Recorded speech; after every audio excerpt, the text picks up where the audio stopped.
Okay, folks, happy morning. Just after 4 a.m. here. Got a second wind. I don't know. I went to bed at a reasonable time, and something happened about 3 o'clock in the morning. I'm like wide awake, like I had been popping coffee or something like that. So I sat in bed for about 30 minutes, 45 minutes. I'm alone this weekend. The wife's out and about, taking care of some errands out of the city, traveling. Be back in late tomorrow, supposedly. So I got plenty of time to do the stuff I want to do. And for whatever reason, I'm wide awake. So I'm sure that there is a nap in my future. Maybe around 8 a.m. or something like that. But we're on here 2 hours earlier than we normally are. Let's adjust this. Let's put this to good use here. And no, the camera is not reversed. This is the other side of my painting area. The other table doesn't get used so much, except unless we're going to play a war game. Which case it is on here. As you can see, we're on the air. And yeah, we're pretty early. I figure some of you guys would be on here. And I get to say something I don't ever get to say because of the time change. Good morning, Britain! Where it's still like 9 a.m. You guys are still crumpet free at this time. Anyhow, welcome. So, I didn't do everything that I said I was going to do last night, and that was to look over the figures. We finished yesterday with giving the wash to the things that we got from Miniature Tanks Company, and I did a lot of stuff actually. As soon as I got home from work, I did a lot of stuff. I did a couple of test runs on the 3D printed stuff to see if I could smooth out some of this stuff. And then I went ahead, and that really didn't get me anywhere. Or I may have been able to make some progress, but it just gets to a point where it's not worth it. It's not worth it to spend 6 hours on something, you know. I mean, if you buy a $5 vehicle and you spend 6 hours cleaning it up, aren't you just better off buying a $30 vehicle? Anyhow, the prints are really nice. Other than in a couple places, the steps, and that's only because of the method that they're using. The material they're using is superb. I am very impressed with their material. I don't know what the heck it is, but it is extremely resilient. And we'll take a look at those in a little bit. But we tried that. That didn't work. Then I primed them. Had to wait for the primer to dry. We base coated them. Had to wait for that to dry. Actually, you have to wait that to dry a little bit when you give it the wash, because the wash, what I've noticed, is will actually pick up some of that paint if it's not set really well. So I waited about an hour and a half or something like that, and discovered that the AK olive drab base is a pretty good match for the brown violet that Vallejo used to make. So some of you guys are like, what am I going to do with brown violet for... Now I know why it's dull. I don't have it plugged in. Well, at least I noticed it now. We plugged in? Okay, good. I was wondering why the screen was kind of dull. I have a laptop. I don't operate without it plugged in at all. Or I don't intend on operating without it being plugged in at all. Brown violet is one of those colors. Brown violet? Brown violet is one of those colors that is discontinued, and it supposedly is the color that the UK troops use for their helmets. And somebody was asking about, what are they going to do with it? Well, they changed it a little bit, but you could just use the AK one. The AK color is called olive drab base. A.MIG 0926. So it's almost an exact match for the Vallejo brown violet, which is no longer made for whatever ridiculous reason. And they give you the same code as an olive drab. So anyhow, so we're going to look at some figures. And why? Because, well, I printed up some names for some Americans, and I really want to see if there's some guys that I can prime and start working on. So, no, I'm not that close to them. This is 20 millimeter Brits, so I'm guessing if I went through the foresight of writing this, there's probably Brits in there. What's this? This is all my needles. What have we got in here? What is in here? This looks like the Americanas. This is the Americanas. And I think that's them. What are these guys sitting on the ground? German Panzer crew? Not on the ground, but in the cabinet. These are Krauts. Oh.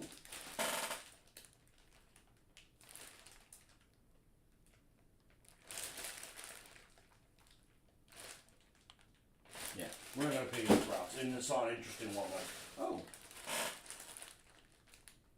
And this is the Sovietskis, also known as the other bad guys. Okay, we just care about the Americans right now. Typical American, only caring about the Americans. Hey, I play everybody.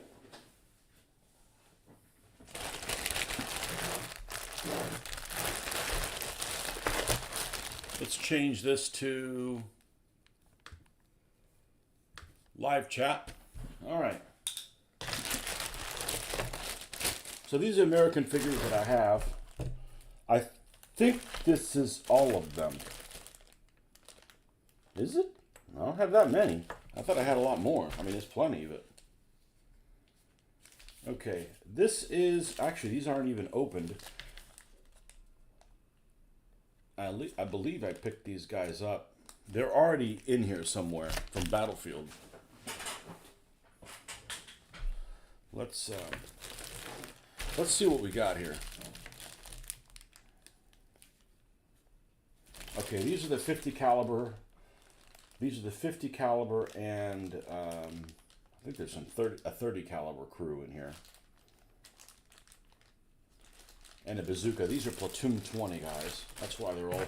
We've already sorted through these and bagged these guys before, so it should be relatively easy to sort this. Or look to see if something grabs my fancy. Okay, here's the tank crew. So I've got this Hellcat. I'm gonna bring it out here. So we have a rolling chair. It should be dry by now. Where is the turret for it?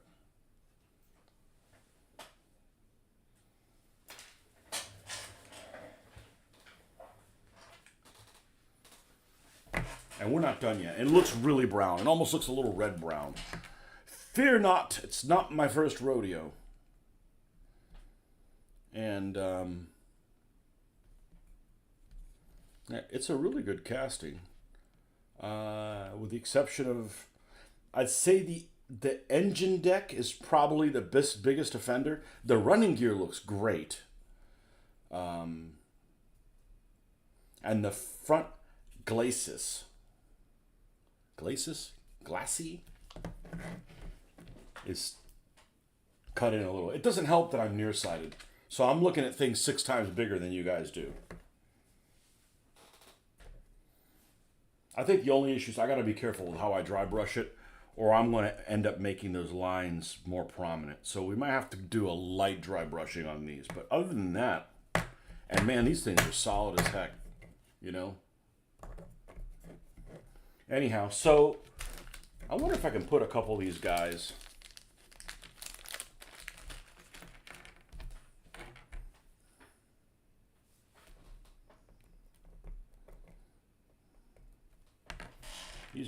These are a little oversized. These figures.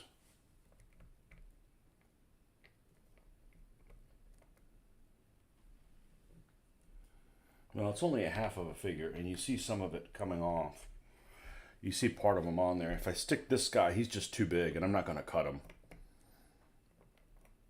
No, I don't think I'm going to use these guys on here. And I'm perfectly fine not having any crews in them. Because, hey, when they bail out, there's going to be figures that represent them.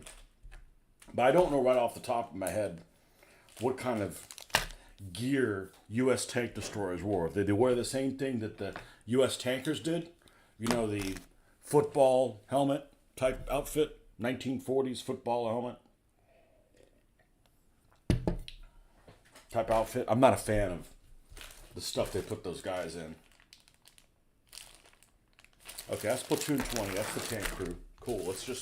Let's keep sorting through here. This is some more platoon 20 stuff, but these guys are all soldiers and stuff.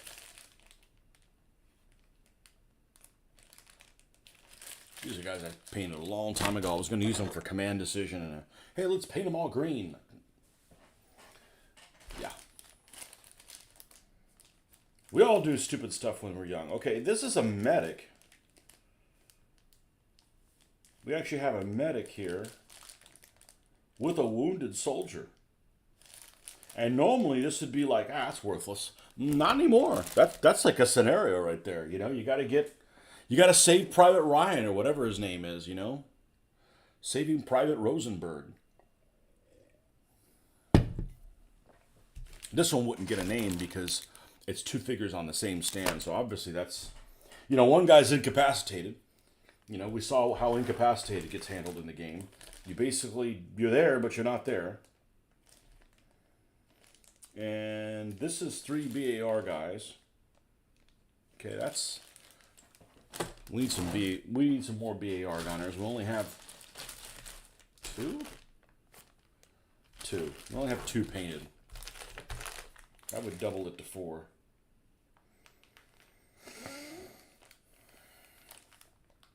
Oh, these are the Rangers. Okay, so I had some Rangers here that I picked up and I put them all together. I don't know why the hell I have them. I must have picked them up from... I have no intentions of doing Point du Hoc or anything like that.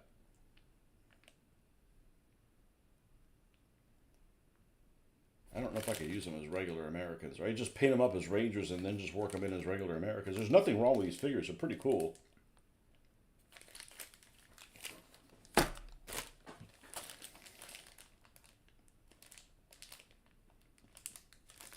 And here are the...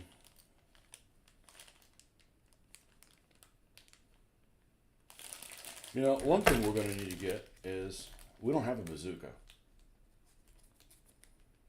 And I got a shitload of German tanks. There's no reason not to have a bazooka. Rifle grenade. Let's move the rifle grenade off to the side. Here's the bazooka loader. Here's the Zook. Here's the Zook and the Zooka loader. What do we got here? We got a guy with an M1 carbine. Rifleman standing up shooting. Another rifleman standing up shooting, and it's not the same figure. They're different from each other. Both of these are combat miniatures. This guy's in shirt sleeves. This guy is wearing his little 1941 jacket. I think that's what it is. You know that the buff color jacket that the U.S. landed at Normandy with? You know, that almost feels like, you know, it's not long enough, so they'd be constantly pulling it down and everything. I guess the British battle dress is the same way as well. You know, like, doesn't look like it's short enough, you know. I mean, the German one at least, like, seems like it fits right. Got to be a Nazi to wear it, though, but...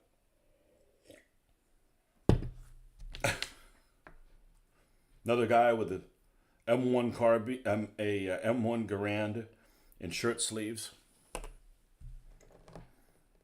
And this guy's got a broken rifle. And this is an excellent figure. And this guy's rifle is broken just because of metal fatigue.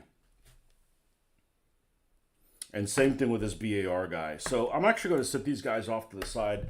I may purchase a pack from the guys that sell these nowadays on the internet. These molds, and hopefully they're of a harder alloy. These are the earlier alloy that's kind of bendy. And then we've got, this looks like he's got a mess kit or something. He's got a carbine. I'm not worried about him. And this guy is an officer with a 1911.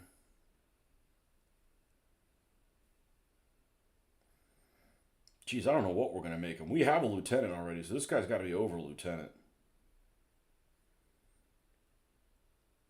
Oh, he's got something on his little shoulder boards here. Let's paint us a U.S. officer. All right. That'll eliminate all the combat miniatures. Like, that's a bad thing. The rest of these guys are mostly battlefield.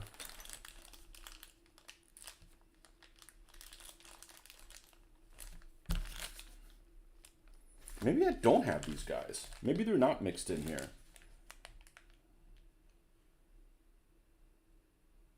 M1 carbine, a guy with a map, and an M1 carbine, and this guy's an officer, isn't he? He's looking at a map, so he has only a 1911. Okay, here's more bazookas, except they look odd.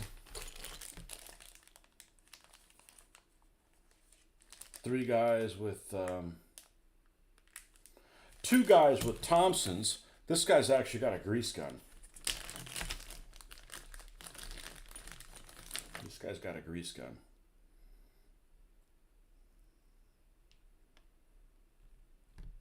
Which is a really unattractive weapon, in my opinion. But hey, I only got one of them. I want to say I had some more. Where are all the combat miniature guys that not the combat miniatures, the Platoon 20 guys. I thought there was a guy with a grease gun in there. These guys have overcoats.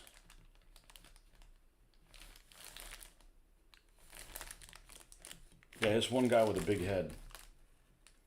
Yeah, just one guy. Okay. And then what have we here? What have we here? These guys are all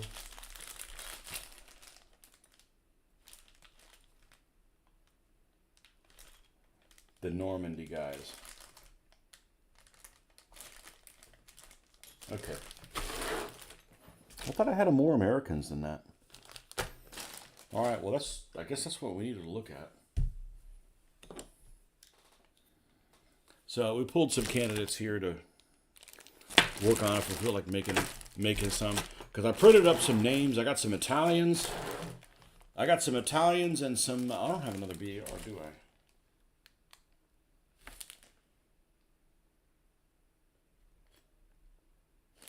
Yeah, we're good for now. I got some Italians and some Irish. So we'll have some Italians and Irish, and they're not going to get along with each other. I don't know. Because that's kind of like a thing. I guess that's how it's portrayed in the movie, so it must be real. My daughter's roommate is Italian and Irish, and we went down in that area last weekend, and it came up, and I'm like, "How come your parents are Italian and Irish? I thought you guys aren't supposed to get along." And she's like, "I know. I don't have a problem with Irish or Italians."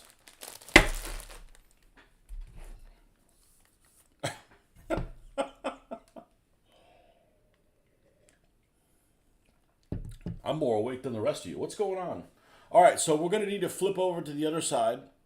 That's where we're going to do all our magic. We don't want to make a mess over here. But we are going to get an early start, and let's see what we can knock out. I am going to put the computer on a be right back, which will be just a matter of moments while I rotate this thing, because it is a little clunky. And we will be right back in a moment as we rotate this.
Okay, well, I knew it wasn't going to take long, and what the hell has happened here? I know, it's a veritable shit show of stuff. So, first things first, we got to tell all this stuff to scram. All right, so super glue. Super glue goes down here. Strong tone up here.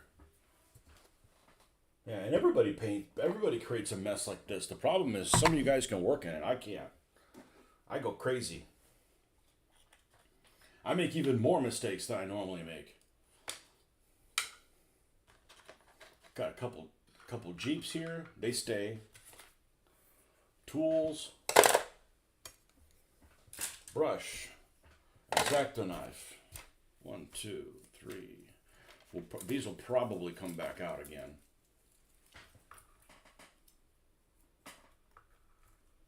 I wasn't so sure I was even going to use these little alligator clip things, but I've used them quite a bit.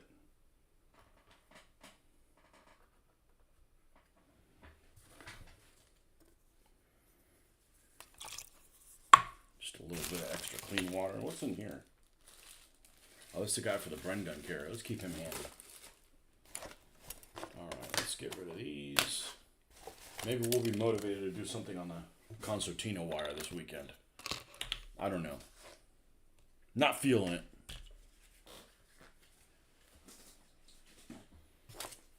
Not feeling it. Not feeling it right now.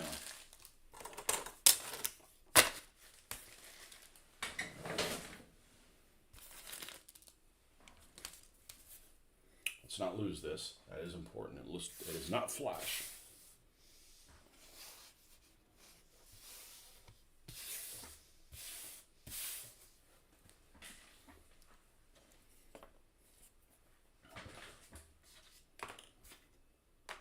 And what we're going to do first is we're going to prime these figures that we just pulled off. So that when we're working on this and we need to take a break from these because something's drying, we got the figures we can work on. That was the whole purpose of doing the figures, is always keep moving. So some of these already have a coating on them from days ago. These guys can stay up here. I got Soviet gun crews and stuff. We're not going to go to Barbarossa and do any games in Barbarossa just yet. Next thing you know, I'm buying buildings for the Russian front. I don't own any. I've got those paper buildings that I'm not really happy with. They're okay for what they are, but we can do better than that.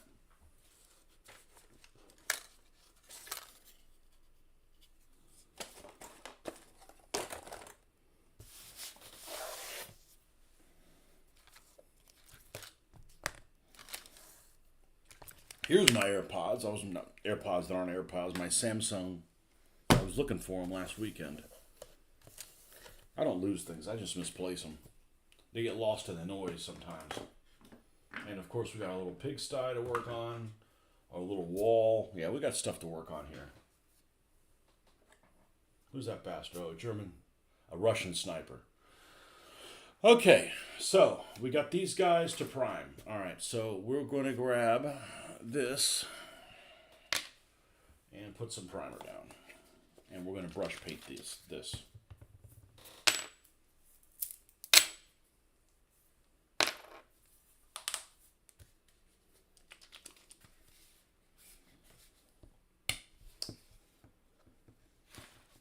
Let's where's my tweezers?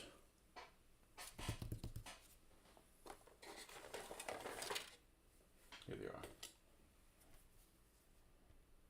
Should be able to remove the scum coating. Yeah, this is basically the strong tone. So it's like this elastic type stuff. I didn't want to put this stuff on and pick it back up. And one of these is Elmer's glue, and the other one is the Vallejo putty, and the other one is the matte medium, and all that good stuff. So we'll let these dry, and then we're going to start working on the vehicles. See what kind of magic we can make happen.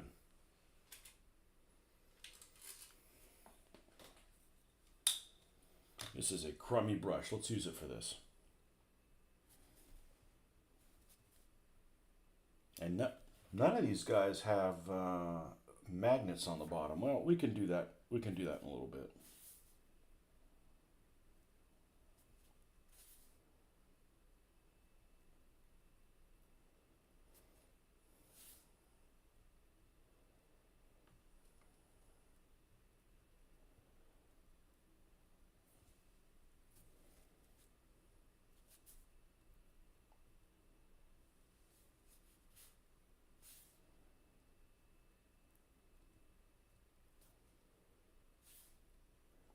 Yeah, so normally I would have woken up at my normal time, but man, after I'm tossing and turning for about 45 minutes, I'm like, screw it, I'm just gonna get up. I'll just take a nap today. I will probably not be on here tonight. I got plans in the evening with local family. I don't know what it is, but it's unlikely that I will get done early enough to come back here.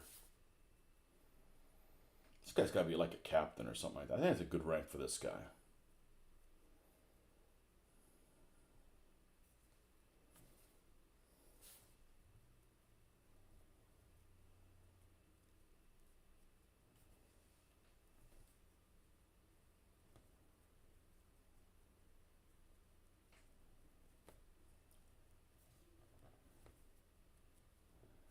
I should be doing this most of the day. Notice how I worded that. I should be doing this. It just might be different sessions. It's the guy with the rifle grenade. Pretty sure he was base coated. Probably with Model Master Acryl. That's what I used for many years to base these figures with. And then it went kaput and they don't make it anymore. I don't know that they make anything Model Master anymore. I think those Rust-Oleum corporate fuckers came in and shut down all the Model Master line. I was perfectly happy with them. I didn't use their enamels or anything, but I used their spray cans. If you watch my video of how I seal things, Model Master sprays were an integral part of that. So I guess at some point when I don't have anything better to do, I'll make a. Oh, this guy's got a carbine on his back. The guy that's the loader for the Zook. When I don't have anything better to do, I'll have to revise that video of how I seal things because it's different now.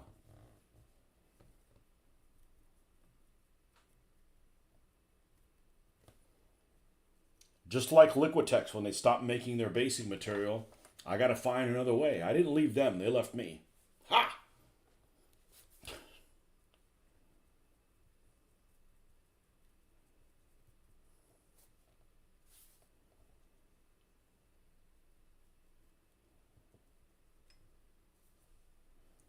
This guy got a sidearm? Yep, he's got a 1911.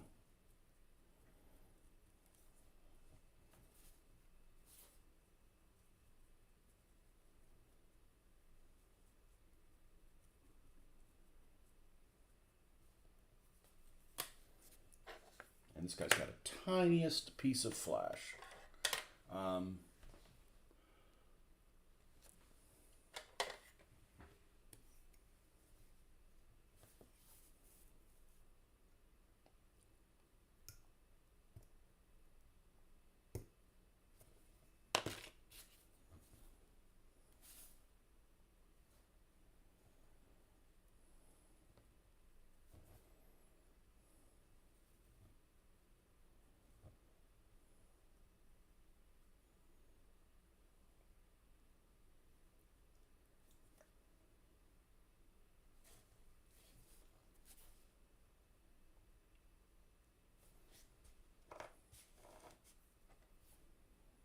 This has the added bonus that this is self-leveling. I mean, to a degree.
So I got no complaints about this Vallejo primer. I've used it long enough that I think I can make a judgment call on it now. As a general rule, I like it. It has no smell. It's a little hard to get off the fingers, but then, you use hand sanitizer and it comes off. And I've primed with many things before: spray can, Model Master Acryl, Model Master Enamel. And this Vallejo primer, it has some polyurethane properties to it. And it goes on really smooth. It flows almost like it's like thinned down enamel, so it gets in all the nooks and crannies. You rarely get an air bubble that pops, and then you've got this spot that didn't get painted. That really doesn't happen with this stuff. And it's self-leveling, and it doesn't really cover very heavily. So I'm pretty happy with it. It does seem like it's not very durable, but I mean, I haven't physically sat there and tried to scratch the paint off of a figure, but I think it pretty much does its job. It comes in huge sizes. It airbrushes okay with a 0.5 needle. Okay, don't try running that through a 0.35. I mean, it'll work. You're going to be frustrated. You feel like you're doing something wrong. So, Marcus, well, you're up early. Couldn't go to sleep, man. And then what do you do when you can't go to sleep? You start surfing on your phone, which normally puts me to sleep, except it woke me up. Watched a couple of channels I'm subscribed to that I haven't watched in a long time.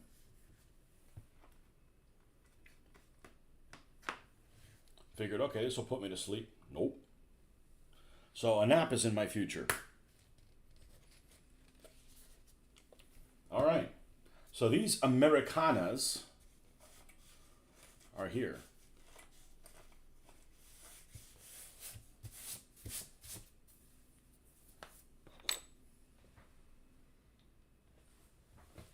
Finishing up some PSC Universal Carriers. Did you buy the pack of 7 or did you buy the pack of 3?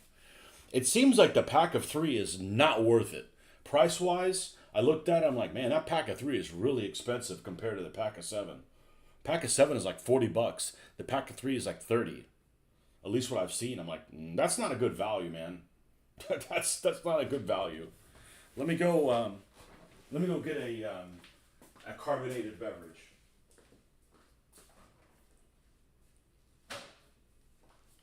Yeah, I thought for sure that British people would be vocal on here, but I guess they're not used to. They plan their whole day around me waking up and being on here at 6.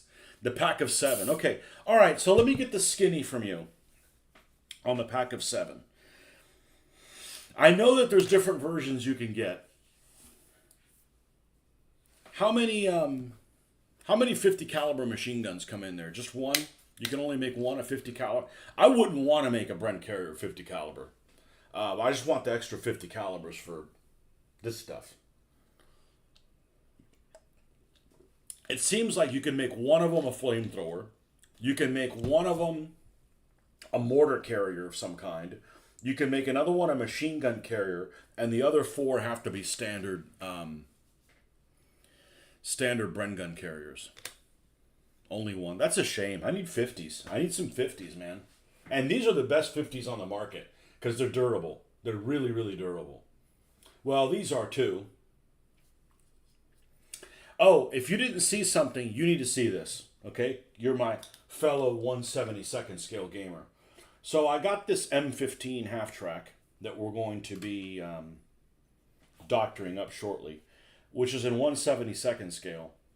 And, there was doubt that these corgis, what scale they actually were. Well, I had scaled them and I said, well, they're pretty close to 1/72nd.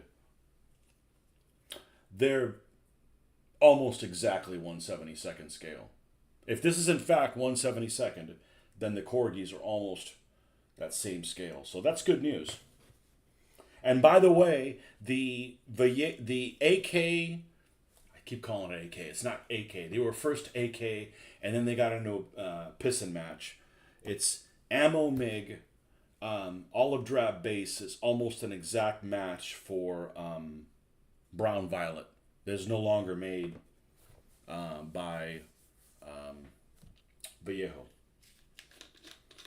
And I guess I'm going to dry brush it over. I don't want to dry brush the AK paints if I don't have to. They're very, very wet. They're very, very thin and therefore very, very wet.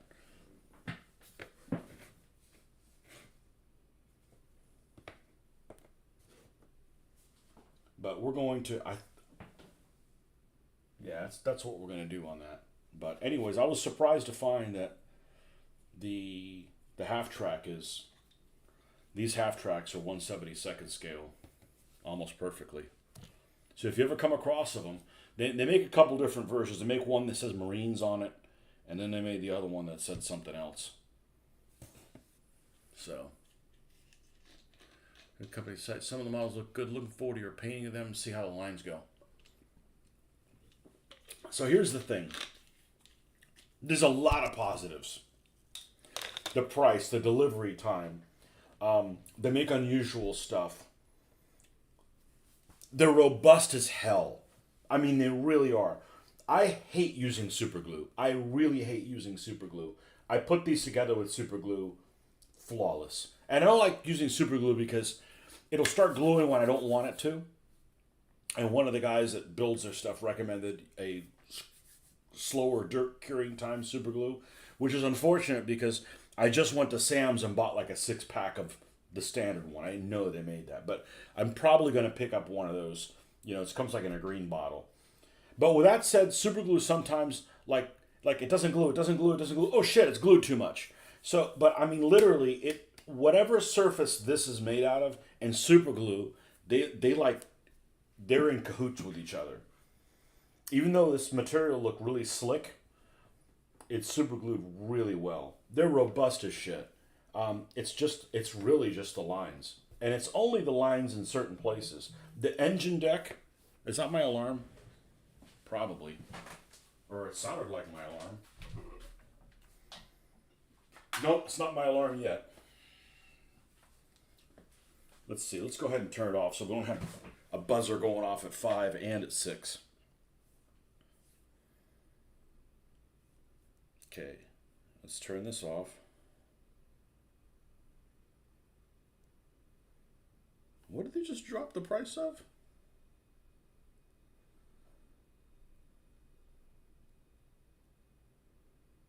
Yeah, I'm not buying that. I look at things on eBay and they're like, hey, this went down in price. I'm like, I was just looking, man. I got self-control. This material is incredible. It really is. I mean, it doesn't flex. I think the barrel's pretty durable considering it's 3D printed. So, I think it's going to be a positive. If somebody can make this be 100% happy with it, it's going to be me. I got a lot of confidence in being able to pull things out. I thought I was going to put the little rare earth magnets on this thing. It doesn't need it. They went through, whoever designed this really thought this out really well. Nobody's paying me to say this. I tell it like it is. It's got this little bump here, which I think would have been better if it was a little deep. Well, if it was deeper, then it would bump into that. So it works fine. You know, we're not taking these on a trip or anything. And then this just sits on here. Well, the nice thing about it is I don't have to paint it and assemble it because this just sits on here by friction.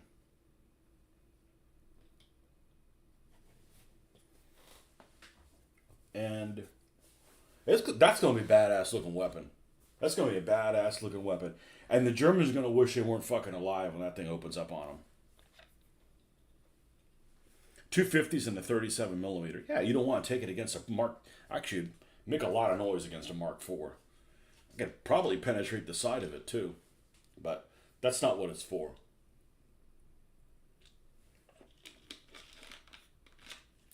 You can only make one of each variant. That's unfortunate. I would have bought that pack. Otherwise, I would have bought that pack for the 50s. I wouldn't even have used any of the 50s. like I don't want a flamethrower one. It's not useful to me. You know, the Bren one that I have, the Vickers, I keep calling it the Bren. The Vickers one I have isn't that useful either. But it just happened to be one that I picked up because they had it in the store way back when. Because that's how we used to do things. Like, buy this, why? Because it's here now. You know, okay. So what are we gonna work on first of these vehicles? Well, we know we're gonna have to paint the base color up. Let's just, as I like to say, jump in and paint our way out. That always works the best for me. So I want something small that I can dry brush on. I don't want to do it on this. So, oh, I got some more here. Perfect. Oh, we got some here that we've used before. I'd say their cat took a shit on it, but I don't have any pets. They give you 1 variant sprue and 7 sprues of the standard. Bastards. Yeah, so you only get 150 in there.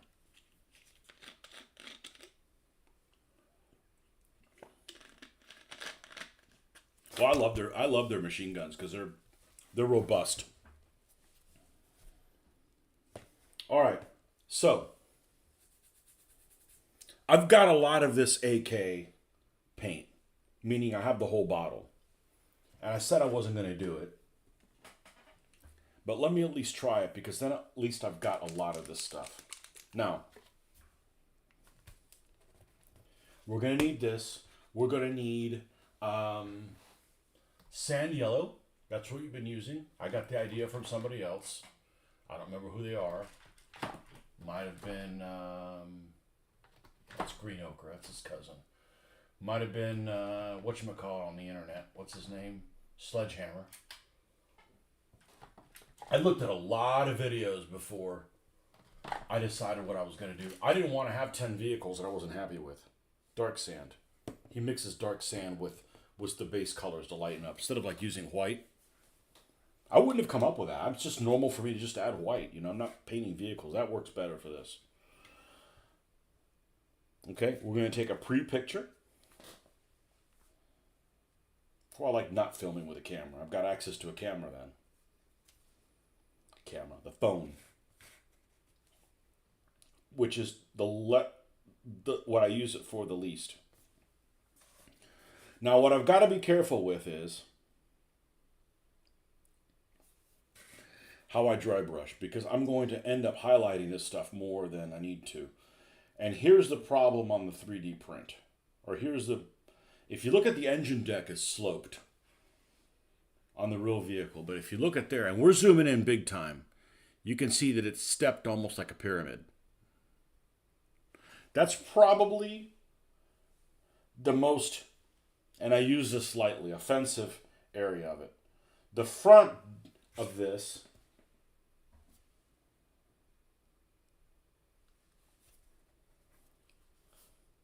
let's see if we can get this on here.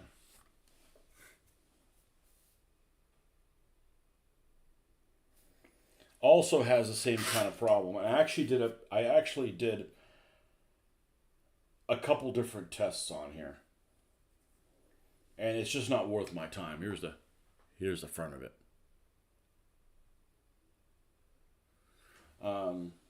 Yeah, I got +6, so this is probably like +12. So you're not going to see it on the tabletop. But I actually covered this part here with Elmer's. I gave it like a wash of Elmer's, see if it would cover some of it. And I think if I give it lots of covers, I probably can cover it. It's just not worth my time. I don't want to sit there and spend 8 hours on this darn thing, you know? Just fixing it. I don't mind 8 hours painting it. That's fun. But fixing it. So, all right. Let's see. Let's make the magic happen.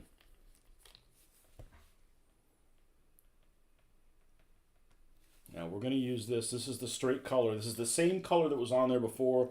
I need to use a paintbrush that is nice and dry. And it's nice and flexible, like this one. No, that one's still got paint on it. Hold on while I run to Walmart. Actually, they're not open at this time. It used to be open 24 hours. Not that I'm a big fan of Walmart, but the fact that they're open 24 hours is handy. You never know when you're going to need paintbrushes. Cheap-ass paintbrushes. But that's one of those things that died because of the pandemic. Or that was the excuse they did. There we go. We got this back in working order. Wow, that's... Actually feels like it didn't have any paint on it. Okay. Is this the surface that we're going to be dry brushing on? All right, let's move this off to the side or behind us so we don't track that on something. And I don't know if I'm going to be able, if this is going to work. I may have to switch to the brown violet from Vallejo.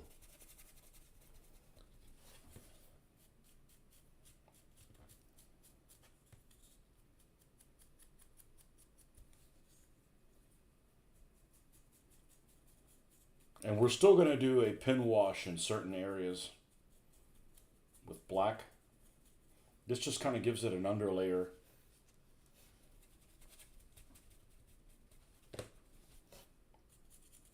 But the price is right on these folks. You know, this is like $5 for this.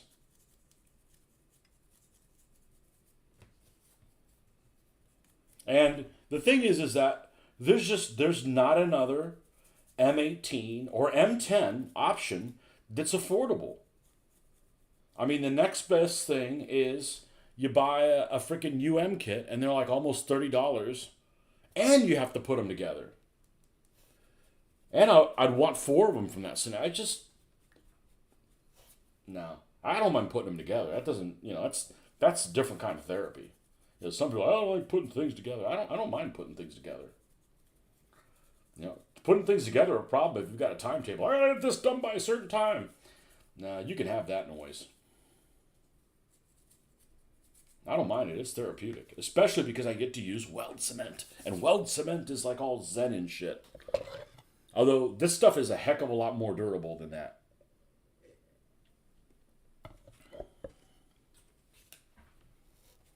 And see, we just went through that amount of paint. And that amount of paint probably would have painted a whole one of these completely with the airbrush.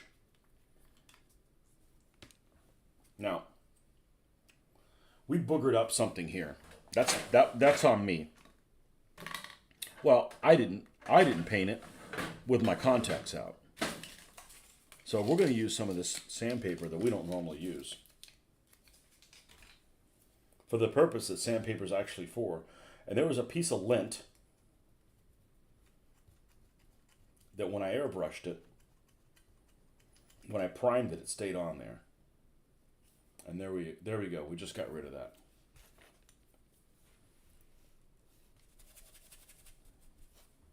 All right, let's hold this by here.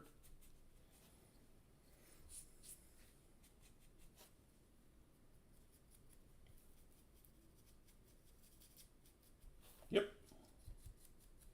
I don't know what color the interior of this is, if it's not olive drab. I would imagine it's olive drab if it's visible to the aircraft.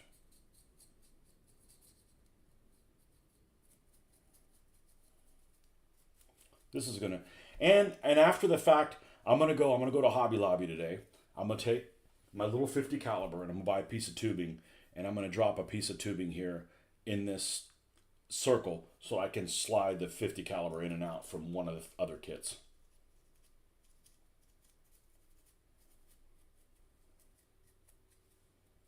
And I'm perfectly happy with that. You know, nobody sells any affordable 50 caliber machine guns just to drop in. Like, you know, some people make some really nice ones. They're like $8 a piece. I'm like, no.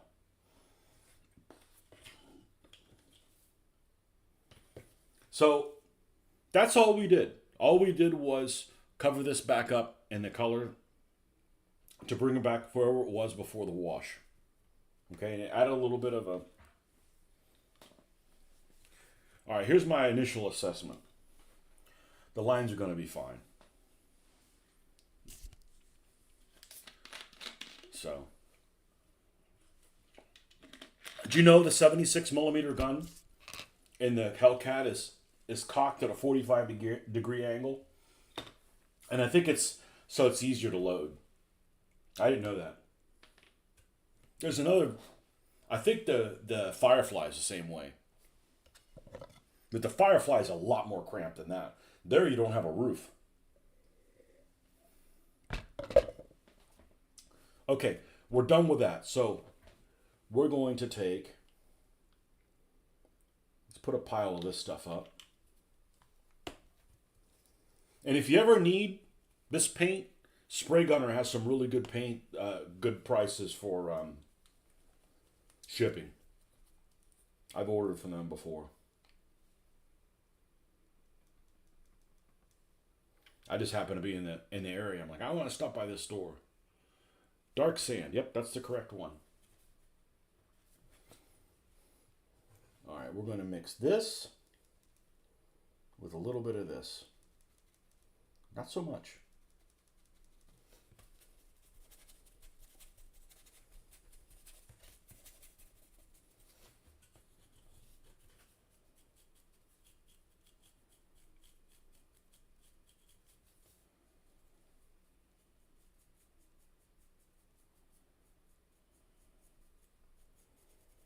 I'm going to be happy with the results of this. This is not my first vehicle. It's not my first vehicle. Everybody thinks that the hull of this is the chafee. And that would make sense. It would make sense that the bottom of this is the chafee. But I believe this is a completely new vehicle on its own. Why do I think it's made by Cadillac? Maybe it was. I'm not a grease monkey. I'm a treadhead, not a grease monkey. I don't get into that other stuff. But this is the fast-tracked vehicle of the Second World War, supposedly. And I say that because I can't imagine this being faster than a BT. But then, it's a hell of a lot more reliable. The BTs might go faster, but they're going to sling the tracks off or something's going to go sideways.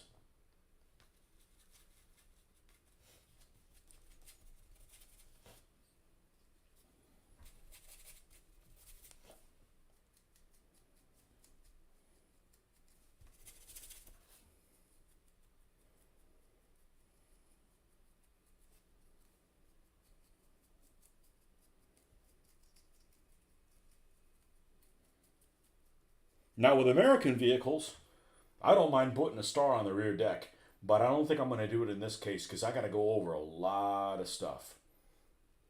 I got to go over a lot of irregular surfaces. And I don't have any of the cool Tank Destroyer little logos on the side. I thought those were bunk, but apparently they had them on. They actually had them on the vehicles. The one that has a little logo with a cat like crunching on the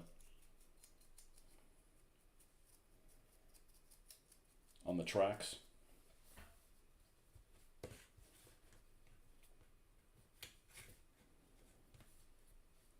All right, let's put my glasses on so I can see. Yeah, see, it's already looking good.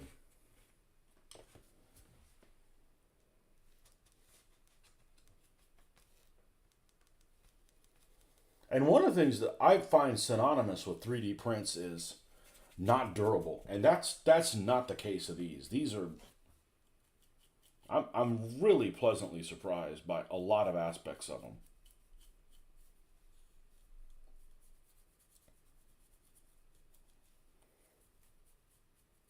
I'm not going to rub this in as much as I would normally would. I'll pick up, or I should say, I'm not going to apply this as dry as I normally would, and that may soften out some of the.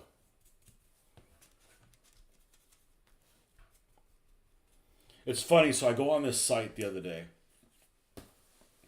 I want to say it's On the Way, or it might have been Hank of Holland. I think it was On the Way.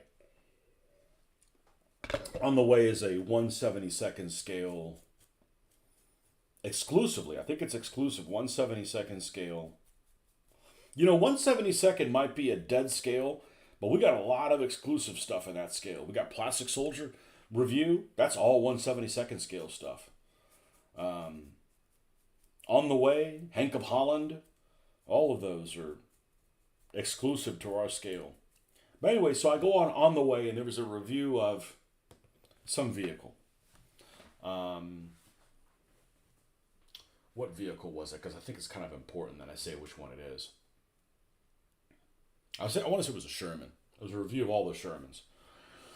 So, like, reviewed, like, the Plastic Soldier Company M4 or whatever, and, you know, they compared several of them, like a Dragon one and a Revell one and the Armor Fast one and the Plastic Soldier Company. Put all the holes next to each other.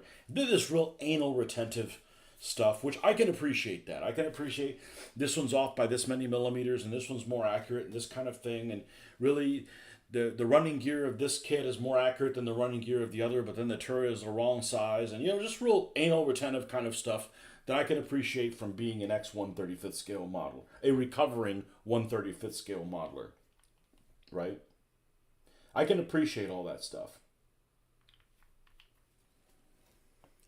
And so they're really specific about how they're going to modify this kit, and they have this picture of this whoever put this thing together took like pieces of sheet styrene and like added the little part that's sitting on there that's removed from the kit. It, all that stuff on there, and I really appreciate all that. But then they went and painted it, and it was painted like a 15-year-old did it. And I don't mean it bad, but it's like you did all that, and it's a beautiful kit, but then you painted it like, you know, it's like you didn't pin wash anything. You didn't like, come on, man. So I don't get real anal retentive about all those kind of details, because the next thing you know, I'm going to spend, 20 hours trying to retrofit a kit. And, this isn't an IPMS convention. This is not an IPMS competition. It is a war game model. So there's got to be a balance between, how long it's going to take. But man, I like spending the time on painting it. I don't mind that at all. So, and like, hell, I use 1/76 scale, 1/72 scale together. I already had them. I prefer 1/72. But what am I going to do on 1/76 scales? Try sell them? Nobody wants to buy them? Throw them away? Well, that's stupid,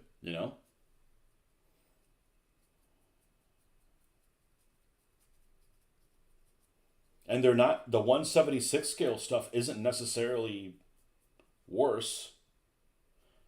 You can't even see the lines on the turret that much. That'll be fine. Told you it was going to be fine. Told ya. Now, let's see where we're getting. This is a different green. This is the second olive drab. Do I have a brown violet? I use them both freely. I figure they're going to fade differently. Let me grab a brown violet half inch tracking. Either two of them are brown violet and one of them is green, or the other way around. This is a green one. All right, where's this one? This better be brown violet, or it's going to make me look. I don't know what I'm talking about. And that could be the case. Well, this one's certainly brown violet. This Sherman is brown violet. I think it is. Yeah.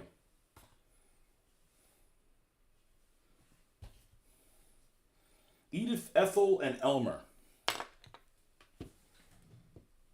This thing is going to have a good name.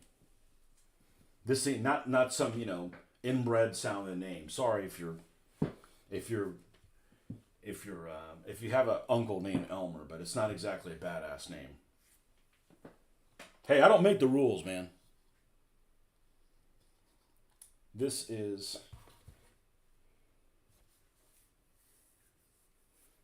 Maybe it's not. Maybe we'll have a third tone in here. Well, that works. I like how it looks. I like how it looks a lot.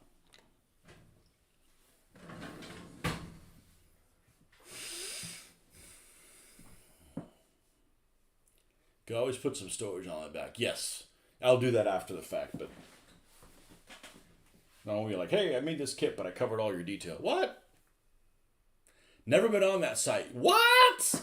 Get out of this city. It's called 172nd on the way.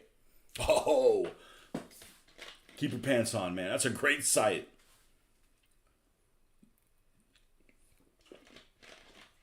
I don't think I've ever built a Matchbox kit. They're just not available anymore. And they didn't have them in stores when I was a kid. Or they didn't have them in the stores that I had in my area. Okay, we're going to stop at this point, and we might come back to it. Let's go to the M15. All right, I'm going to paint the gun separately. The cannon separately. All right. Just base color, OD.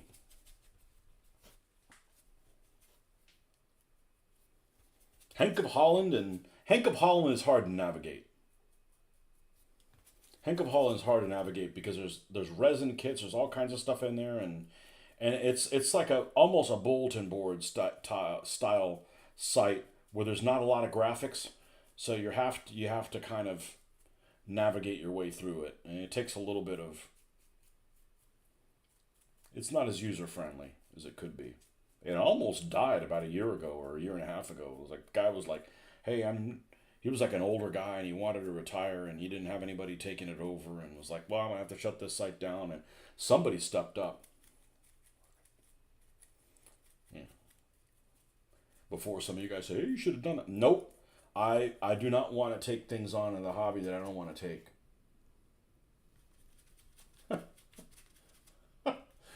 No, you don't want to burn my ass out.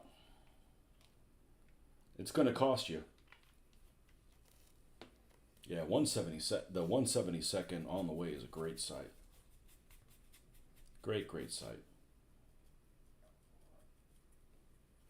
Yeah, they go into all this really detail, and it's like, man, you could have at least put some of the effort that you did towards painting it that you did as far as kit bashing it.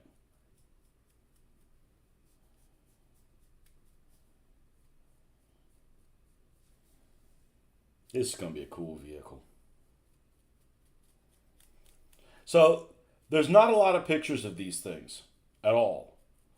And one of them is a line drawing, and it has the name of it down here, called Kansas City. Well, that's not very badass. So, we're going to come up with a badass name for this.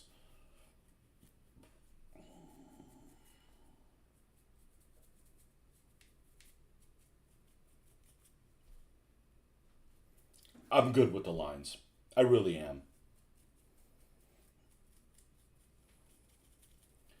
I told the guy, I said, I wish you guys did some resin printing. He's like, well, I can't do any resin printing right now because you don't have the ventilation for it. I said, as soon as we move, we can't do the ventilation in this place where we're at. I said, fair enough. I'm sure the resin printing would cost more. Maybe, I don't know, double? I don't know. I'd buy these for $10 a piece if they were resin printed.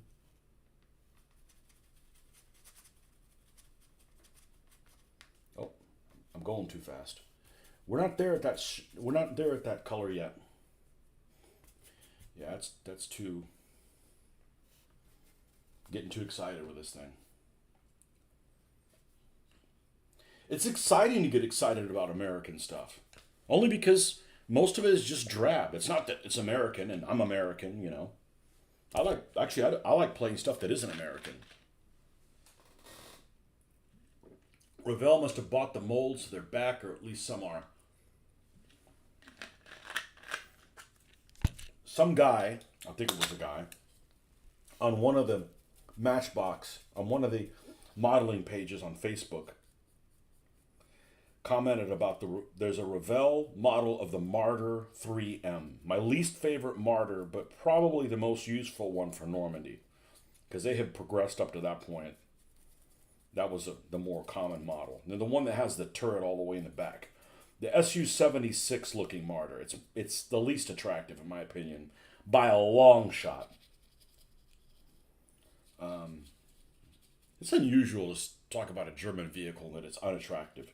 Usually the German vehicles are attractive or badass looking. It's not usually either one of the two that it doesn't have. But anyhow, this guy was commenting that it was kicking his ass. It was the most difficult thing to build. And I'm like, I want to build it now. Maybe it's somebody who's afraid of separate link track. Now, in the 1990s, when I was younger and I was less patient, and I think one thing that has helped my patience. Well, obviously it's success. Like I've done things that are complicated and like they've turned out okay. That's like a big thing, but because you could talk yourself out of stuff with analysis paralysis. But one of the things that I think has been really successful for me is having a job that's pretty fucking challenging, and then you're like, okay, I don't care how difficult this is, it's gonna be easier than what I did today at work. So I think some of that has translated into more willing to take things that are more difficult on modeling wise. Like this is the most complicated thing I've ever done. Trying to get around whatever it is like child's play compared to just being at work. And then I'm successful at it, so then I feel empowered to do more of it. So there's some of that, but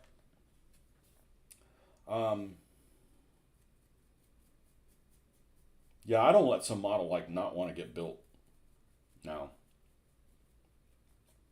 these half tracks that are back here, several of them, if not all three, have rubber band tracks. The problem with rubber band tracks is they're too small, and to put them around them, you put this tension on the axle for the sprocket wheel. And I didn't know back then that you just cut the damn sprockets off and you got a little bit more flex in there. I didn't know that. I didn't know that because the internet didn't exist in its useful form. And so I like set them off to the side. And one of the first vehicles that I went and when I started doing this back a couple of years ago is I assembled those things together. I just haven't painted them because I just haven't painted them. I like German half tracks. I just don't like numbering them. I feel like I'm overthinking how they should be numbered. Just the half tracks, not the German tanks, but okay, the 50s are not going to be painted. The 37 is. Right. Now we can go up. Now we can go up in tone, shade, hue, whatever.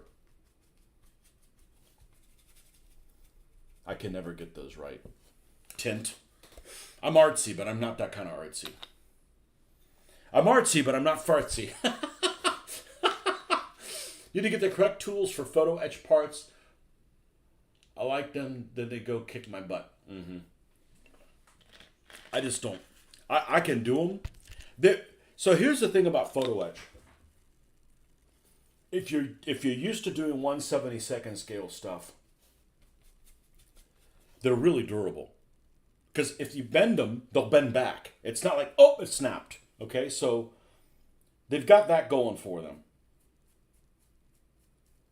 Oh, I'm gonna love how this thing looks.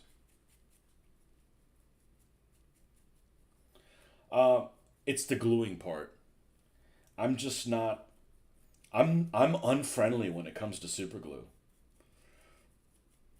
So maybe I'll go to the store. I don't know where they would have it, and buy that green one. And because I've got I've got 4 T26s to assemble, and they've got the fenders they look like they're made out of copper, but they're thin and they're fine as far as durability wise. But you have to take the side of this tank and put this fender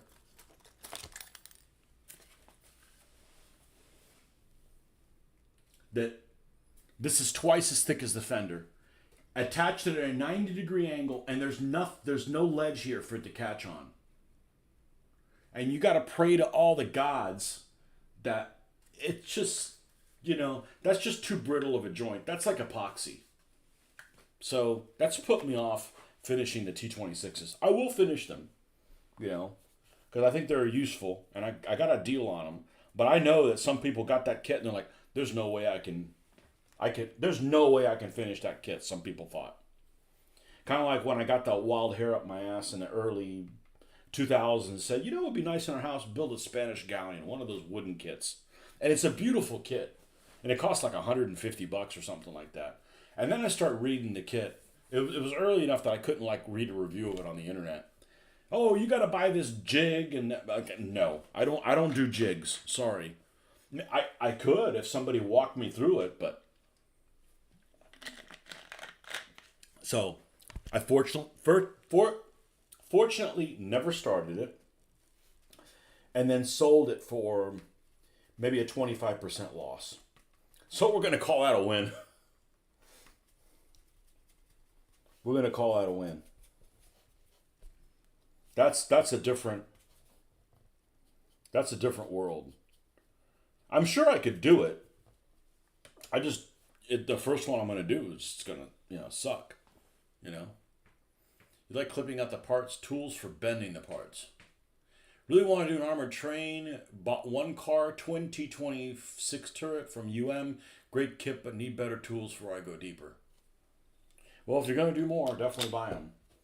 If you're like, there's no point in buying a kit and then not doing any more. That don't make no sense.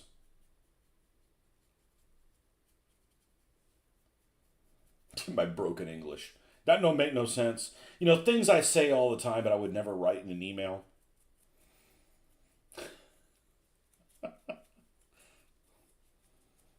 Just a lazy speaker. I say whatever the hell comes to mind first. But I write eloquent emails.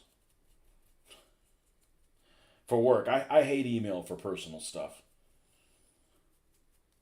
Emails are good for CYA stuff. I don't need to say CYA myself in personal matters.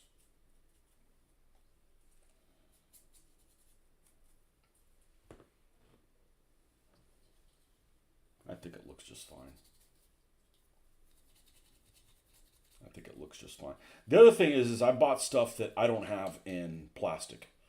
So I can't compare, well, this looks like shit compared to the other M15 that I have. I don't have another M15. I'm not going to have another M15. I'm not going to have another Hellcat, probably.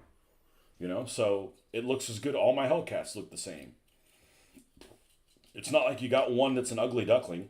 And even when I do have one that's an ugly duckling, those Shermans that I have, the Frontline ones, the ones from Frontline, I've won. It looks terrible. And after I painted it, it doesn't look half bad. It doesn't look as good as the Plastic Soldier Company ones. But it was either that or not use it. Well, I'd rather use it than not use it.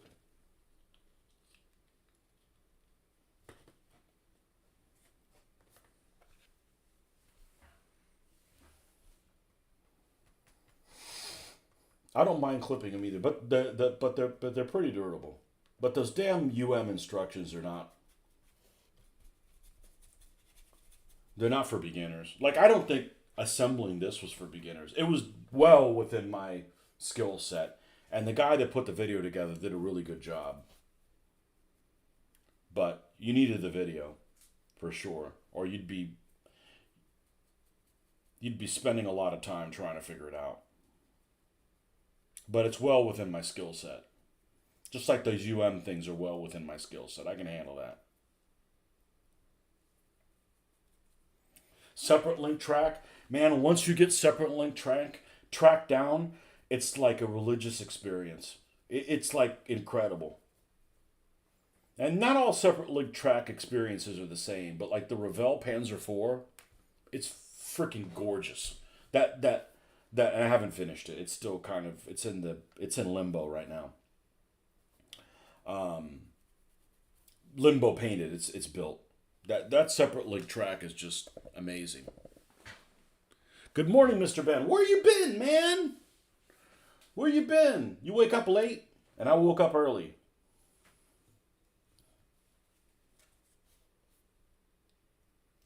Wah! See, this probably would have fallen on the ground and been okay, because this stuff's pretty durable. And it just sits on there. I wonder how long that's going to last before it breaks. Why got to be so negative? I don't know. This might be one of those vehicles that don't touch it. Don't touch it or I kill you. Let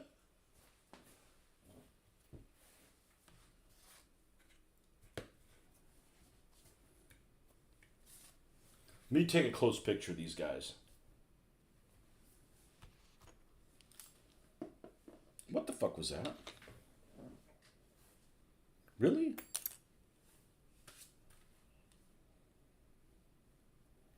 No, I don't need an alarm for 6 a.m. either. Okay.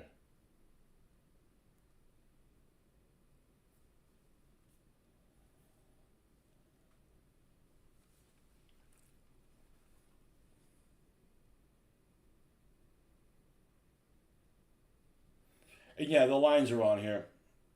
I'm over it. It doesn't bother me. It's going to look good despite of it.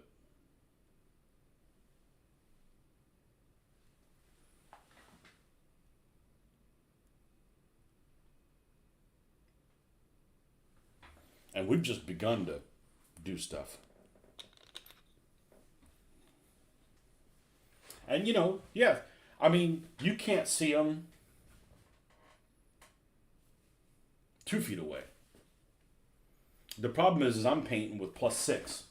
So, I even see everything.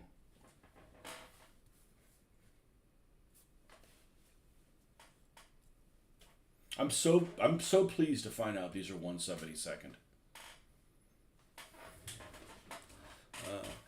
Got some 15mm PSC T70s, and the stupid instructions were half printed, so I cut the damn storage containers too far forward.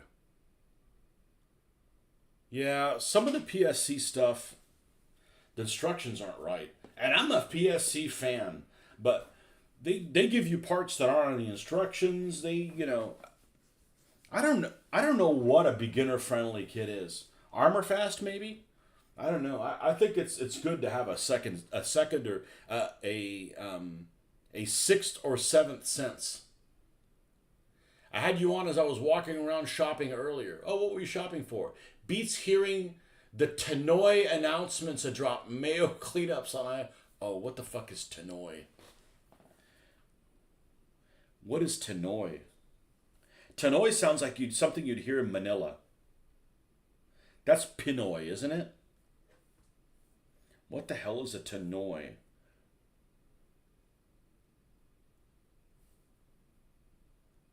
What is a Tannoy in British slang? Okay, get ready because I'm going to do an impression of one. Any British English for any public address system. And as a verb, to tannoy for making an announcement in a public place, although tannoy is registered trademark and always used generically. What is tannoy in America? Okay. Well, Alexa. You guys have Alexa. No, not Alexa. Well, yes, I mean Alexa. Alexa and Siri. Those are the two most unattractive British female voices I have heard in a long time. I'm not quite sure how to help you with that. Oh. Will you shut the fuck up, bitch?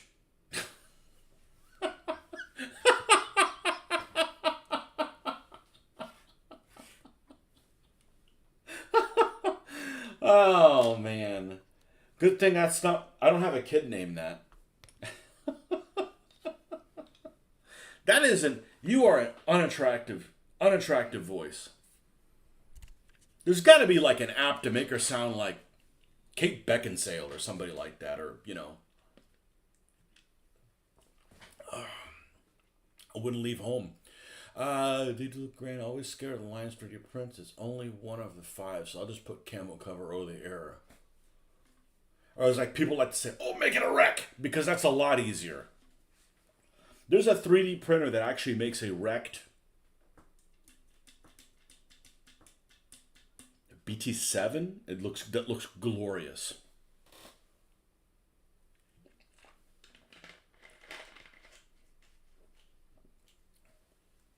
Oh man, when the robots rise up, you're so cooked. Nah. Because I know how to not lubricate them. Mr. Heine, welcome. Hey, it's that Heine man. You might be a Heine man, but that's not how you say your last name.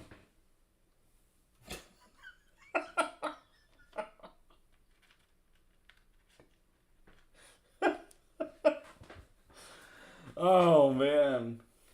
Having a good morning here. Let me go get another child's beverage.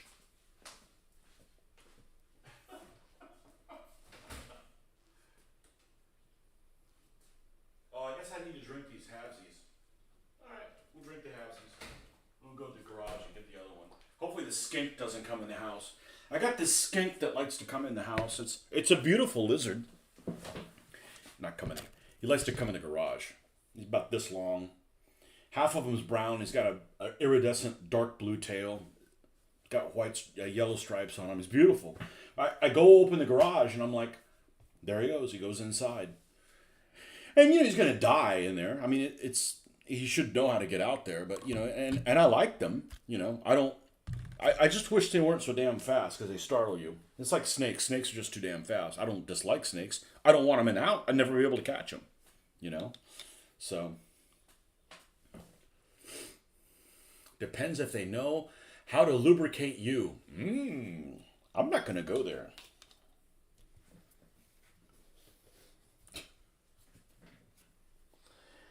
That's a very moist comment.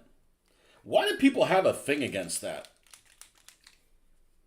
I didn't realize that was a word that people had a problem with. That some people had a problem with. Moist. I don't like moist. What, you prefer a dry rub? You know, literally. Here's the Jeeps, and one of them does not have the down on it because we need to put a little star there. And if you put this underneath, I'd kill myself if I had to go through that. That's just agonizing trying to paint that. So we're gonna glue that on afterwards. That would be bad. That would be El Bato. That I am, sir. I am, but I don't appreciate. That, sir, I am. I don't appreciate. You don't appreciate a nice pechuga. One pechuga or two? I prefer the pear.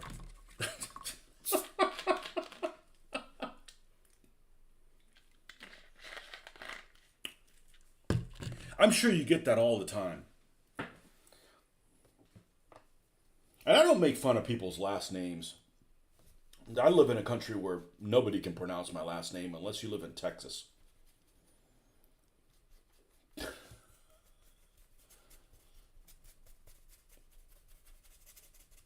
And I'm a big fan of, I'm a big fan of saying things correctly if I can. Now, I made a video a while ago, and some guy in last week, I was talking about, I think it was my Russian, these guys right here, the Russian tank crew. And I was talking about them, and the guy is like, oh, the way you pronounce such and such is horrible. My ears are bleeding or something. That's not his exact words. So I'm like, well, that's the way I've always heard it said, and we're talking about the Russian burp gun, the PPSH-41. I've always heard it called a pipishah. Might not be how it's said, but that's how I've always said it. And so I told him, I said, just tell me how to say it correctly. I don't mind saying it. He's like, oh, my Slavic ears. We don't have Slavic people here, okay? We don't have Slavic people. The only Slavic people I've encountered, I don't want to ever encounter again because they were fucking assholes. And that's because they come from like New York or something like that. Not necessarily because they were Slavic. But anyways, tell me how to say it. I'll say it correctly. He's like, never mind. You do better than most people. I go, well, then don't fucking complain about it, I'm perfectly fine. I try to pronounce French things. Now, the exception I'm going to make is there's one guy, there was the word I will never plan on saying it again because it's stupid. The PSOLOI word. Some guy said, oh, you can't pronounce it that way. You got to pronounce it Sealy or something like that. I'm like, there's no way I'd be able to pronounce it that way and anybody have any clue what the hell I'm talking about. You know, I'm sorry, I didn't come up with Greek. I love Greek letters, but man, I can't read them, and I'm it's not natural to do Greek pronunciations for me. The French pronunciations I'm fine with. Spanish, Portuguese pronounce things weird as well. Um, but I'm all up for saying things in the correct way, but you gotta tell me. You know. So I look at your name and I'm like, you've been called Heine your entire life because people are clueless and a lot of people don't care. And I think it's important. It's important to me, just like it's important to see what your crest of arms. Some people don't know what their crest of arms are. Well, what is it? A guy bent over, like blowing a horn out of his ass? Yes, it's the Monty Python thing. Somebody probably has something like that. I know this one guy who we're talking about that, and he says, "Oh, mine's ridiculous," and it was like a baker with an arrow in his eye. That's literally what his crest of arms is, a Polish crest of arms, and I guess it's one of the normally Polish crest of arms are pretty badass looking. Not that one. He was a bad baker. That stuff's not important to most people. It is to me. I happen to have a badass one. So surnames and stuff like that, and where you come from, and that shit's. I put an importance on it. And with this new generation, they don't even know who the hell their daddy is. So I can see why they want to avoid that.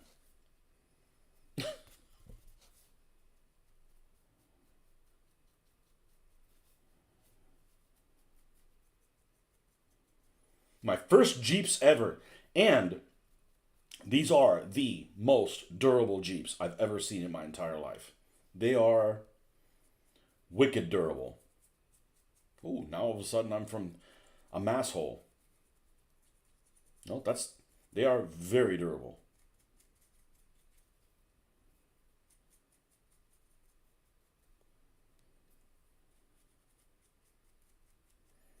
It's not a very attractive vehicle, I have to say. The Jeep is not a very attractive vehicle. But this might just be a candidate in the Run the Gauntlet event. Pile in a few guys in here, pile in 3 guys in here, and try to run through the guard shack.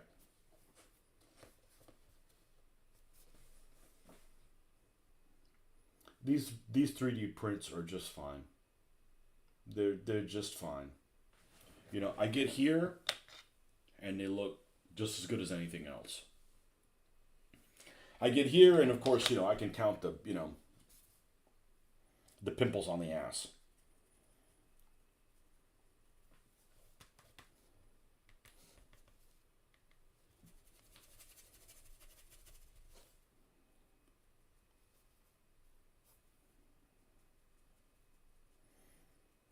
By the way, Ben, I did make a Waddington name, so there could be a Waddington that could show up there. It's not going to be. I don't know where you come from, but to me, Waddington, that's not a blue collar name. It just doesn't sound. That's going to be an officer. So maybe it's going to be somebody that's going to get blamed for everything. I don't know, but sorry, your ancestor just got promoted. Okay. Now let's put my glasses on so I can see. Right. It's my favorite time. It's decal time. Now, before I decide where I'm going to put the gloss coat on, and we'll need to let that dry.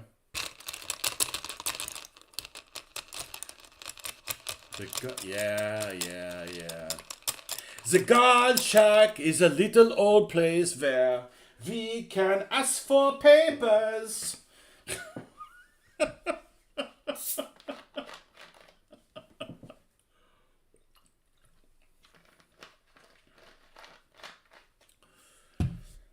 Those Germans are so fucking funny, aren't they?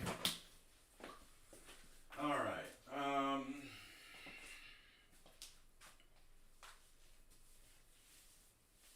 Where is? I'm gonna have to use my phone Because I got the thing on the U.S. tank destroyers. It only gets me through the M18. I know we're gonna put some kind of an emblem on the side here, and this might be hell, but I can't do one on the louvers because I'm going to spend my entire lifetime doing that, and it's not going to look right because they're open, unfortunately. So there's sometimes a star on the front of the louvers here, and one on the top of the on the engine deck. So we're going to have to settle for having one on the engine deck. So we're going to have a couple of stars here on the side of this, one on the engine deck, nothing on the louvers. There. Okay. M18, not going to put one on the engine deck because, first of all, it'd be covered with the overhang. And second of all, I don't want to go up that step pyramid. We're going to have something on the front here. And probably something on the side of the turret, maybe something on the side of the hull. So with that said, and then we're going to have on the Jeeps, definitely something on the engine deck. So with that knowledge, I'm going to go ahead and paint those spots glossy. Let that dry a little bit, and then we'll look at some pictures, and then one of those we'll be able to move forward with.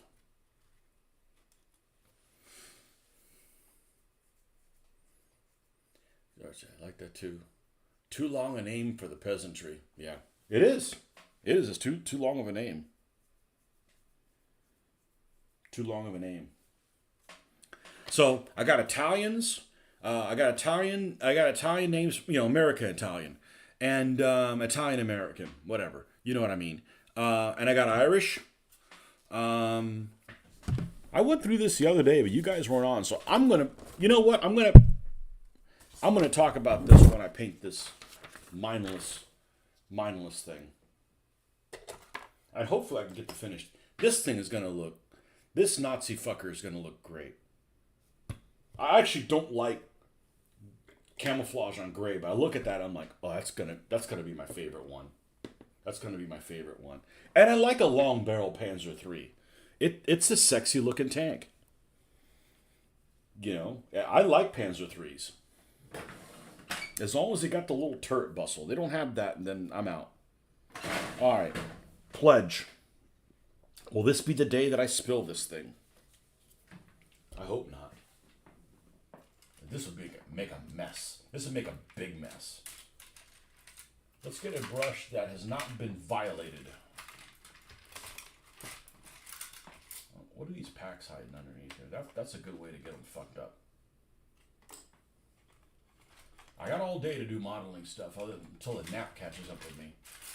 I'm sure I'm going to crash at some point. Take a 2-hour nap or something. Have Alexa read me a story. Oh, shit.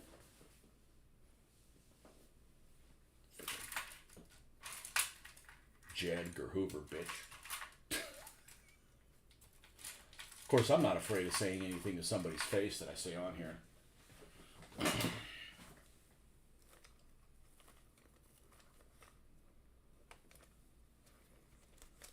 I'm comfortable with who I am. I don't have to create a new gender to be comfortable. Certainly one of these has not been used. Up late or up early? Up early. Never up late. I crashed at 10 and then couldn't sleep, man. How you been, man? Francois Mitterrand. Do you have a French guy named Francois yet? I don't think so. I think it was too obvious. I have a Claude though. Le Claude. Claude has a clog. All right, we're gonna paint. This is amazing stuff. Okay. We're going to paint glossy right there. And I don't know if any of them are going to have a star on this little corner, but I'm just going to paint it because it doesn't hurt anything to have the gloss on it. And then we're going to remove this. And we're going to paint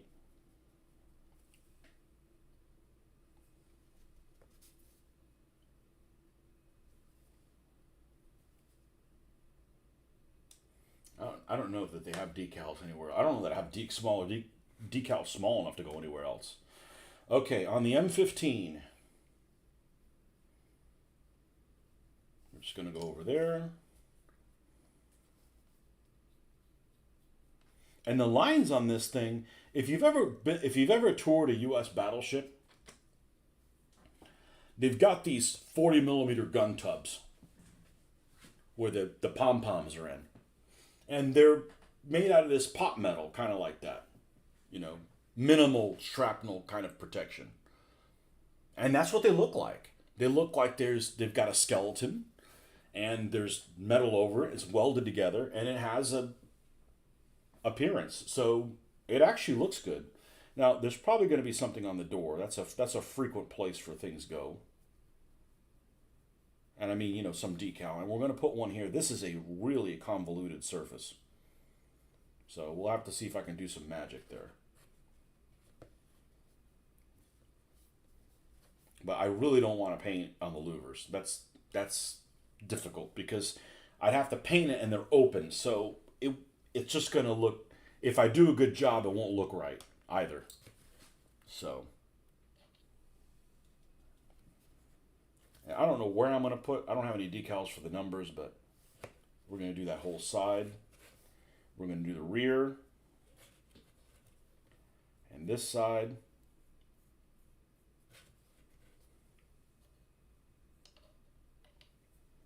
And this dries in no time. The front here, let's make sure we cover the area well. That's it for this guy. And on the turret, I don't know that it has one on the back, but it doesn't harm anything to go ahead and put it on there. I'm going to just do the whole side.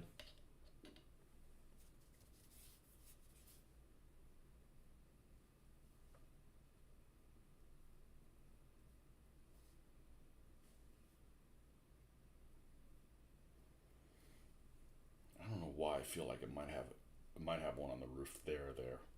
Okay. Now I can set this on there? Yeah. All right, let's put this away before we have a spill. I'm always nervous about that.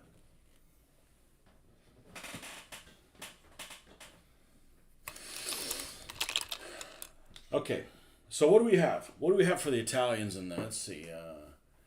If you're still after from, I haven't gotten British names yet. There's a whole shitload. My two most prominent Scots ancestors were Temple Sinclair and Archibald Sutherland. Okay. Sinclair and Sutherland. Okay. That's good. Oh, I'm all good. I just finished some feminist trash movie. Which one? So I can not watch it.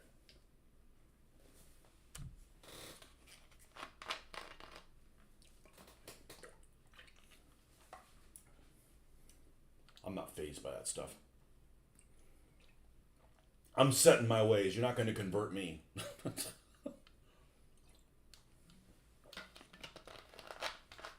I'm all for movies. I'm all for movies where the girls are badass. I'm all for it. Don't get me wrong. But sometimes they're just freaking stupid.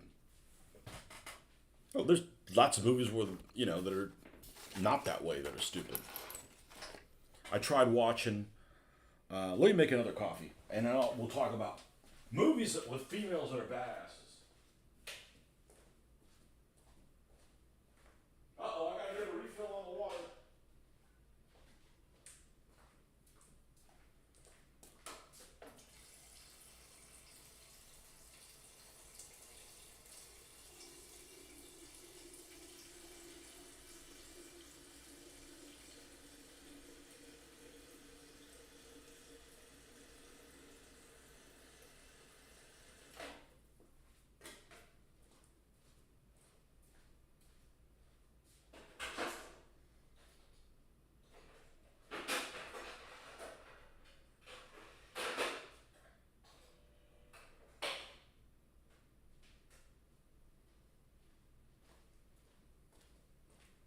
That'll take a few minutes to get made.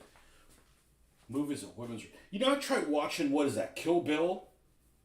I made it like freaking like 5 minutes, and I'm like, I can't watch this anymore. But I don't have a thing for Uma Thurman or the Asian girl either. Maybe if I did, it'd be worth watching. You know, that is. I'm gonna just tell you, if the girl's attractive, that gets me through the movie. I've certainly watched movies I wouldn't have watched because the girl's attractive. Annihilation with Natalie Portman. Oh, she's definitely on my. I'm gonna set up through the whole movie just for her. It was that bad, huh? That's the one that takes place like. I started watching it and it was like it takes place like 100 miles from where I live. I'm like, it was like in Tallahassee or in the Panhandle or something like that, right? Yeah, I made it through like 15 minutes and she's definitely she's definitely in a movie that I would sit through a movie just to look at her because she's really cute. Although the best movie she's been in is still where she's underage. The Professional. That's the best movie she's been in that I've seen. I sat through the freaking Goya movie. That's where I found my love for Javier Bardem. Fucker. What else? I've sat through several movies for her. I haven't seen the one with her and the other girl. That I've seen clips of it. Black Swan. I saw that clip. Like, yeah, I should watch that movie. Her and Mila. Come on, coffee. There we go. You done yet? Give it a little shake.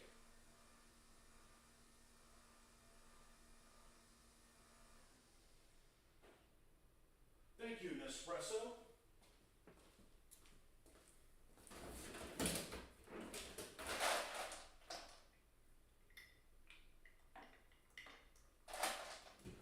You know, it's funny. As attractive as I find Kate Beckinsale, I've only seen one of those vampire movies.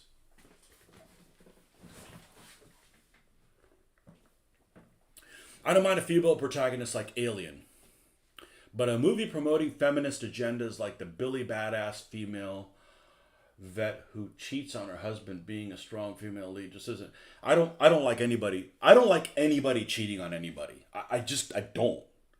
They're not the good guy. I cannot relate to that. Not cool. You want to be with somebody else? Dump them and move on. You know?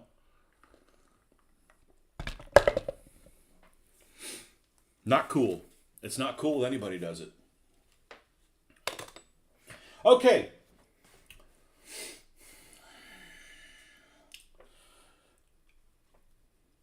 Mix wops and spicks. I don't know that I have that many Hispanic names on here.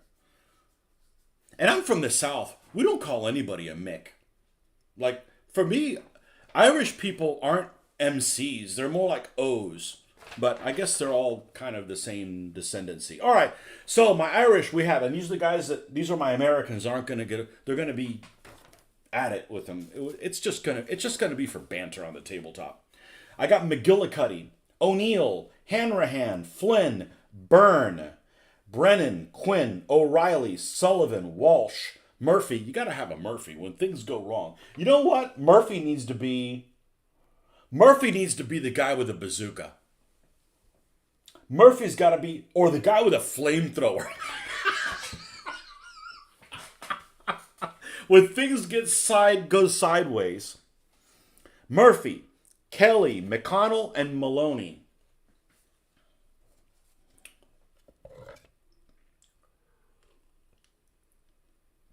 And then Italians, the thing about the Italians is I needed to find Italian-American names.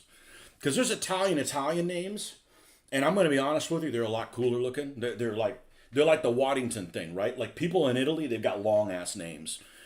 American Italians, they cut them down short, like, you know, they get bastardized, you know? You confused me there for a moment. You were saying Natalie Portman, but was picturing Natalie Portman, and then now you mentioned...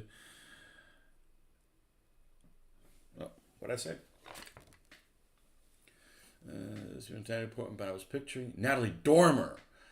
And the movie you mentioned, Work Computing. Okay. Yeah, Natalie Dormer doesn't look anything like.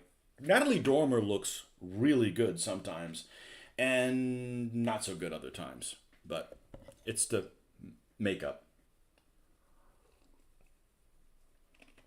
I thought she looked great in The Tudors. She got hers. I'm really creeped out by beheadings. Beheadings really bother me. Like, that's like a bad way to go. And say, oh, it's instantaneous. Yeah, but it's gruesome. Like, you can't go to one place and visit the body. It's like it could be in multiple places. Yeah. Kill Bill. Didn't listen to Kill Bill. Couldn't watch it.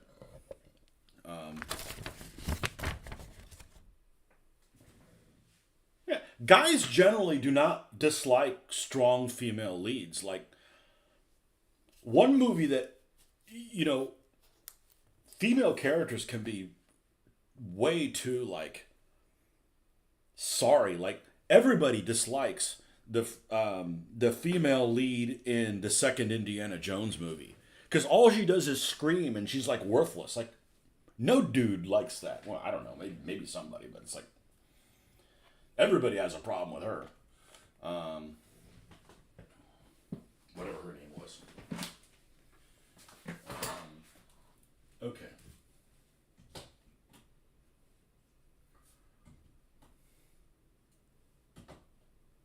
Put the half tracks back. Put the Shermies away. Well, all the ones that are finished. I should go ahead and finish this other Sherman while it's out here. But it's a different color green I used. Boy, that's the problem with magnetic bottoms, is it wants to take needles for a ride. Needles, that's like a name for a pet. You know what? If you had a pet named Needles, it probably looks like Bill the Cat.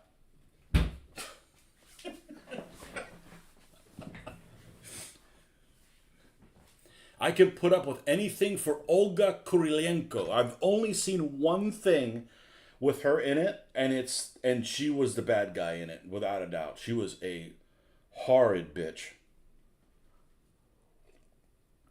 Centurion. I like the Poots girl, though, even though she has a terrible name. Terrible first name and terrible last name. Double whammy. I know she's been in other stuff, but I just hadn't seen it. Oh, I finally got around to seeing GoldenEye, finally, last week or 2 weeks ago. And I don't have a thing for that Famke girl, but she looked good in that movie. I'm just saying. She's awfully tall, though. Any lady that's taller than me, I'm like, and I'm like, well, I used to be 5'11". 5'11" and shrinking, so 6-foot girl is just a bit much for me. No making fun of Bill the Cat. Bill the Cat is awesome. And even my daughter knows who Bill the Cat is. And that cat looks like Bill the Cat.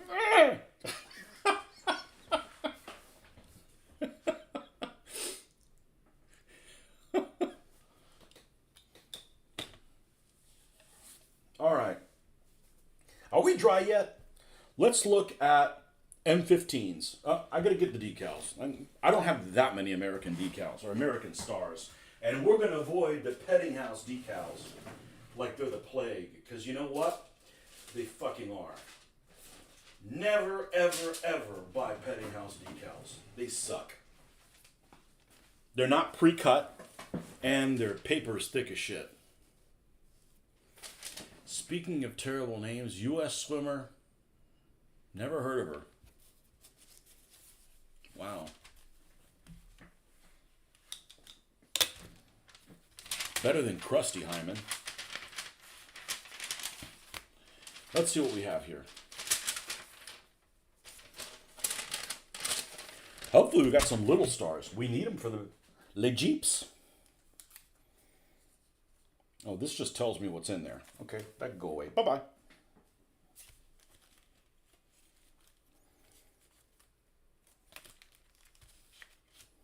All right, we got quite a bit. This are the ones that come with the 3/4 ton 4x4 weapons carrier.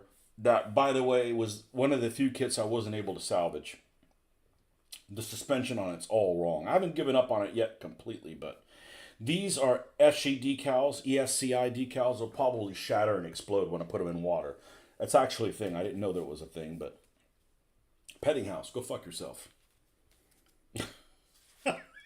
These are microscale. Microscale is awesome. Microscale decals are really, really good. Oh, Pedro. I could name one of the Jeeps Pedro.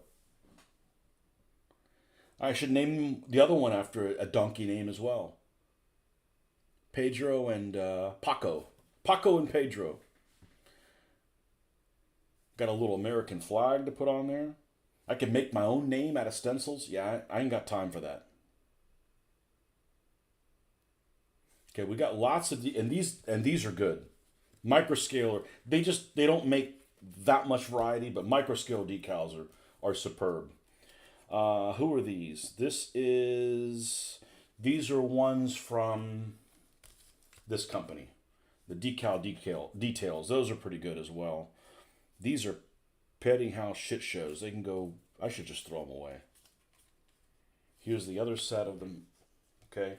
Allied Stars. These are from Alaran. Alaran decals are good. I think they're all on one sheet as well. It's, in other words, if you peel this whole thing, put it in water, the whole thing will peel off. You have to cut them out individually. But they're thin. I did that for some of my Brits. I don't feel like cutting decals out. I'm just not in that kind of a mood. And these haven't been opened, but they're the same set as this. All right, so based on what we have, I'm going to put away the things we're not going to use. We're not going to choose for these things. All right, so we're going to get rid of the Alarans. I don't feel like dealing with them right now. Not dealing with any of them. This hasn't been opened yet, so there's no point in touching that. So we've got these and these. Microscale decal. Well, we have the internet. We don't need this. Show me where to put them on there. Oh, the Jeep has a couple of USAs on there? Okay. That'll work. I'm not opposed to putting little USA things on there.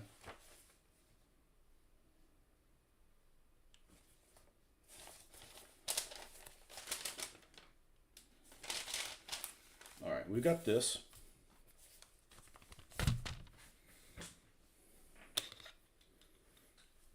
Juan Valdez and Paco. Yeah, whatever happened to him?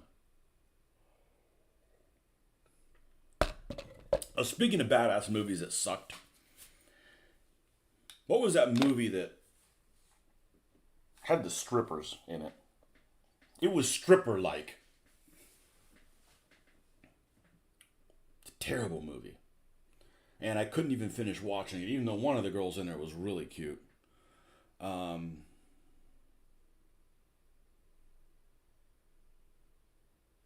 can't remember what it is.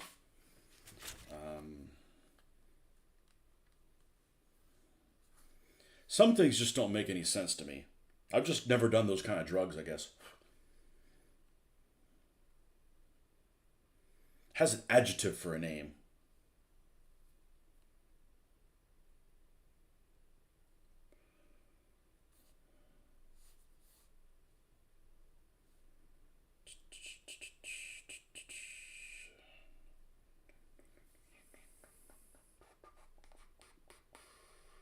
Sucker Punch. Sucker Punch, just what a shit show that was. Couldn't finish it. Couldn't finish Sucker Punch. Even though Abby Cornish looked really good in that.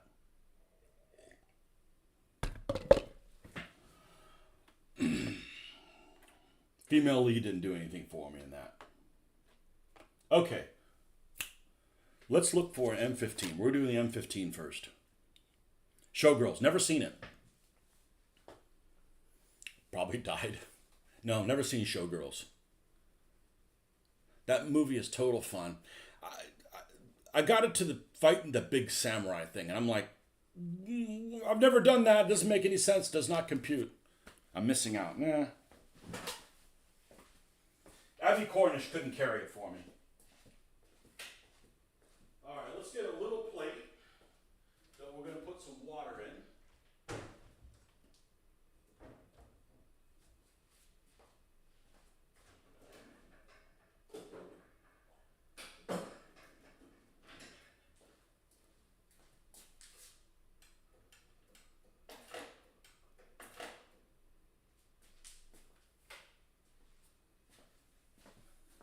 think this is deep enough.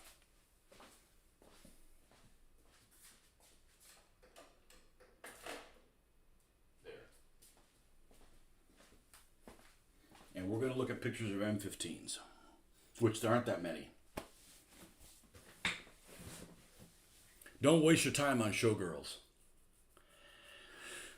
It's like one of the most panned movies of all time, isn't it?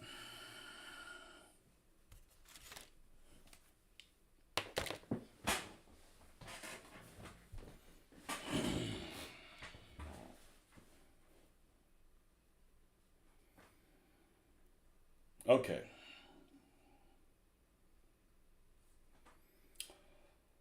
M15, technically it's an M15A1 MGMC. Machine gun motor carriage, I believe is what it's called. Or is it a combination gun motor carriage?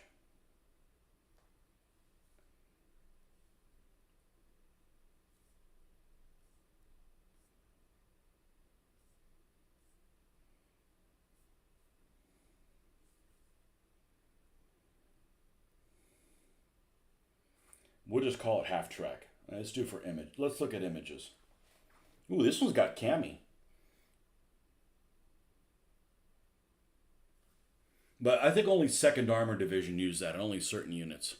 But that's somebody's restoration, so who knows? He might know how to work on them, but this is the louvers I was telling you about. How it's open. Yeah, I could do that. I could spend all day doing that. And even if I did it, it probably wouldn't look right. So we're just going to forego that. It's not like it's on the front of every single one of them.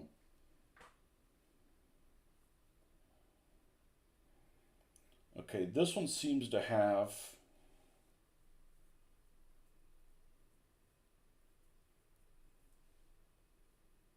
There's some here that just have a white star, and there's some that have the white star with a circle on it. And a lot of it is you just look at it and see if you like it. Because if you don't like it,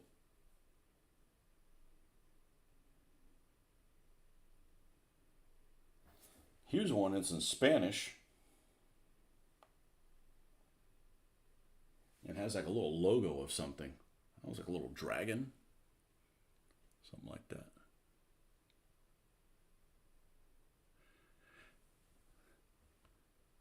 You thought the star with the... Let's go ahead and go switch chats because that damn heart's in the way. Even though one of you guys told me how to do it, I'm a lazy fuck and I'm a painter, not a figure shit out on a computer guy. Thought the star was only on a general's Jeep. Oh no. I mean, maybe on the little flag. Oh, maybe it is. Oh, we'll look for pictures of Jeeps before we go down that rabbit hole.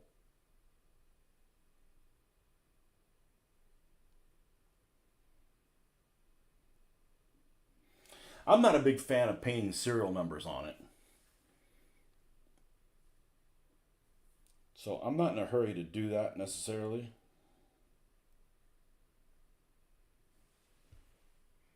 I want to put a star on the door. I want to put a star on the door of the half track. So we're just going to have a regular star on the door of the half track.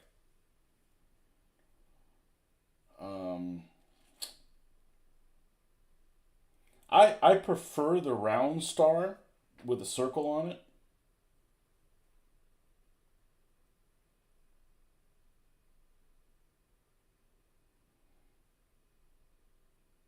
Oh, this is how I'm going to do. Yeah, this is. So this is what I'm planning on doing. And this is actually from GHQ. We'll do them a little bit bigger. We're going to have the star with the circular on the actual engine block. Then we're going to have a plain star on the compartment of where the gun is, and then we'll have a little star at the door. That's how we're going to roll. Okay, and I'm going to go ahead and do that one first. That's enough for me, and it's going to have a nickname on there as well somewhere. Okay. So.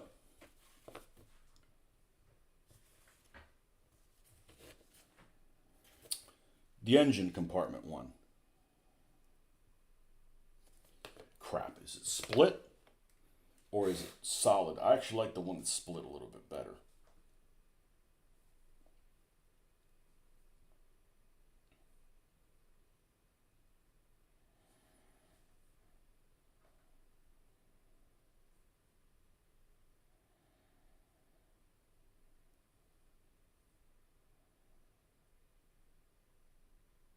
And here's a Flames of War one. Not that that's any indication of anything at all. And there's one on the louver that does not have a circle, one on top of the engine that does have a circle, one on each door which does not have a circle, which is what I planned on doing, and one on the gun compartment which does have a circle and it's split. So a little bit of everything there. So we're going to do a split one on the engine compartment, assuming I have one of the correct size.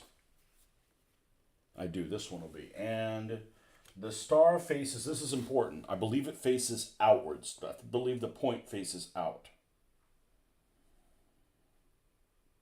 You know, I want to take all these things into consideration. Not like I'm done with them. Man, I wish I would have done something different. Like, you know, think about it before you screw it up.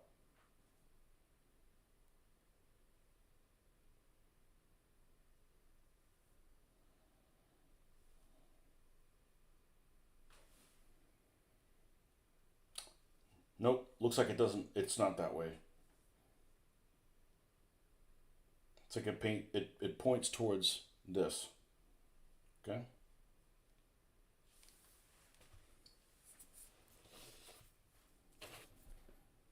All right, so that's going to be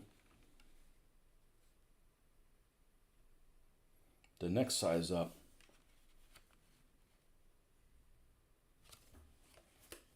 For this one. If it's this one, it's barely going to cover over these little latches. So let's go to this size one. This is going to be the one for that goes on the engine. Okay? Let's make sure we don't have any extra paint on these things because we're going to need a good grippage on this. And I use the Microset and the Microsol, and I don't know that they make that much of a difference.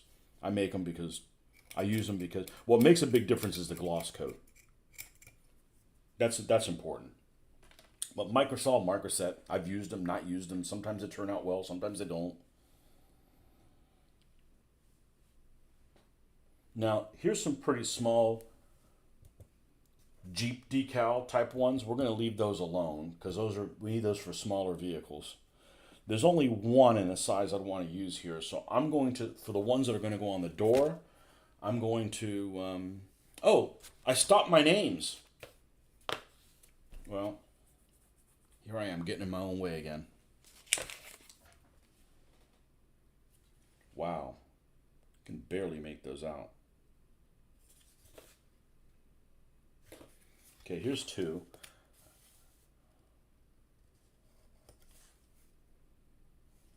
These are old, though. Wonder how they're going to hold up. Well, we'll find out shortly.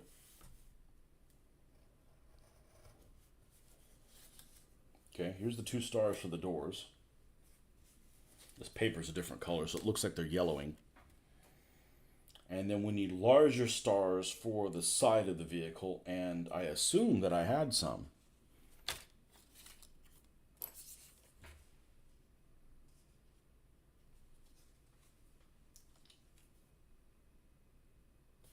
I may have to use the same size ones there. We may have to rethink that.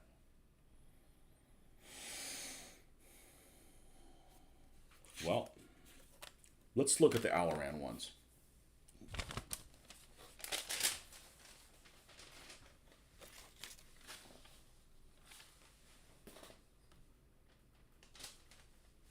Thought we would come in and see him because everybody wants to feel like a badass general, so everybody's surplus vehicle gets painted with one. I thought they were common for aerial identification, but then I might be picturing Korean War like MASH era. There's a show I never watched.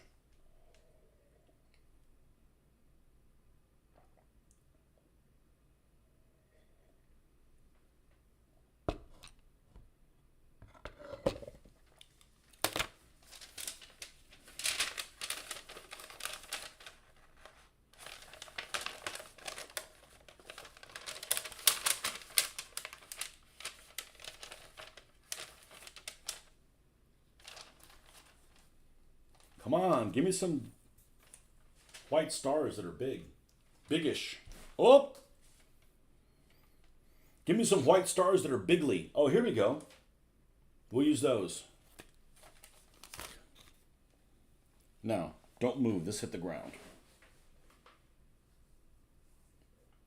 I assume it's this. Oh, that's nothing. That's just trash if that's what it is. I gotta be careful I don't run something over.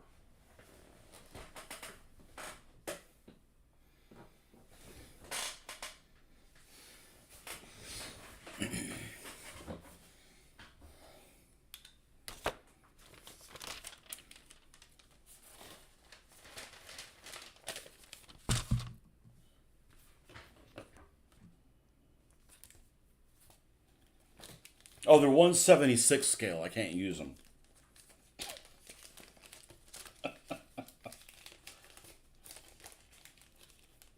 Yeah, I was surprised that some people on that 1/72 site were so freaking anal retentive about scratch building shit. And then when it came to painting, it was almost like done. Like, dude, you spent like 20 hours like scratch building all that stuff. At least like put some care into like what it looks like. Nah, I'm not a painter. Okay. Now these look awfully transparent. So we'll see. The British Allerans that I have are good. I don't know about these. We'll see. We will find out. Now, do I still have my pair of skizzers here? I do. I don't know how sharp these are. Let's do a test cut. Yep, they're good enough.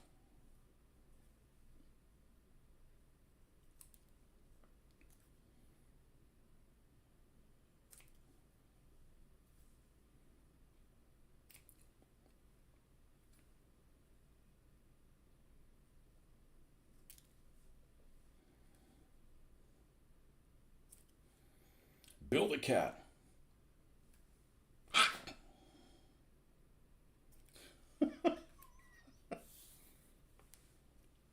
He's definitely on the fast drugs.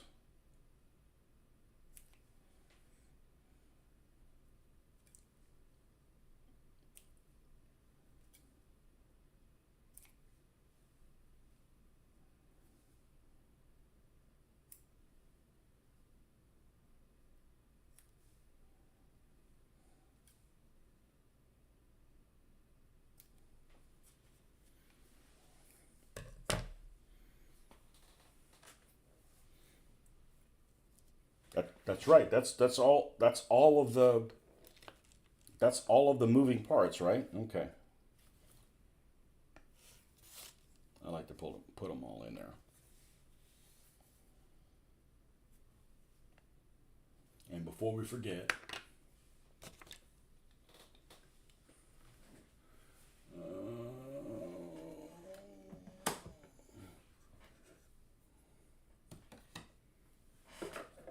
microsol, microset.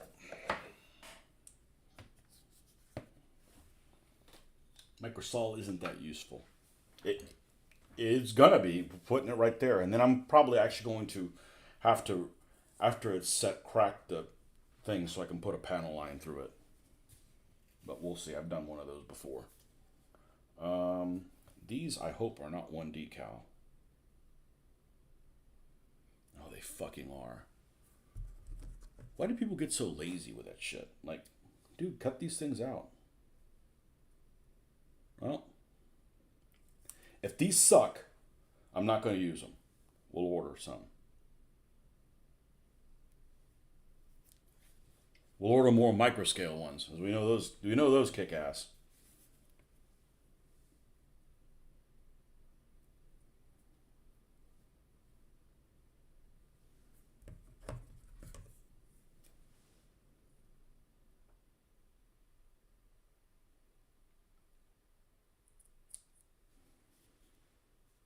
Don't dare make it smaller. I could barely see these from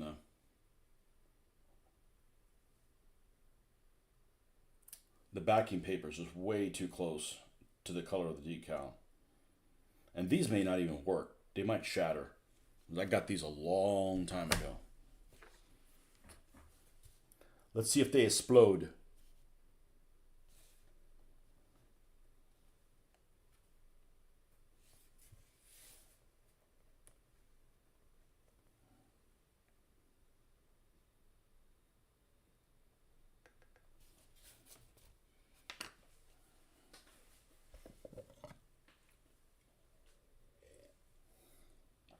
Now, let's get another brush that has not been tainted. Usually when they have one of these covers on them, it probably means they haven't been tainted.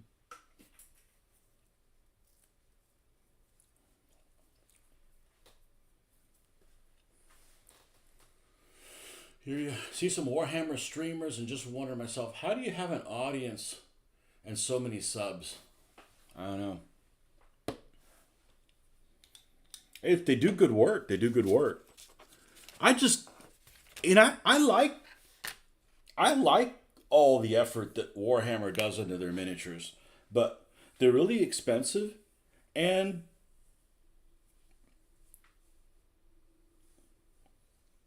I think that their stories are just, I'm not interested in learning. I mean, might as well learn about something that really happened, you know?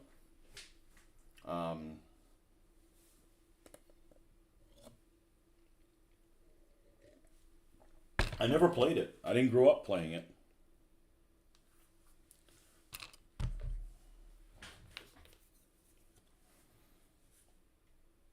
And there might be some really cool people that play Warhammer, but I haven't encountered any. I go to the store and I see, man, you guys don't paint anything, and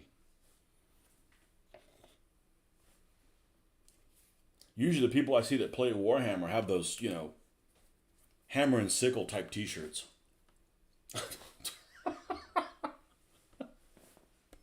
Commie dirtbag.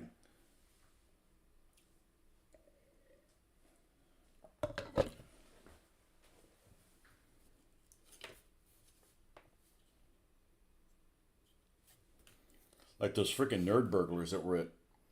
I went to go watch Deadpool with my daughter, and the last one, and I didn't think it was that great. And I'm a fan of the first two. I thought the third one was the weakest one. But anyhow, there were some people that were uber nerds watching that. They were like laughing about shit that the whole tie-in with the other movies, which I'm not a fan of because I can't keep up with their nonsense. All right, let's see if I don't regret this.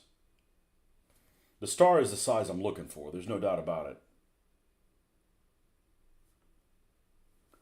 But man, it's got a whole lot of decal paper.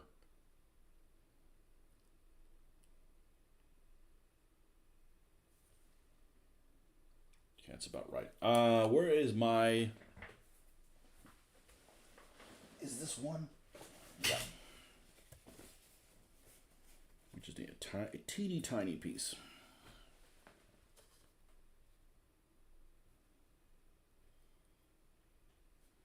Nah, we're good. These aren't bedding house. These are thin.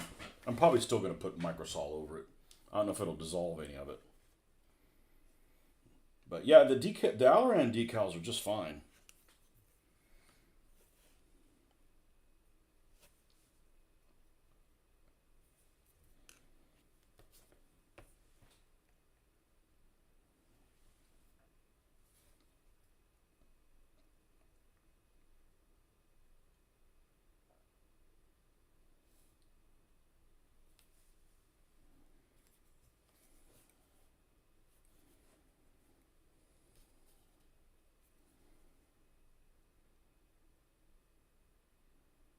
Okay, we do have that center in the middle, right? Okay, and about that from the top. Okay, cool.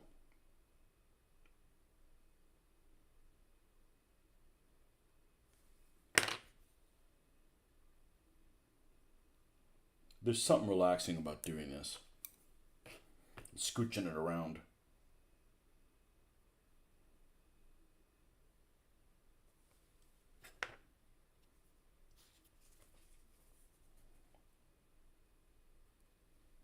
Don't have to press it hard. Just get the moisture out. And I don't like airbrushing the entire thing in gloss. Like, why? I can just paint a little area with that Pledge. That stuff's great. It even smells good. Okay. Now we do the questionable one on the side doors. Let's see if this. See if we can. Let's see how alive these things are. Seems. Oh. Seems the secret here is not how to resist the taint with the brushes. Those brushes are not free.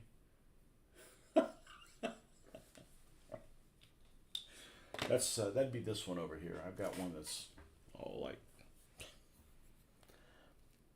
a brush that provides a little too much excitement. Oh, so I actually encountered this the other day. I wasn't just imagining it. There's a couple of these. Who makes this one? Is it the details one? They have like a double, like a stuttering star. There's like a star on top of a star, and like they're right next to each other.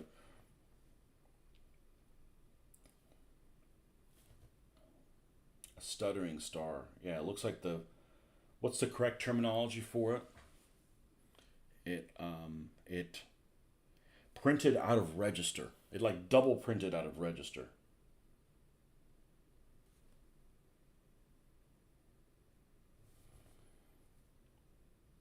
I used them on one of my half tracks or Shermans or something. It turned out just fine.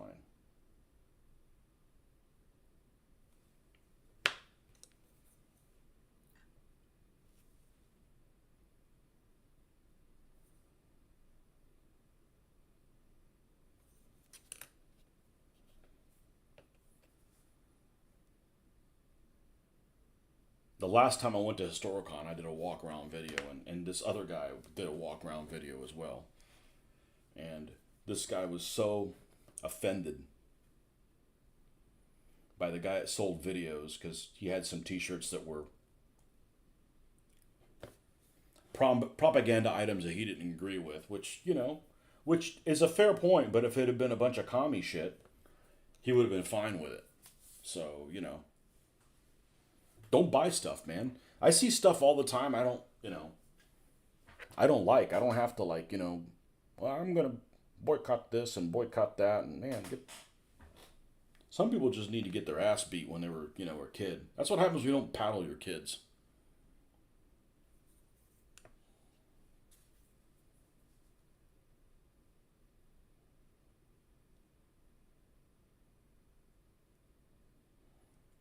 Something makes me uncomfortable, so we gotta take people's freedom away because this makes me uncomfortable. How about just grow a fucking pair, man? Get some thicker skin, man. I hate people wear those commie shirts, but I think they have every right to wear them. And I have every right to confront them. I don't want to go to I don't go to a show and see those people. Like, you like communism so much, man. Go to fucking Cuba, man.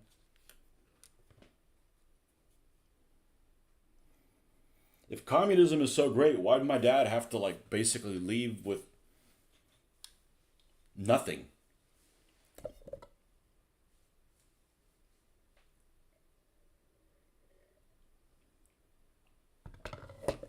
Okay.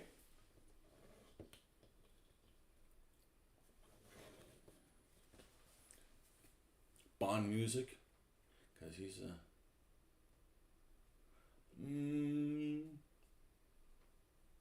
I don't think I saw that Bond movie. Why does everybody like Goldfinger so much? It's a stupid fucking movie. And I don't. It's not.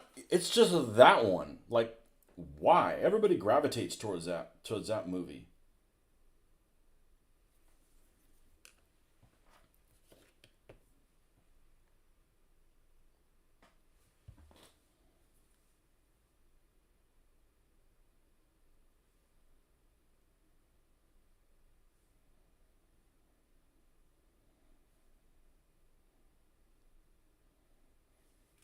Shitty villain. It's got a tosser for a henchman. Freaking Korean tosser. You bloody tosser. Okay, this is definitely a candidate for microsol action. Now here's the man. This is really like ridged. Well, I can always take it off and hand paint it, and that would take me forever and a day. I could do it. I could pull it off, but I just don't want to spend 6 hours doing that. Now, I don't know how long I'm supposed to wait between the two. Not all of that decal is even touching the surface. It's that prominent. Let's see. Read before using. Brush on the model where the decals will be applied, then dip decal in water slap. Well, this is the same freaking instructions as the other one. Using a soft brush, gently apply Microsoft, then decal. Being careful to remove the decal during application. No, okay, so we got to get it. We got to get it where we got to get it. All right, so let's push this thing down as much as we can. Do you like where it is? Yes. Okay. Right. Now, let's rinse this in neutral. I don't like this one. This smells like vinegar, white vinegar. I'm not a white vinegar fan.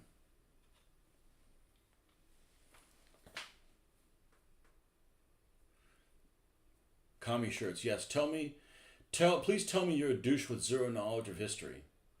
And they have long fucking hair. Like, at least get the gulag rat haircut, right? If you're gonna wear if you're gonna wear a commie shirt, at least like, I will break you. At least look like that, right? Or like, I am child molester third class, Comrade Petrushkin. At least get one of those. Not like be, really like a bad hair day, man. Like, if you're gonna be a commie, like, at least cut your hair like for all the fleas and rats and gnats that you're gonna have. What is it I'm thinking of? Lice. Yeah, lice. Get a pro-lice haircut.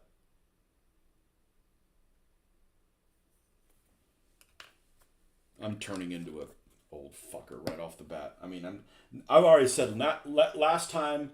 Next time I see somebody at a convention like mistreating somebody else's figures, I'm gonna call them out on. I'm not gonna get violent with them, but I'm not. Some of these people have never been talked to like they need to be talked to, and I'm gonna be that guy. And you can't wear a Nazi T-shirt either. That's not cool. I don't care if you're playing. I saw this, and I'm not offended by that stuff because, like, I was fortunate and none of my people were hunted down by that. But I mean, there was this one girl at a convention, and she was playing Flames of War or something like that, and she had a First SS Liebsten Dart whatever T-shirt logo on her shirt. And I get it. You're playing the freaking. That's who you're playing, but man, that just sends the wrong fucking message.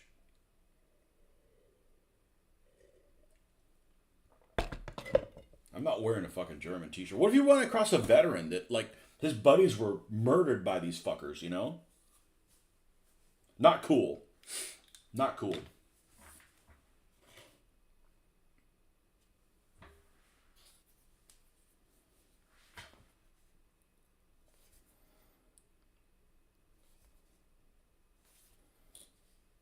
Now, I think I'm going to need to wait for this to dry and keep applying it in different levels. So, with that said, we're going to set this one off to the side.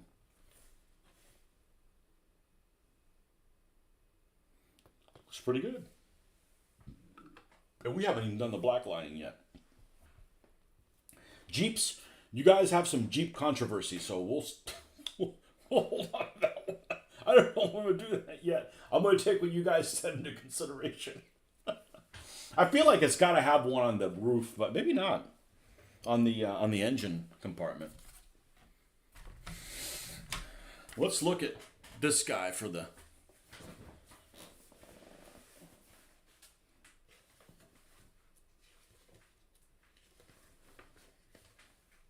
Oh, now I get it. At the beginning, the Nancy Sinatra song.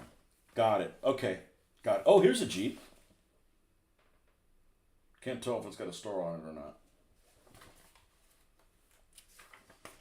Let's see what we got here.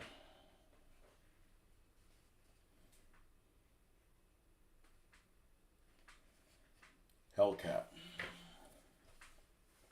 You know the worst thing about American World War II vehicles? Their running gear is not very attractive. And what I mean by that is the running gear on the Sherman just isn't very attractive. I prefer torsion or Christie type suspension.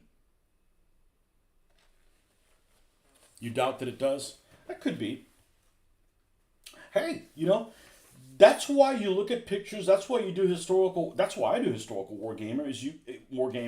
You get to be more educated. Now, there's some things I will absolutely not do, and I've talked about this. I'm not putting Allied stars on my Commonwealth vehicles. I'm just not going to. It just looks stupid.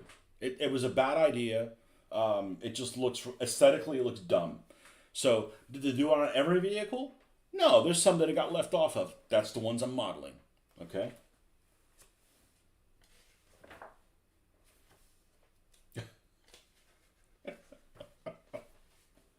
It's my artistic license.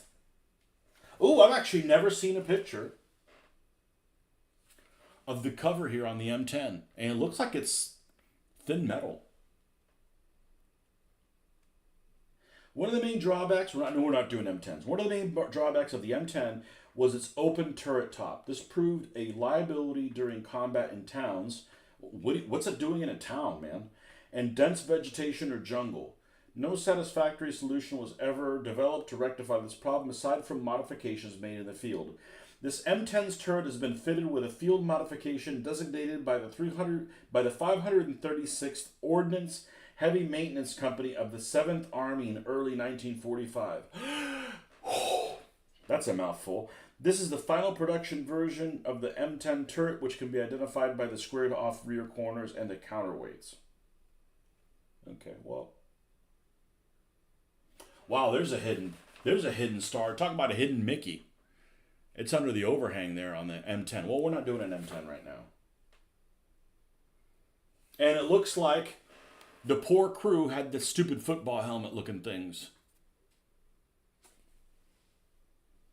Okay, well, the good news is that I can use the crew members that I have, but those poor U.S. veterans that had to endure that football helmet. Maybe it was good. You just look like a dumbass. No, not knocking our veterans. They didn't design the fucking uniform, okay? Some asshole that never had to wear it designed it. They'd be like, if you go to Disney, you see the ridiculous uniforms that they make Disney wear. It's like, yeah, we'll have you dressed up with a dinosaur. And we'll put this dinosaur's patch on your freaking ass cheeks, so you go walking around. Like, it makes them look dumb. Well, the people that design it never had to wear them. Okay, Hellcat. Show me some pictures. No decals. No decal. Okay, this one has a white star on the front.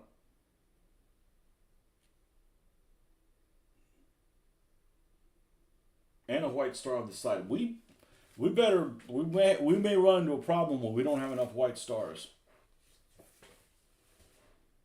Okay, this one's got a circular one. Yeah, this is the decal I was talking about with the tank destroyer. Crunching on that. That's a cool decal. This has a couple stars, the rear hull. I like that. Did I paint the rear? I did. I shinified it. Excellent. Okay, the big white star, that one's in Korea. I don't care about the Serbian one. All right. Let's continue.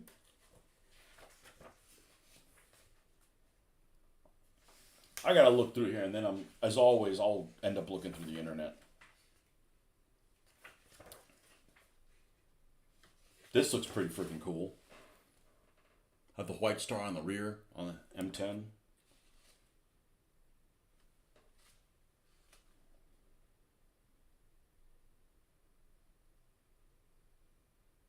Here it is, circular broken on the front. Split. Okay. Well, I got lots of those.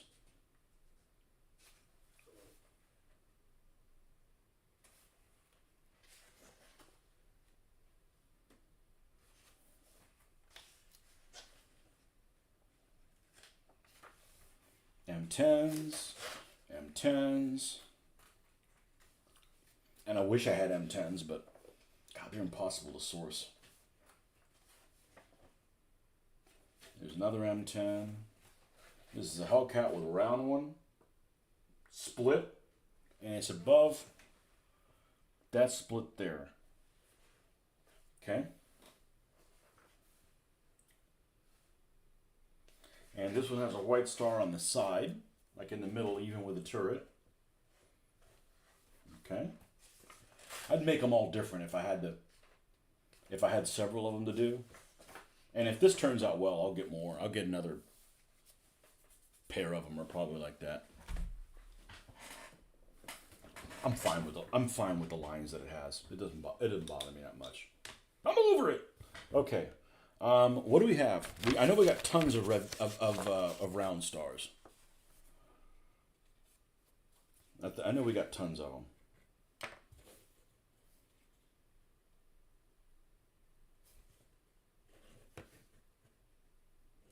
It's the single star that I am very limited on.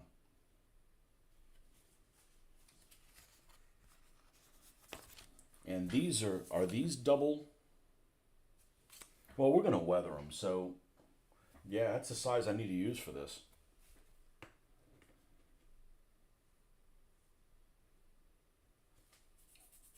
Okay, so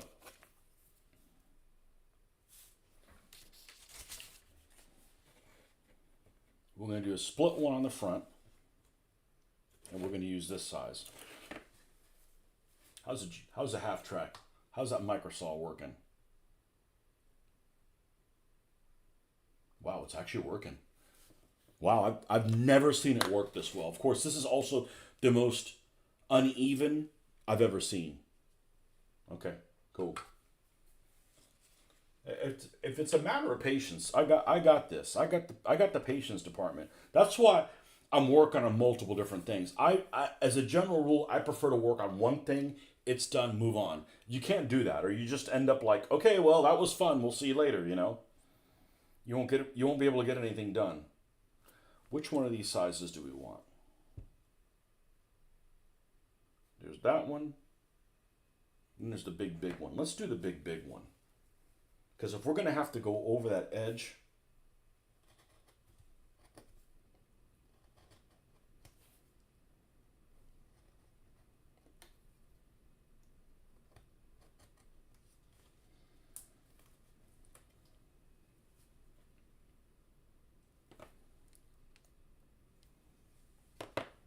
all right.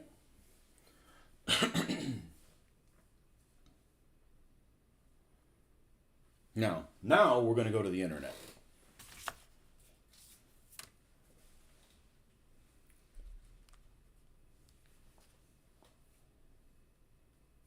And they make a decal set for these, of course, made by, Wonderful Petting House.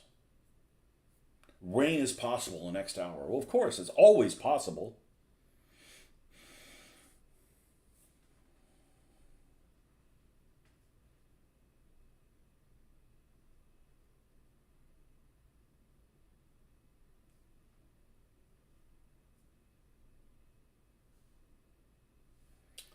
M18 Hellcat decals.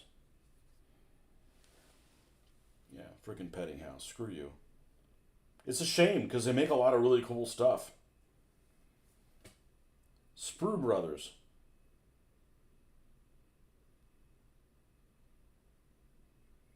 Okay, these have a small white star.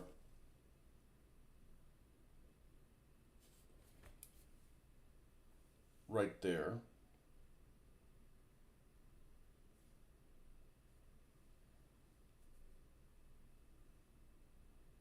There's lots of examples of these.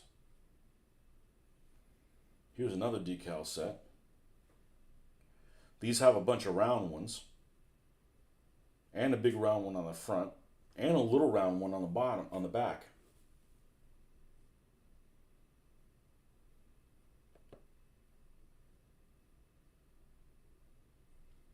M18 805th Tank Destroyer, Italy, September 24, 44, April 45.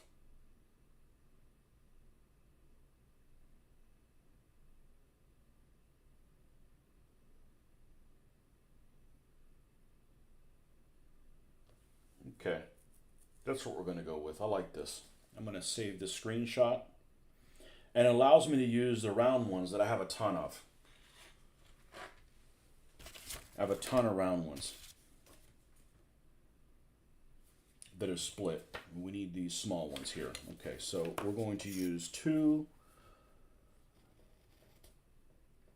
of these split ones. And there weren't that many like plain white stars anyways in this set. So we're going to put those 2 in as well. That's for the sides. And we need a little one for the back. Do a teeny tiny one. Where's that going to go? About right there. Okay, yep, one of these for the back. And then this one will all have split ones round. That's what's shown here. So I'm not just inventing that. And this one also has some markings in yellow that I don't really love, but that uses up some decals that I have. So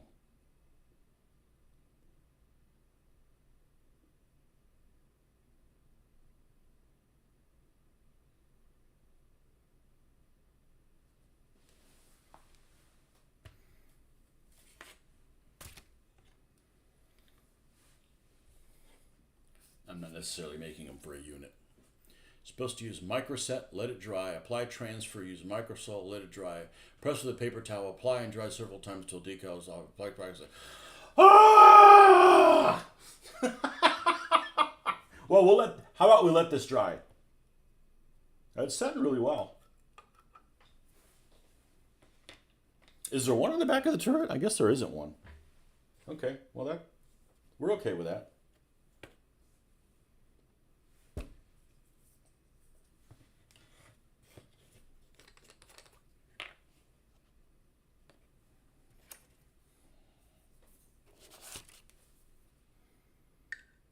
Ah, the stank of vinegar.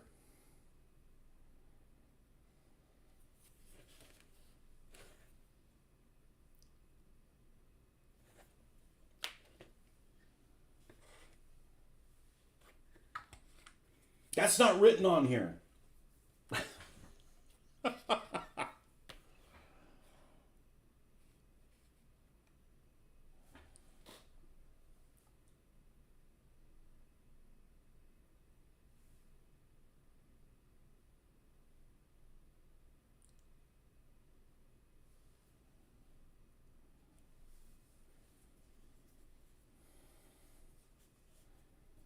Thank you.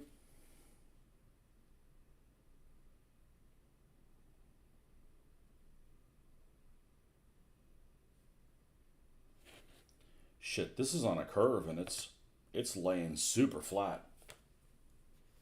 You know, the biggest secret is gloss coat and then flat coat it. And I mean, the stuff that I've done that way, it looks like it's freaking hand painted on.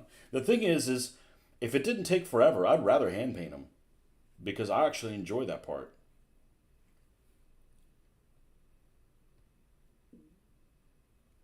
Hey, so I'm a sadist. There we go.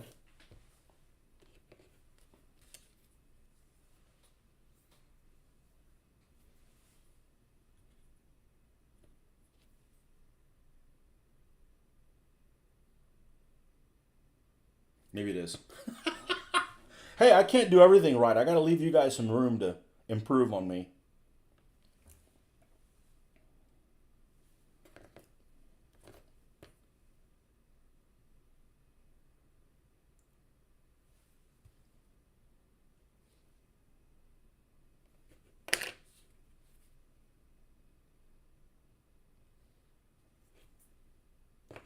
Cute.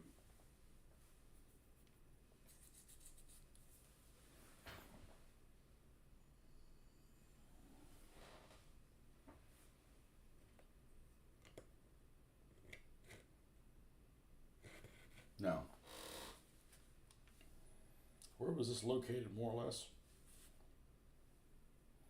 I like the regular star on the side, not the circle one, but I could change it if I want to. There's enough variations in them, that's for sure.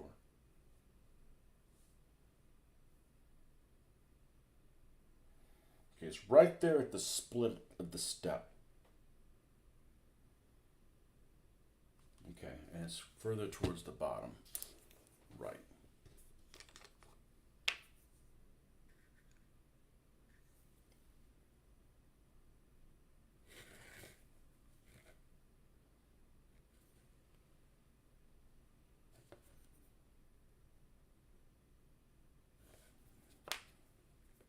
And we may put some junk on it. But we don't want to do that just yet. We want to build these as they're supposed to be intended. Intended? Intended.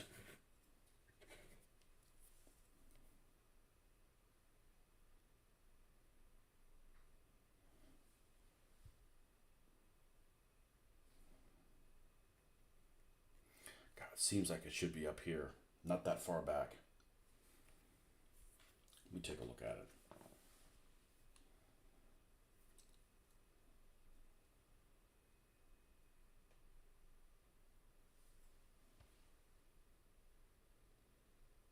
I'm going to make an executive decision. Yep. White collar all the way, buddy.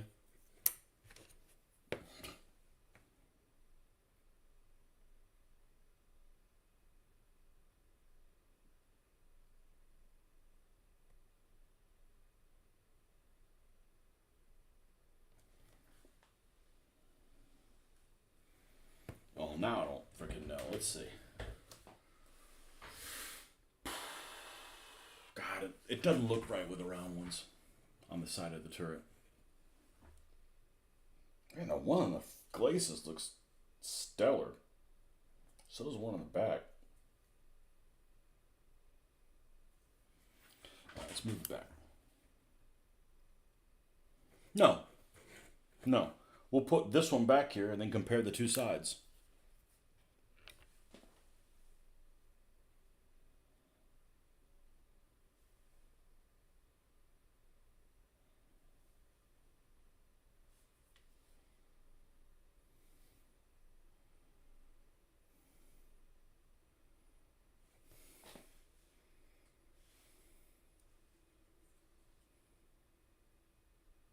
We'll move it back.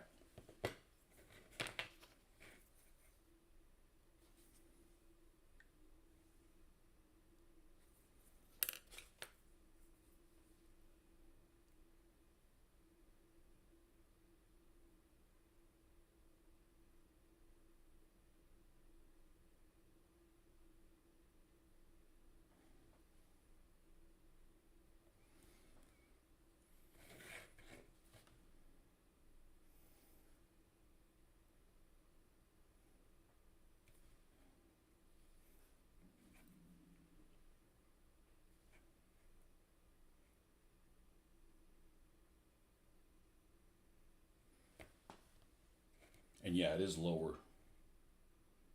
It's not in the middle of the turret. It's towards the bottom. And of course, this will get weathered.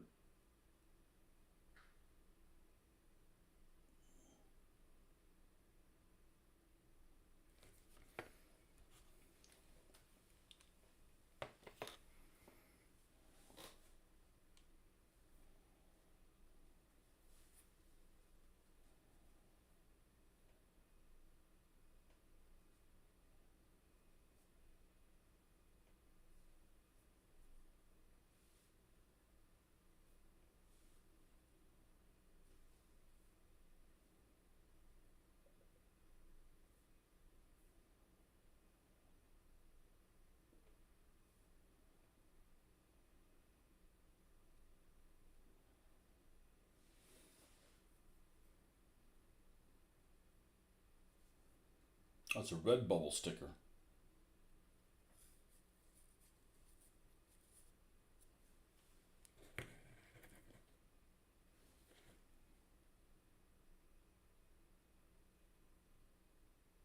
Move a little bit farther forward.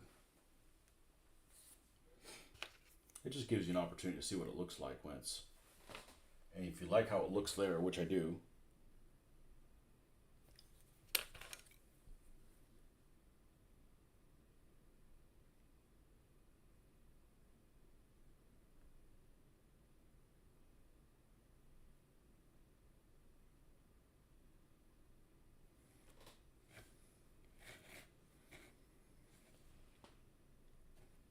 And we're going to move this one up equivalently.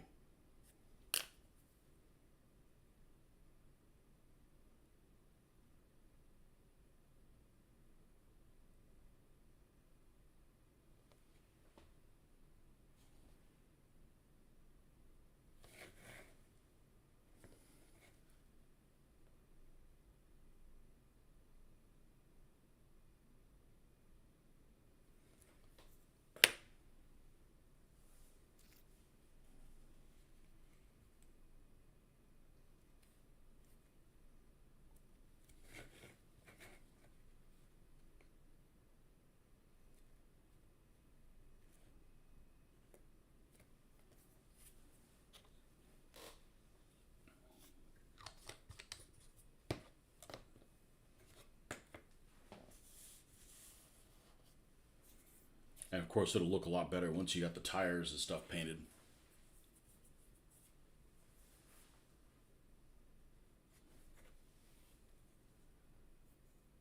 Yeah, the one on the front looks freaking great. I don't know that I'm going to put any microsol on it. I think it's fine the way it is. Let's put this thing on here.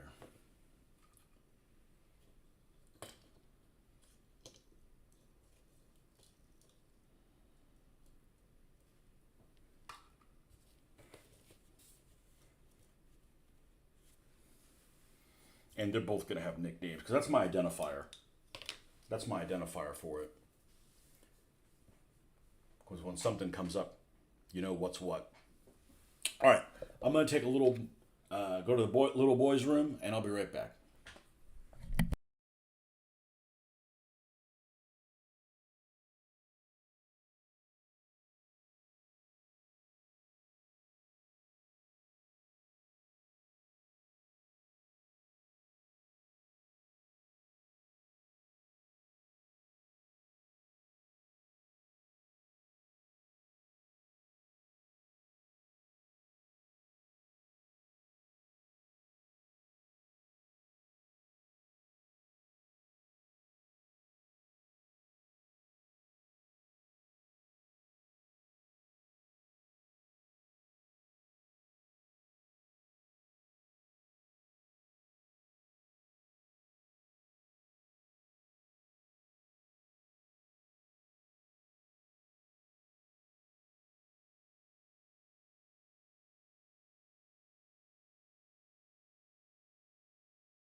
Jeeps.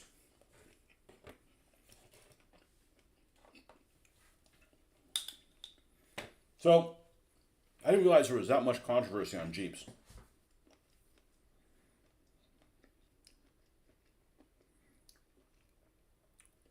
So what I'm going to do is, I'm going to Scalemates. And if you don't know what Scalemates are, well, where you been, man? Scalemates is, and we're going to use our little pen that we don't use enough. Scalemates is a site where, let's move this out of the way.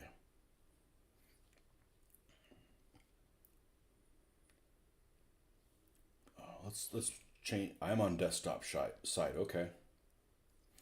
Where basically like every copy of instructions and stuff, decals and stuff is on there of every model kit, which is probably what I should have done with. There wasn't anything for the M15, believe it or not. It's a weird item. Should have done it with the M8, but there's lots of stuff on the M8 on the Hellcat, and I'm happy with that. I need to use the round ones if I can because I have a lot more round ones. So we're going to go here and we're going to do a search for I was just going to do a search for Jeep. Hopefully I don't get modern Jeeps. I guess Jeep Willys is what I should do.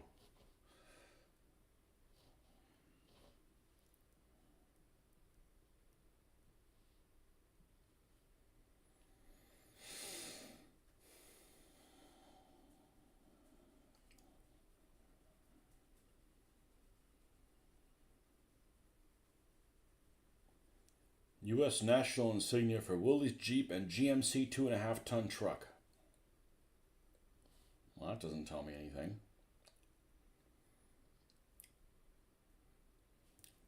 Let's look for the Tamiya one.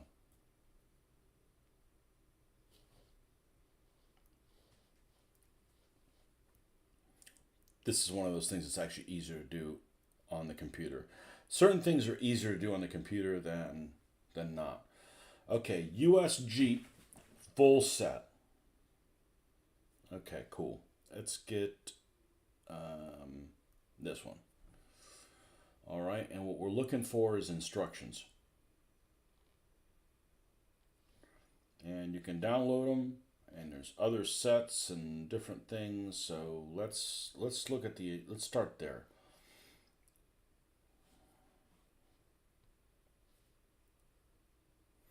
And sometimes they show the decal set. And that's this set right. Oh, come on. That's this set right here. So you can go on there and you can see exactly what it comes with. Okay, but there's a tiny little symbol back here on it. This little round little star.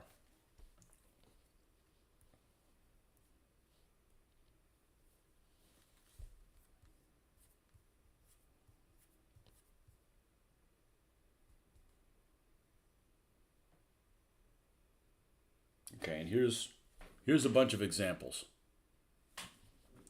If this is wrong, well then this is. But I'm fine going with a model kit.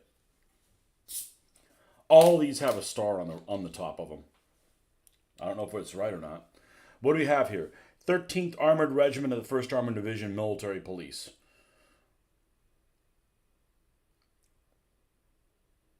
Airborne Engineer Battalion.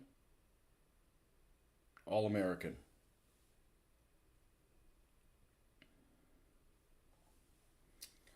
All these have the round circles on the top. Is there anything on the side? Just a tiny little symbol back here. One of them has a round one, and the other one has a non-round one.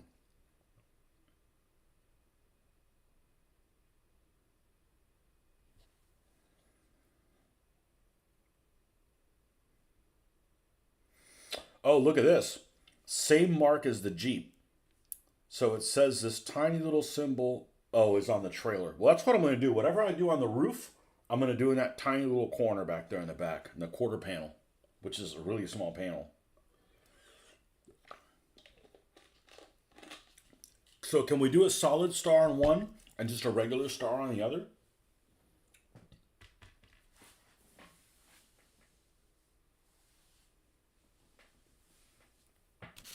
Let's see. Let's see what we got.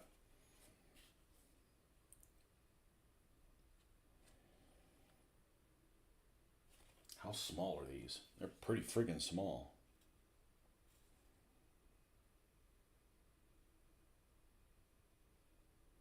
No, fuck it. Let's try it. Now, which one are you going to use for the front?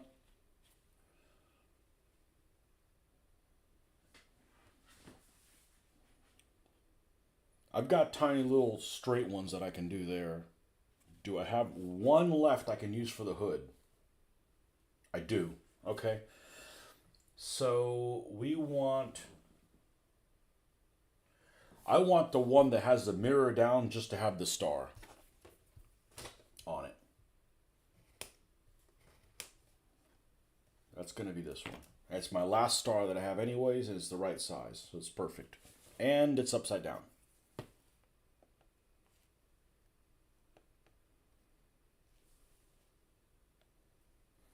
Okay. And two tiny itsy bitsy little ones that I'm never going to have another use for.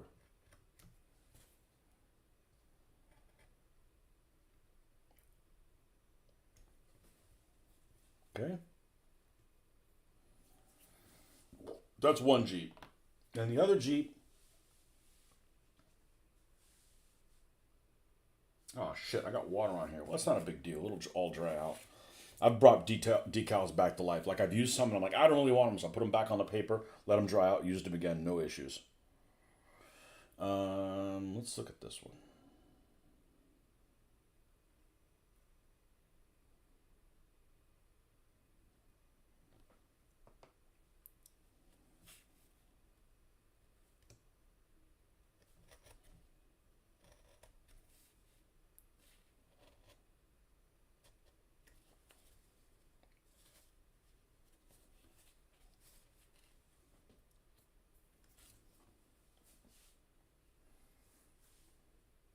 And two tiny little circular ones back here.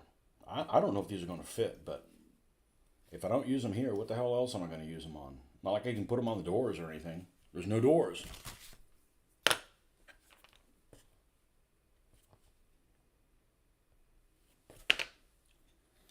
That gives them something to look at.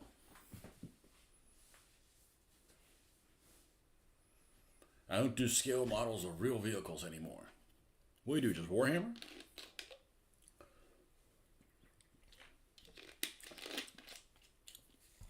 I like their models. I don't like the price that they are.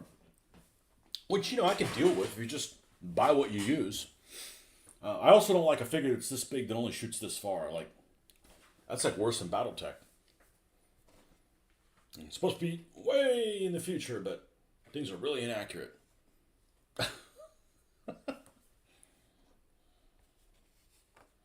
But what I really don't like about Games Workshop is they get you all hot and heavy to do something and then you discontinue it. Like, look, you're the one that's interested. You got me motivated to buy this product. And you're like, nah, we're not doing that anymore. I'm like, I don't do well with people that cry wolf,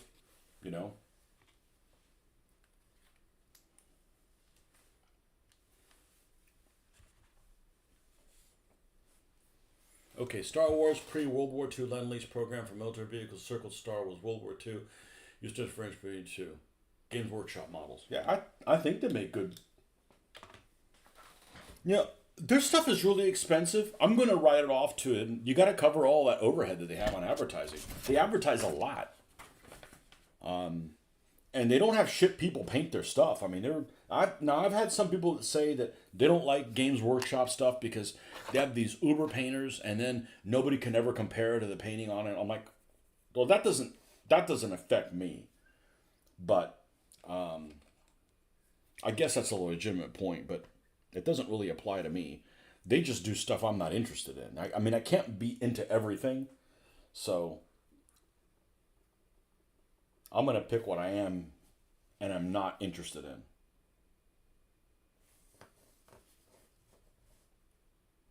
I don't know if these stars are going to be able to fit back here. But we'll try. If not, it'll look fine without them. This little guy's going to look great when it's done. So, and these are some robust Jeeps. Is there people that 3D print Games Workshop stuff? I mean, I know you can't use them in an official tournament.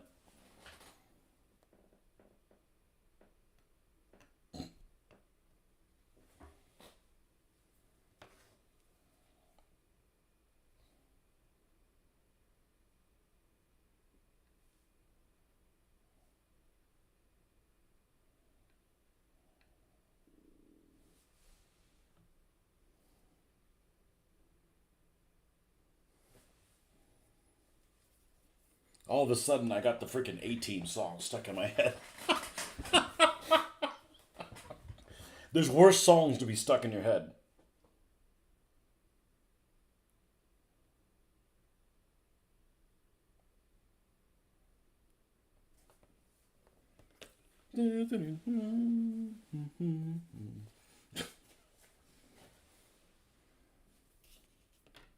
There's so many shows I want to watch with my daughter. That's one of them. We started watching a couple. They're fucking funny as shit. Yes, they're more fun when you're 10 years old, but there's only so much time to watch television. I don't want to watch any of it alone. There's nobody to talk to about it.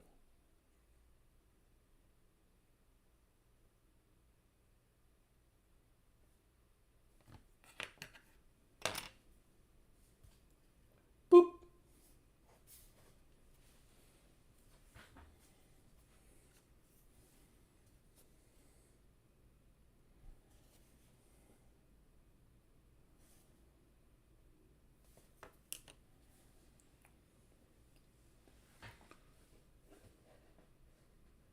Tons of people do 3D print.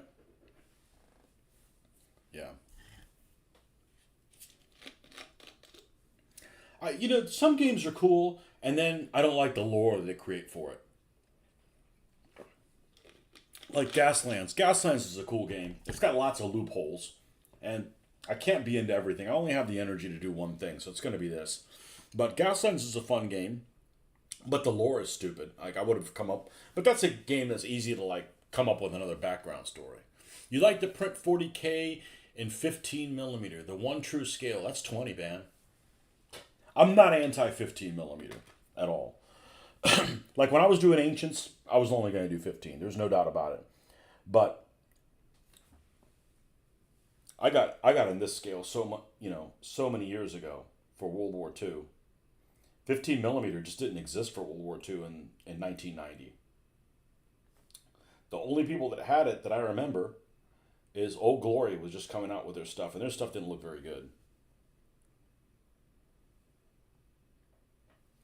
Man, they fucking fit. All right, let's put them both down, and then we can adjust them. Well, that's good, because I didn't have any use for any stars that are this small. I mean, unless I was doing 15 millimeter. They're almost 1/25th. Almost.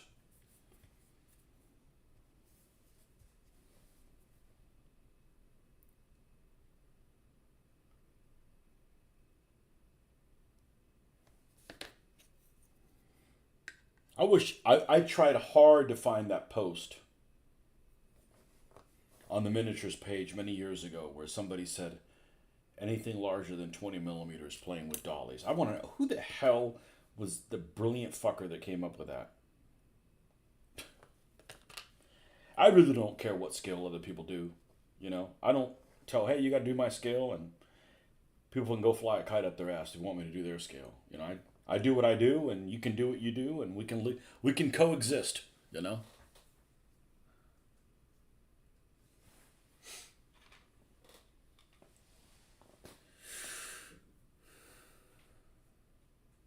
Yeah, Epic was like 6. Yeah, I actually had some Epic. Never got to play the game.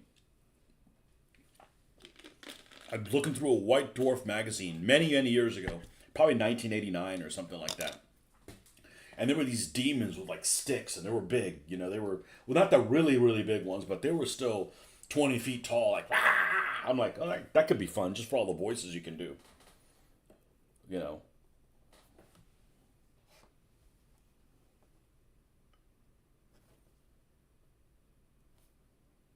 Picked up them. I picked up the little plastic set. At that time, they were doing some things in metal, something in plastic.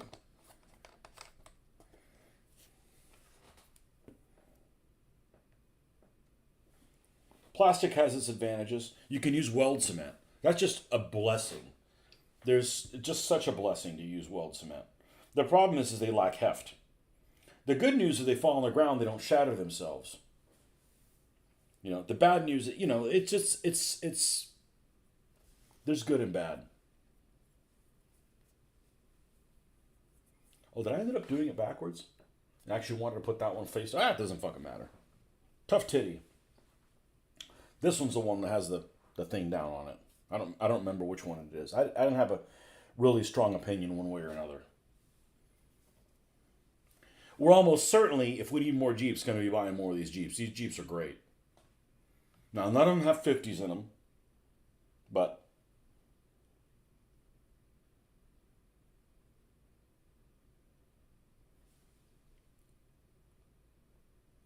this is just a good way to get these things shot up.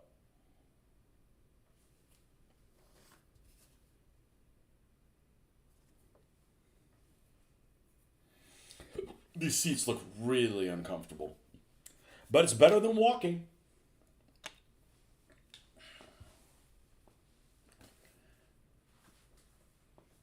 LI is 8mm. Legion Imperialis, just like 15. I don't actually use them for 40K. Use them for Chain of Command 40K. Oh, interesting. Or Future War Commander. I like Chain of Command. You let Oldhammer, yeah.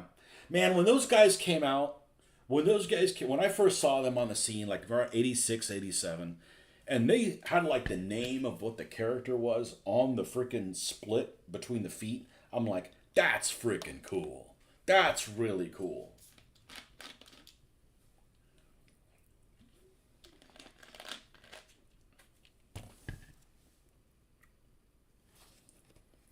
I have a wolf around here somewhere. Might be worth a lot of money if I hadn't painted it. I don't know. Don't ask me why I have it. Told you not to ask me.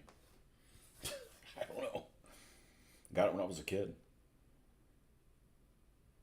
One of the first things I dry brushed.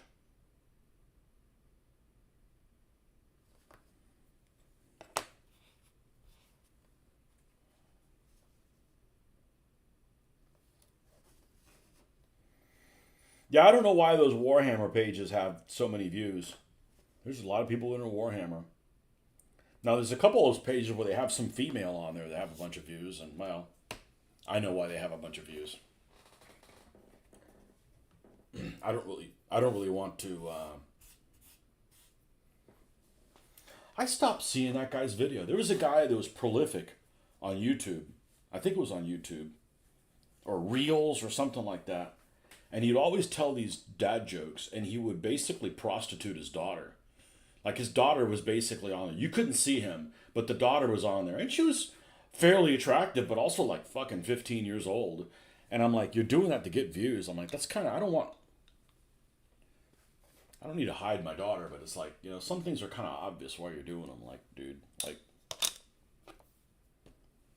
And I'm like a dad. Like, I can see a 15-year-old girl and go, oh, she's cute, and mean nothing of it because I have a freaking daughter. But there's some people that aren't wired correctly,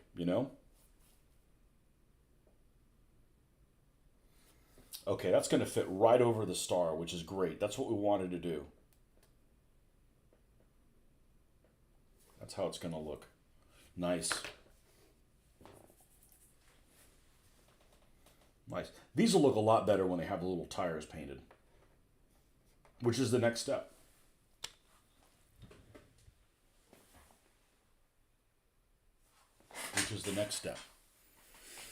You mainly use 15mm because of size constraints in my studio apartment, and also 15mm and printed miniatures because after 7 back ops, my back doesn't like metal. So let me ask you a question, and this is not a judgmental question. And this is a legitimate question. Those of you guys that rent, well, okay, I'm not in the United States, so I'm in the United States, and you're not, so things may be different. How can you guys afford to rent? Because, and what I mean by that is, ever since the pandemic, they're just like, well, this place is, say $1,500 a month. Well, now it's going to be $2,200. When Oh, in 2 months. Well, I don't like it. Well, then fucking move out. And then if everybody does that, you got nowhere affordable to live. Or is that happening anyways?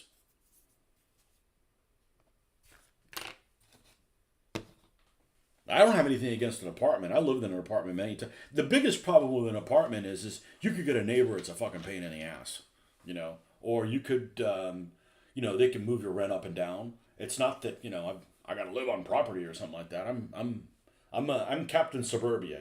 I'm used to that. How is this Microsoft thing going? I got to be careful if I do this. Let's read the instructions. Make sure I didn't skip anything. Using a soft brush. Okay, don't touch the decal after applying Microsoft. Okay, can't touch it. It's now soft, easily destroyed. Allow it to dry completely. Really? Well, we'll see you next week. We'll see you next week. Well, if that's how you're going to fucking be. And what I normally do is I weather over it, and then when I'm done, I do the seal. I don't seal now and then, and then do that. You own my house, like own it. Awesome. Currently working on buying a neighbor's house. Excellent.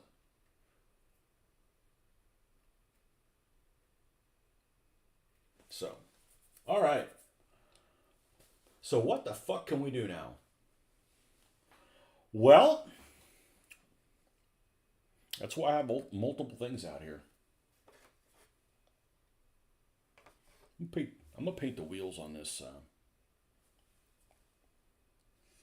I'm gonna paint the wheels on the on these vehicles, and let's just keep working on this stuff as much as we can. Let's get the black out. And no, I don't paint dark gray for rubber because I weather heavily.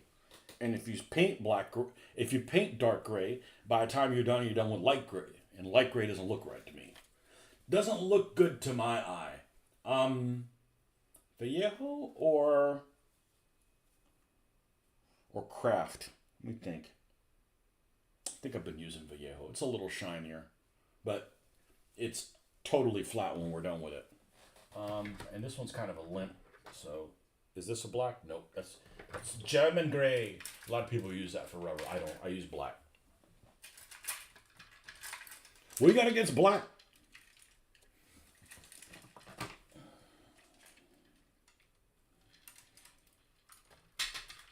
It's like some people are like, oh, you shouldn't base coat in black. You should base coat in gray. You should mind your own fucking business.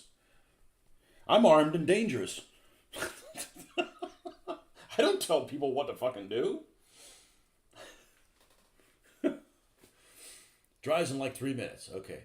I'd buy if I could, but coming up with a deposit in Sydney is too expensive. We're always in the top 4 most expensive cities to live.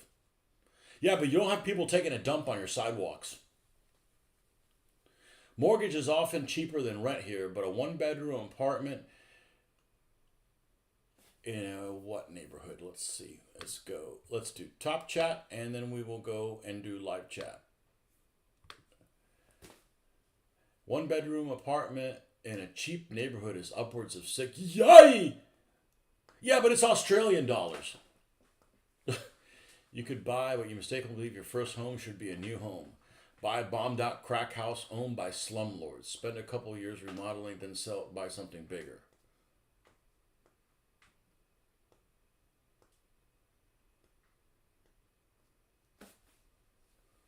Well, you got to pay a certain amount of money, or I think you got to pay a certain amount of money so that you don't have, problems when you get home. I don't want to get home and, the next thing all my neighbors don't work and there's cars on blocks and there's problems. All my problems are at work. So there's got to be balance, and you can't live in a place with a fucking swimming pool. You can, I guess, if you want to, but, And of course, the last 5 years, everything's back asswards and upside down. So 400,000 US. Well, if you get compensated like that, that's cheap in New York City. And I could live in Sydney. I wouldn't be able to live in New York City. There's too many assholes there. People that go to the U.S. and go, man, everybody in the U.S. is an asshole. Where'd you go? New York City. That's not the United States. New York is not the United States. Not even close. Not even close.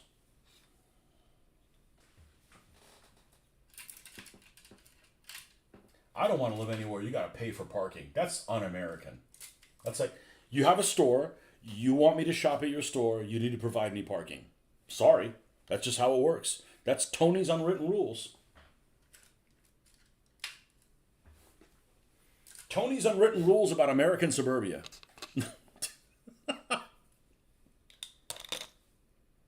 Suburbia in the South. The New South or whatever. You don't have to buy in the ghetto to buy something with flood damage or had hoarders and animal damage. Well, you don't have a wife and daughter, do you? You got to keep them safe, man. Just like a hotel, right? They do these game conventions at hotels that my wife isn't going to stay at. I'm just, I'm a dude. I could share the room with another, with as long as the AC works and there's no bed bugs, I'm good. But I'm not putting my wife through that shit. Oh, your wife's spoiled. Okay, well, she also doesn't have any diseases, so. And she don't want to put up with that, and I don't want her to put up with that either. So. I worked too hard to stay at a freaking, like, Historicon that one year. What was it, 2019 or whatever? I think it was 2019 or 2018, where Historicon went back. The crybabies in the Northeast were like, we can't go to Virginia. It's an extra hour and a half to drive. All right, so they put it back in the shithole in freaking in Lancaster at the Host, which I walked in and it was under repair, but it looked like I literally pulled in the parking lot. I got out of the car and I'm just like, I'm not one to mince words. I feel like you're being dishonest to yourself if you dance around just fucking say what you think. And yeah, it gets you into trouble, but at least you're fucking honest. I stepped out of the car and there's some people unloading. I said, this looks like fucking Stalingrad. It's exactly the first thing I thought of it. So it looked like it was just, it's shameful that you work that hard to stay and play game in a place that's shitty. And if that's okay for some people, that's okay for some people. But, I got a stressful, challenging job. And, there's 10 houses in town for sale right now. All $10,000, $12,000 to $16,000.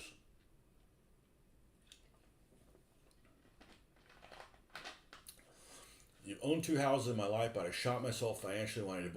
Yeah, that D word. I can't even imagine what that could do to you. And the thing is the attorneys get all the fucking money. My daughter would have a safe, stable place to live and grow. Well, you still did the right thing, Jared. You still did the right thing. You gotta provide for your daughters, man. I get it. Like my daughter, I'm like, she's not riding the bus. Maybe if it was a dude, but not my daughter, man. You gotta keep problems away from them, or it's gonna cost you more. I gotta look at the wheels on a Jeep. The wheels on the Jeep go round and round. Not if they're flat.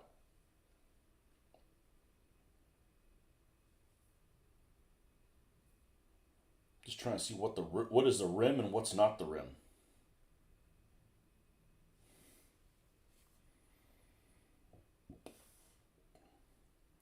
Well, it looks like the way this is cast, the rim isn't where it is on here. So I'm going to paint it. I'm going to paint it appropriately.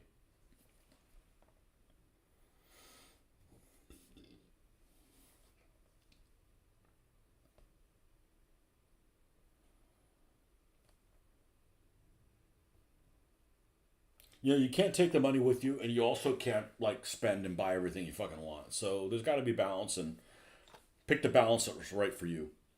I know people that are living worse than paycheck to paycheck, and they always have to have the latest phone. I'm like, I don't buy a phone until this fucking thing dies. So. Wouldn't change my relationship. Wouldn't change the dynamic in my relationship. My daughter's great, but ruined me financially. Yeah, you still made the right decision.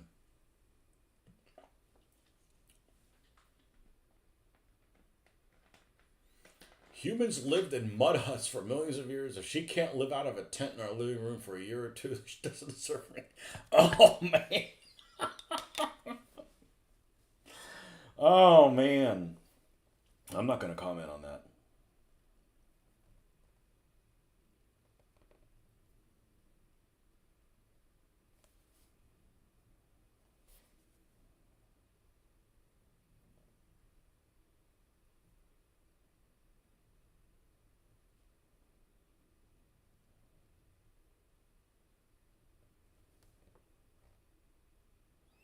I wonder if today's going to be one of them annoying lawn mowing days where all the neighbors get out. I'll be like, okay, great. I'm trying to run a show here, asshole. You know.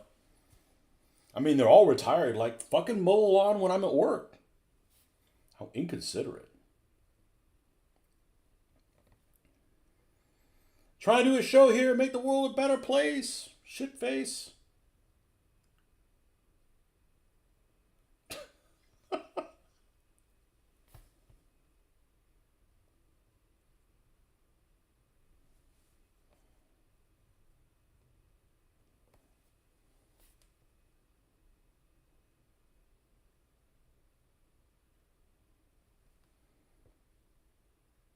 You know, when I'm gonna get retired, if that ever happens, I better. I'm telling you, I'm rolling around to 70. I'm not working at my 70s. I don't give a shit if I can afford it or not. I'll do what you did. I'm gonna live in a fucking mud hut under a fucking bridge, just on principle. I'm not working in my 70s. Fuck it.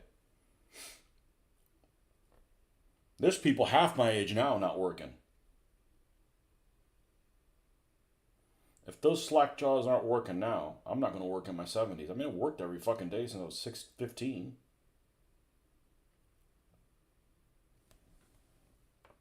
I don't need to have an extravagant lifestyle. I just want to, like, do this.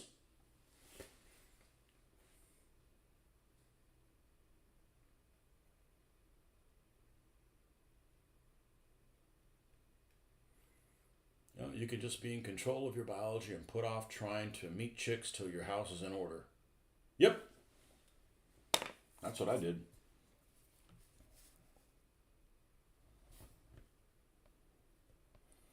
I, I grew up in a college town, in a big college town. And all you hear is like, oh, students are poor. Not the ones who go to this school. You must have daddy buying them fucking everything. Those kids had a nicer car than I do now, and I'm working for it. But you know, that's actually a bad habit. You know, you look at it now, it's like it's a bad habit. Like you gotta have like something happens to your parents, your lifestyle goes to shit. If you don't, you know, you gotta maintain that lifestyle.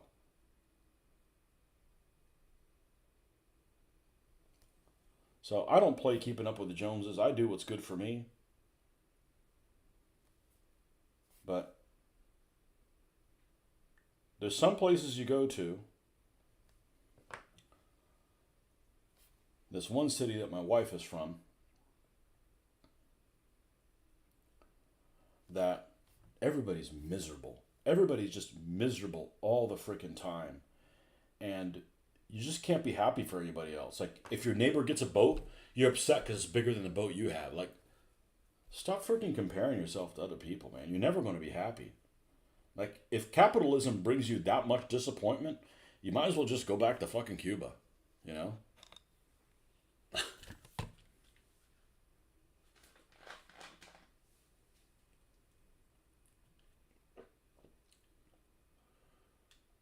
A basement. What the fuck is a basement? Never lived in a house with a basement. Sounds cool.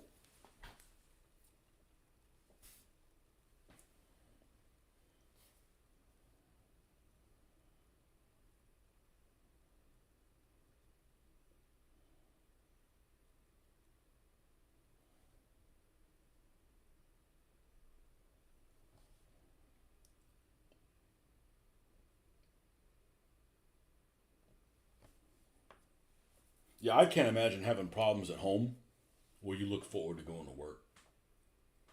just to get away with problems at home. That would be bad. Like I don't have any problems here. And that's good because I'm not getting paid for these problems.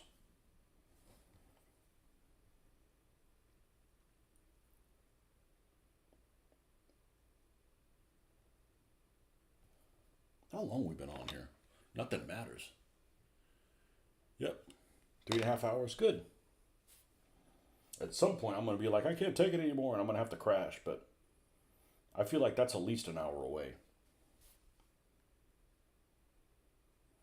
The bad thing is working on this hobby makes the weekend go too quick.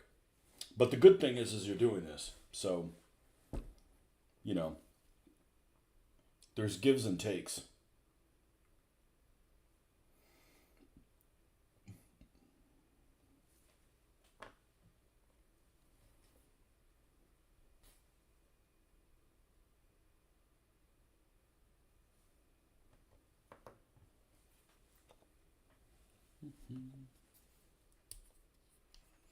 Been there. Abusive women are very common.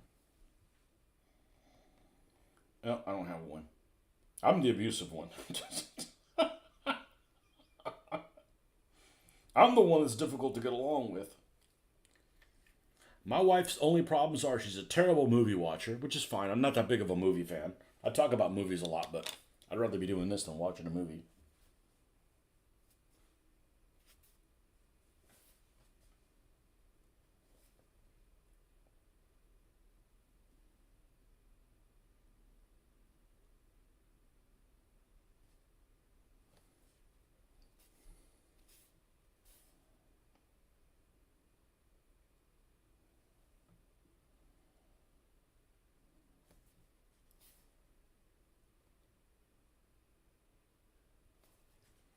She doesn't really keep me from doing anything I want to do, so.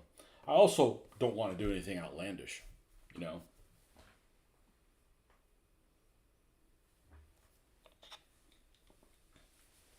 They're all terrible movie watchers. I don't know. I don't know. And I'm a good movie watcher. I don't mind watching girly movies.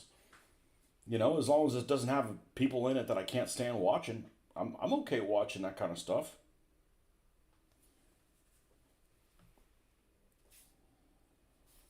But I really wish I could do this and watch movies, but I can't. It's I'd be like watching, even if it's something I've seen a million times. I'd be like this, and oh shit, my paint dried. So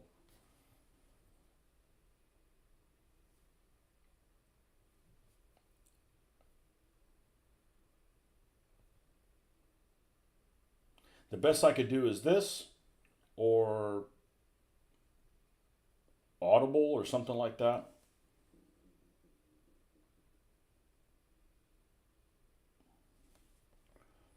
Music bores me. Listening to music while I'm working, you just get bored.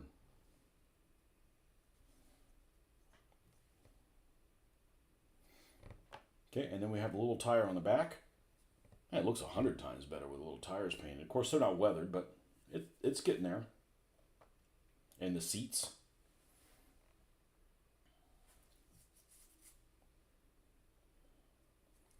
Let's do this.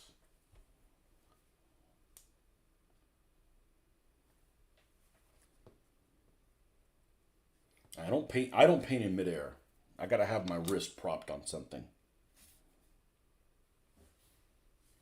What's your problem, boy? You got some limp wrists? I guess I do.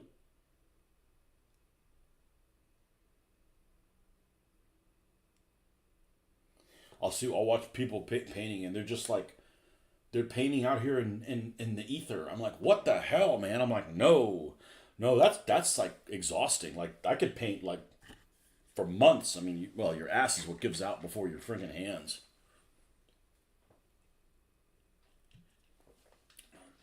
Mine's a great movie sleeper.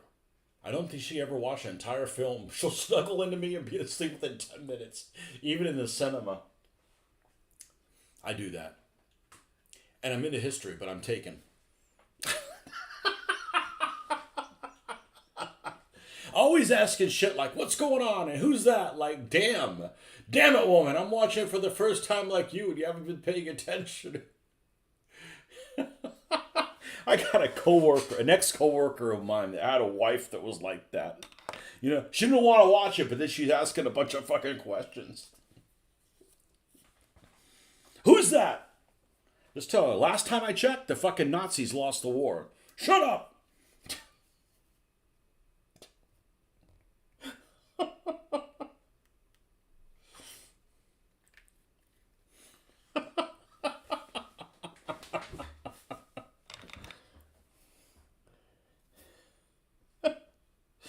Oh, man. That's great. What's going on here? Who's that? My two girls, if we do watch stuff, they say it and they've proven it. They'll watch like a whodunit and they already have it solved by the end. And I'm like, I'm just along for the ride. I'm like, my life doesn't depend on solving this. I'm just kind of figuring it out.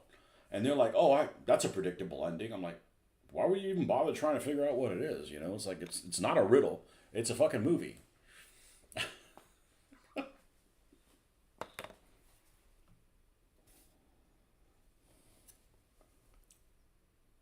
Yeah, I had an ex-coworker whose wife was like that. Didn't want to watch the movie, but as soon as it was on,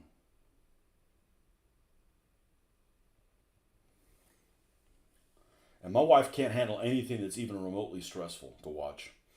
And I'm fine not watching war movies, but man, I like stuff like thrillers. I don't want to watch scary shit, but thrillers, absolutely.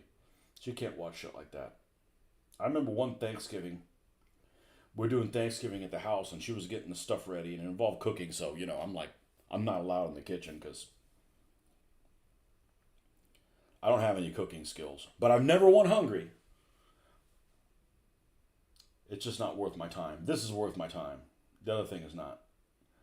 I gotta paint like there's a fake rim back here because the back of this is totally solid. So just give me a second.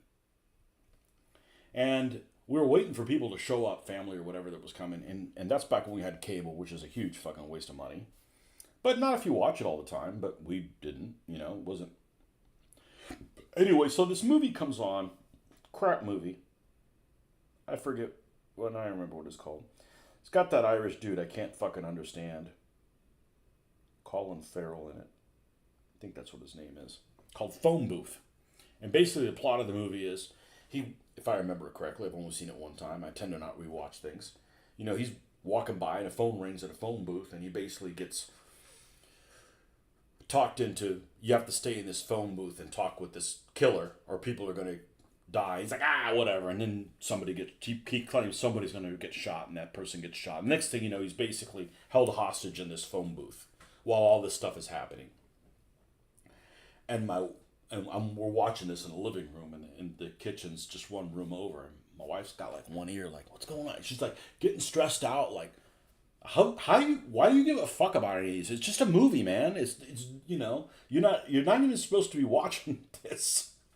This is not the kind of movie that you would watch. Why are you so invested in it? She's like, you know, yeah, she doesn't do well with that. Look at this little fucker. Look at this little. This thing looks great. Anyhow, yeah, she can't watch anything stressful like that.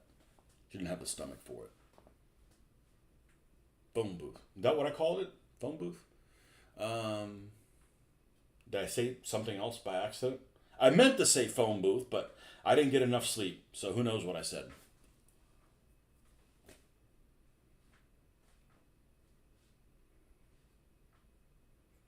Who's that? I'm the main character. Where you been the last 30 minutes?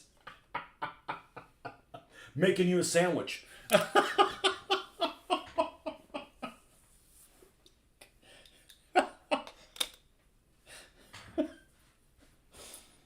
Oh, man.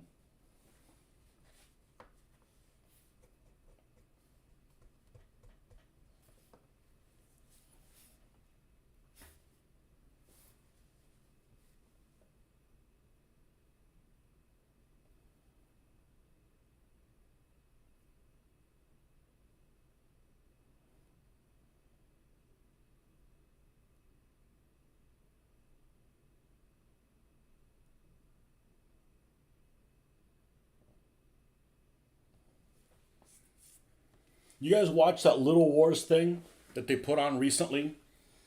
That they dropped about the Rome miniseries? That was fascinating. That was fascinating. It's a long video. It's like a 45, it's like an hour video. Maybe it's 45 minutes or whatever. And they go into how there was going to be more episodes of Rome and all that stuff. It was actually a really good episode.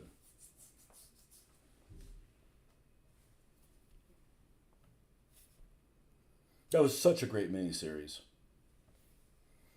And that came out right at the basically when I started getting into DBA. And I didn't know anything other than, no, I should not say that. I didn't know anything. I never wargamed the Roman period, but, I took Western Civ or whatever the hell it's called. That's what it used to be called. Nothing but European history and stuff for all my electives in college. That's another one they'll do. They'll be off in the corner, other room, not even watching a movie, and they'll come in interrupting and asking questions just because you're giving something of their attention.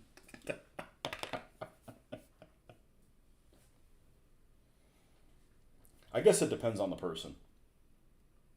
You got one of them personality types, huh?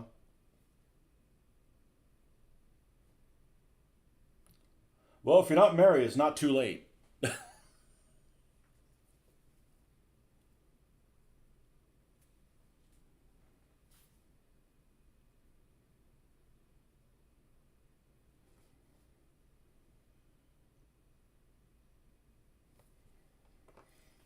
You could find one that likes to paint and stuff like that, or and then I don't know. My wife's good at everything that I suck at, which means she's good at a lot of things. I said this, and I mentioned this before a couple times. If your partner, I said partner, we want to be inclusive, okay? If your partner, what would be the worst thing your partner would be? What did I say? The worst trait? Yeah, what's the worst trait you can imagine your partner having? And for me, it would be somebody that wanted to argue about directions. Oh, fuck you. I'm going to murder you, because that's like my God gift is, I got it from my dad, genetic. Like, I don't get lost. I always know where I'm going. I don't care what this tells me. I'll put Waze on for the cops. But I'm like, we're not going that way. The way doesn't make any sense. That is the thing I am by far the best at. And I'm proud of being, in case you couldn't tell, at it. And to have somebody, it's like, we're not going that way. You're going the wrong way. You should. I literally would, I'm like, we're driving this thing off a cliff, and there's no cliffs in Florida, so we're going to take a long drive.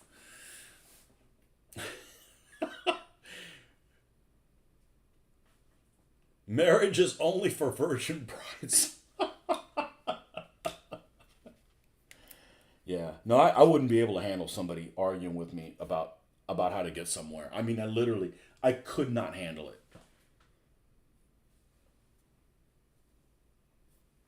I'm getting worked up just thinking about that. God, that would be the worst for me.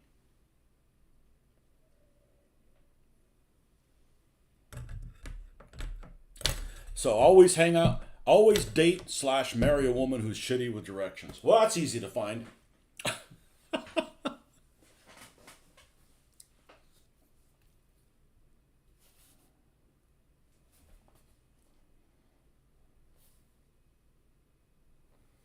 It's genetic, man. My people are good with directions. We find places that nobody knew existed. We're going to India. What the fuck is this place? Oh, it's full of people. The worst, a lack of accountability. A liar's tongue. Yeah, liars are no good. A woman that doesn't know when to shut up without being oh, I'm not going to go there. Someone who refuses logic. Well, yeah. I'm not an abstract thinker. Algebra 2 is like my nightmare. I hate those people say, oh, algebra is useless. You're using algebra every fucking day, whether you realize it or not. You're solving for X constantly. May not look like it, but that's what it is. Algebra 2 and that quadratic hatred? No. Math that doesn't make any sense. Math that you can't even get an inkling of what the answer could possibly be before you work on the problem. That's bad. That just does not compute with me, literally.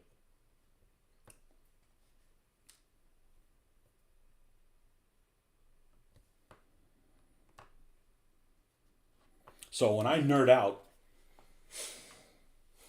because everybody nerds out about something, and like, okay, well, let me figure out what the maximum depression is on the gun, so I can figure out what the height is and figure out what the closest the cannon would be able to fire the HE shell.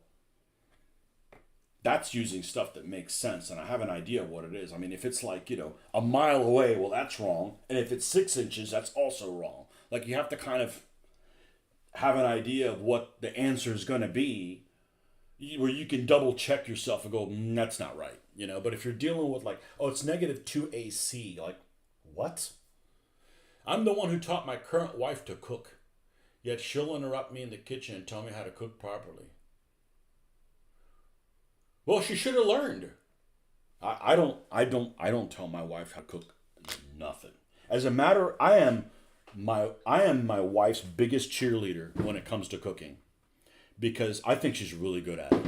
And I tell her all the time, don't follow the recipe, because the recipe might be fucked up. And when she wings things, just like when I'm winging stuff, like, let's paint this half track, just go with your freaking gut. Not like, well, it says to use this color paint. If it seems wrong, freaking go with your gut. Like, you got years of freaking experience. I'm like the biggest cheerleader for her and her cooking. She is, and she doesn't have to cook all the time. I tell her, I said, honey, you don't ever have to cook again. She's like, well, I need to eat. Yeah, I said, well, I can make a mean sandwich. Not really, she can make a meaner one. But I'm just saying that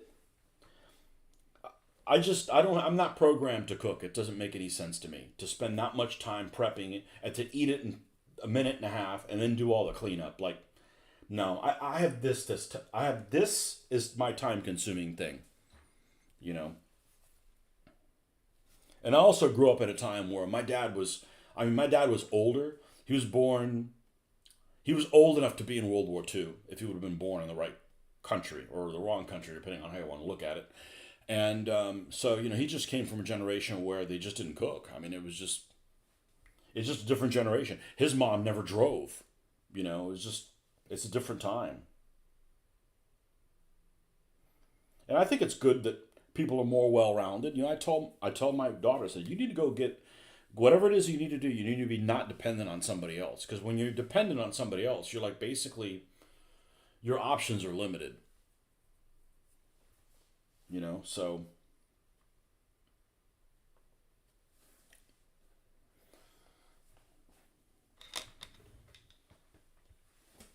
let me go get some water. Burns my piss. Ooh. Yum.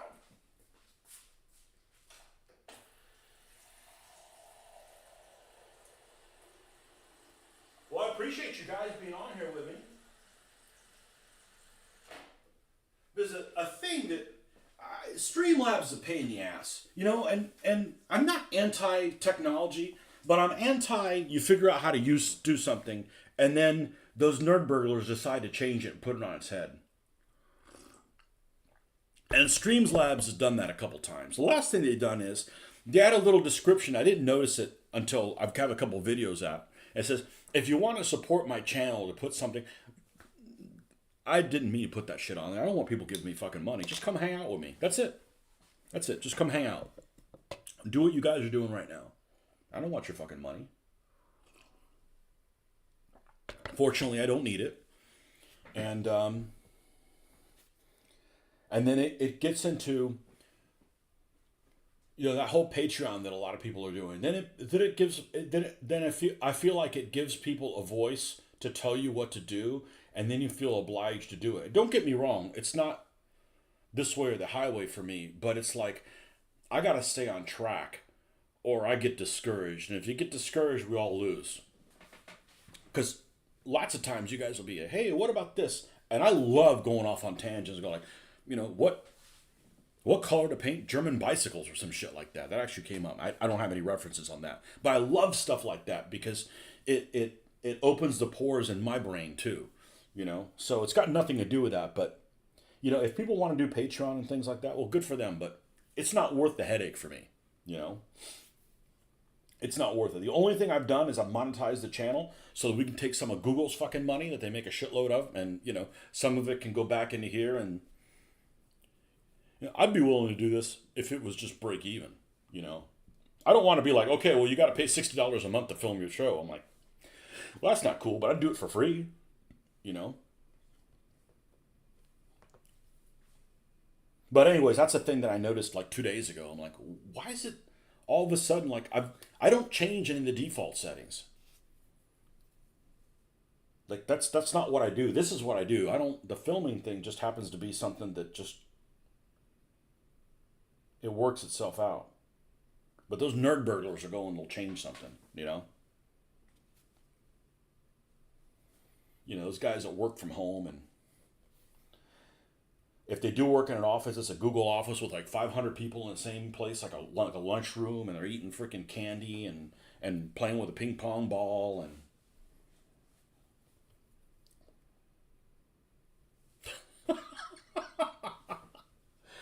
My wife did a stint at one job like that. And she's like, it's like a Google office. I'm like, what the hell is a Google office? And I saw it and I'm like, oh, yeah, no. No, that's why they have that's why places have dress codes. Like, yeah, but we're all like hanging out on the couch and we're in here till midnight. Yeah, because you don't fucking do anything all day long, you know? Like I want to kick ass and go home.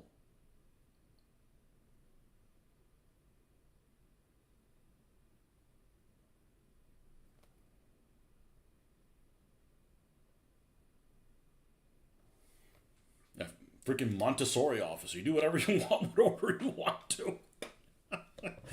Must be nice. I think that's how the Montessori thing works. I don't know. I would have liked that. I didn't get to do that. I had to do all kinds of shit I didn't want to do in school.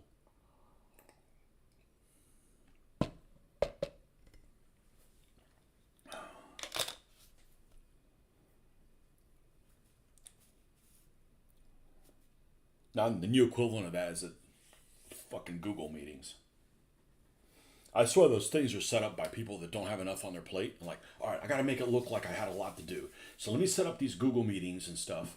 And I'm like, what did you accomplish?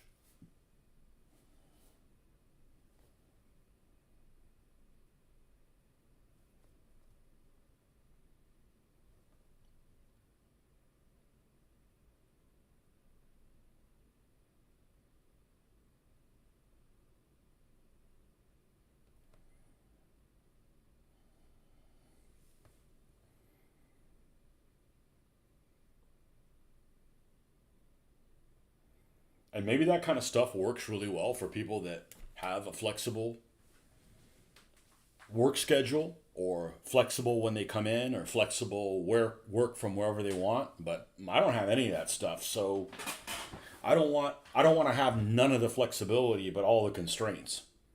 You know? So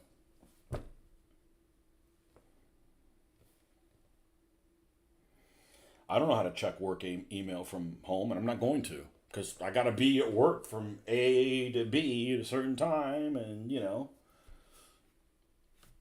and there's no way getting around that. It's difficult enough taking time off. We certainly don't need to make that even more difficult than it already is.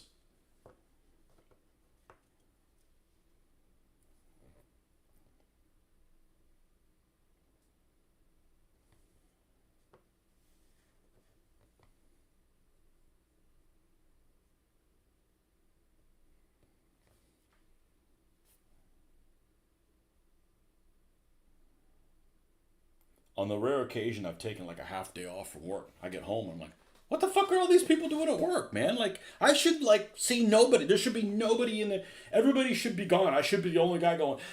Unless you guys, you know, already, you know, did the same thing, you know. Decided to take that half day. Not like, well, I work from home every day. Well, no sympathy for me, pal. Oh, it's terrible. Yeah, it's terrible to work in this.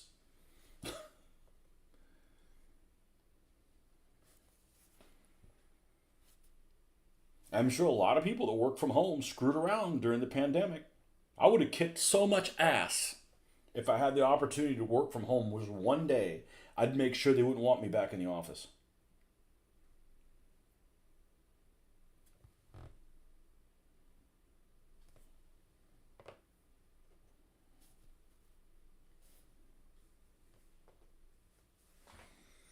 After you finish the kitchen and bathroom, I'm going to get myself a Mennonite bride. Oh, that sounds exciting.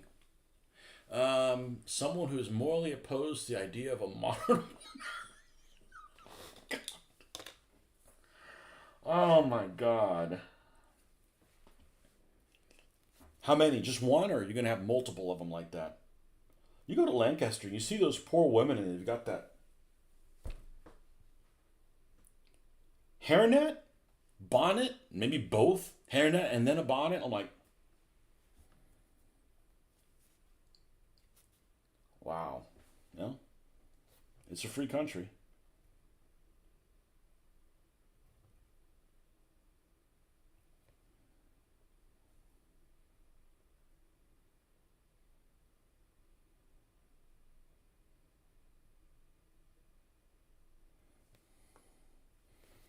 They got weird. They got some strange rules, man. They got rules like they can't cut their hair, and I don't know exactly what it was, but I read some of them, and I'm like, wow, wow. I'm all for being, moral and stuff like that, but just one.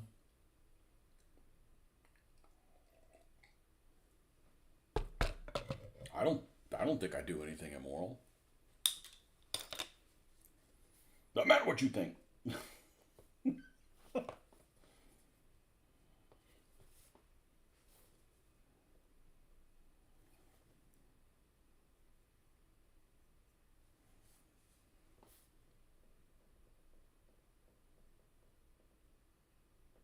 Do they drink? I don't have a really important relationship with alcohol until you tell me that you don't want me to drink, and then we have a fucking problem because my people are distillers historically, and it's a cultural thing. You know, it's not a big deal. As a matter of fact, I don't remember the last time I had a buzz, and it's just something you do. I'm probably gonna have a drink tonight. We're gonna watch a movie. I'm not gonna get trashed. I behave better when I drink. It's a cultural thing. I don't drink alone unless I'm with you guys. It's happened a couple times. Didn't have a buzz. Just sipped on scotch or whiskey or vodka or whatever. It's just part of the experience. It's just like it's another course in a 4-course meal. I can't picture them and the Amish without hearing the Weird Al song. I'm gonna have to look that up. Mennonite's not quite as weird as Amish. The older I get, the more orthodox I feel myself becoming. They can drink, watch TV, hold normal jobs. Well, if you can't watch TV, you're not missing anything.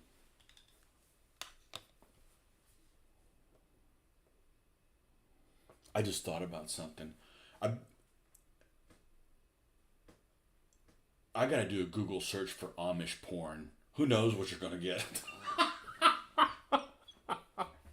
Well, I don't want to see whatever it comes up.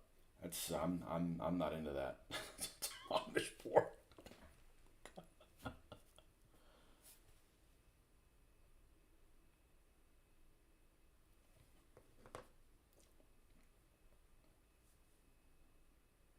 Yeah, drinking's not a big part of my life at all. But if you tell me you don't want me to drink or that it's evil or something like that, fuck you. I mean, it makes me a better person.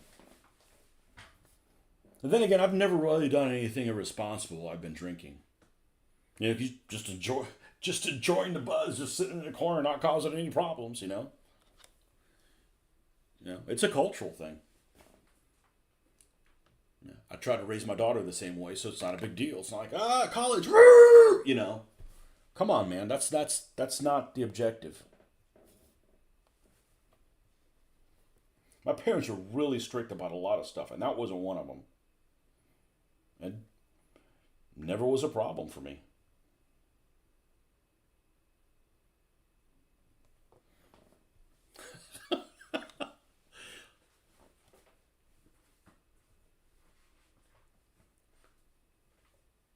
Good Lord, every time Tony is home alone, the P word comes up. It comes up even when somebody's here.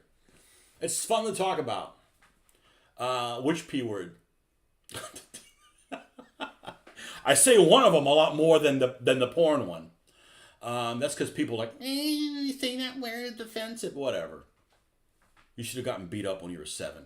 You limit TV to Weather Channel and religious TV. Religious TV, oh good Lord. Internet is for job applications. You don't socialize or interact with non-Mennonites. You don't shave or cut. Ooh, no shaving armpits? I'm out. I'm sorry, that's a design flaw. Sorry, guy upstairs or girl upstairs. I can't deal with the hairy armpits. I can't deal with the hairy armpits. Absolutely, that's nasty.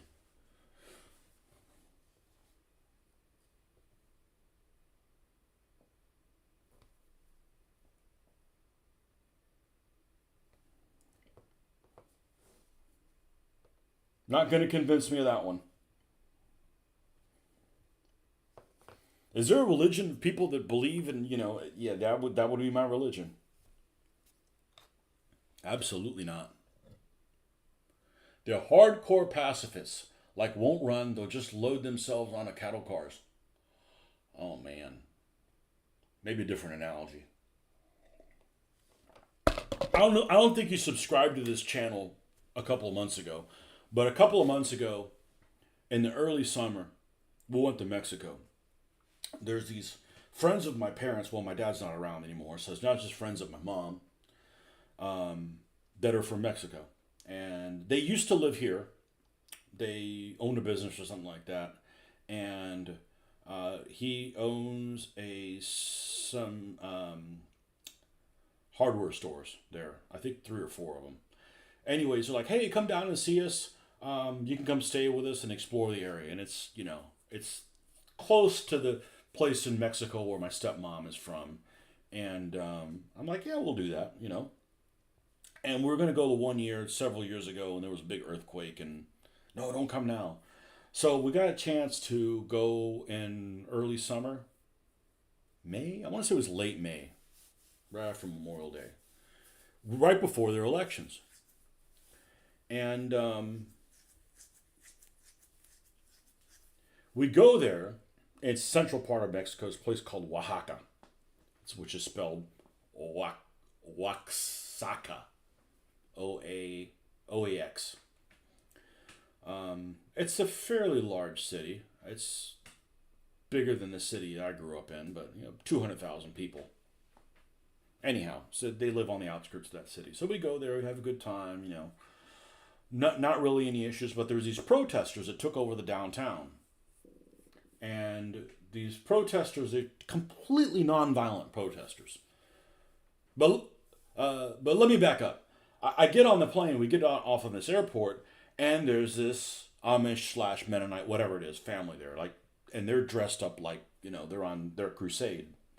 And they really don't fit in Mexico at all. Because I can talk my way out. They're Anglos, they can't talk their way out, and they don't look like they belong there, but whatever. That's what I remembered about what you brought up, why I said, why I'm bringing this story up to begin with. So this union of teachers, apparently there's this place where they have strikes all the time. And they literally came in downtown and they took over a 10 block by 10 block area of downtown. Completely nonviolent. They put up tents, and they take ropes and go across the street and block off things and put a tarp, and underneath the tarp they put their tents. And the people that are there are not homeless people. They're people that have jobs that are just protesting whatever. They're not giving them the higher people in the union basically say, hey, you got to do this or you're out. So they go and they block everything.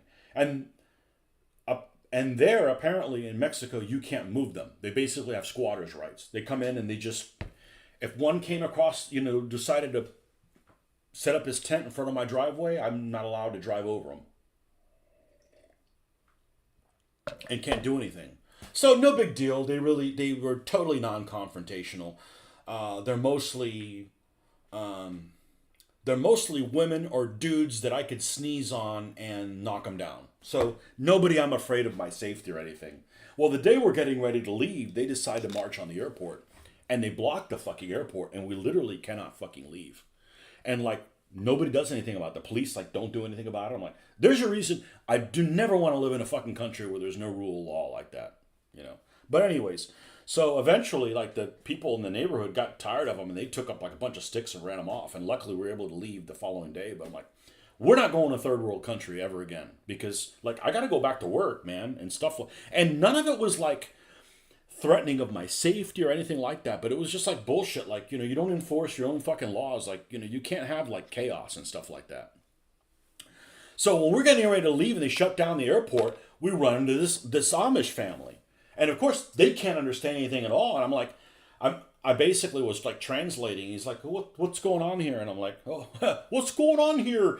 And I'm like, yeah, they just shut down the airport. They don't know when it's going to start back on. I mean, it could be a week, it could be weeks. There's nothing you can do about it, and they just loaded up on a truck and left. And who knows if they're still there? But yeah, you don't. When things go down, yeah, they're pacifists. But you know, when things go to shit, you don't really want a pacifist in your shellhole with you, if you know what I'm saying. Well, no one, but like I'm a devout pacifist. But if you come into my fucking house, uh, I'm I'm going to shoot. I don't care what you are. You're going to be. I'm going to come after you.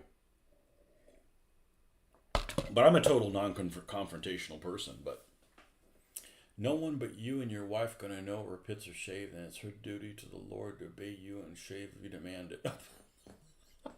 I want somebody a little bit more independent than that. Amish are not the pacifists that Mennonites are. There are several differences between the group. I don't know anything about them.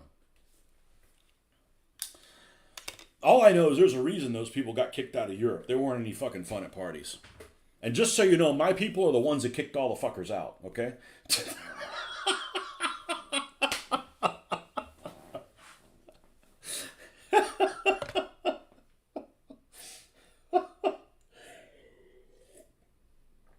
Oh, man.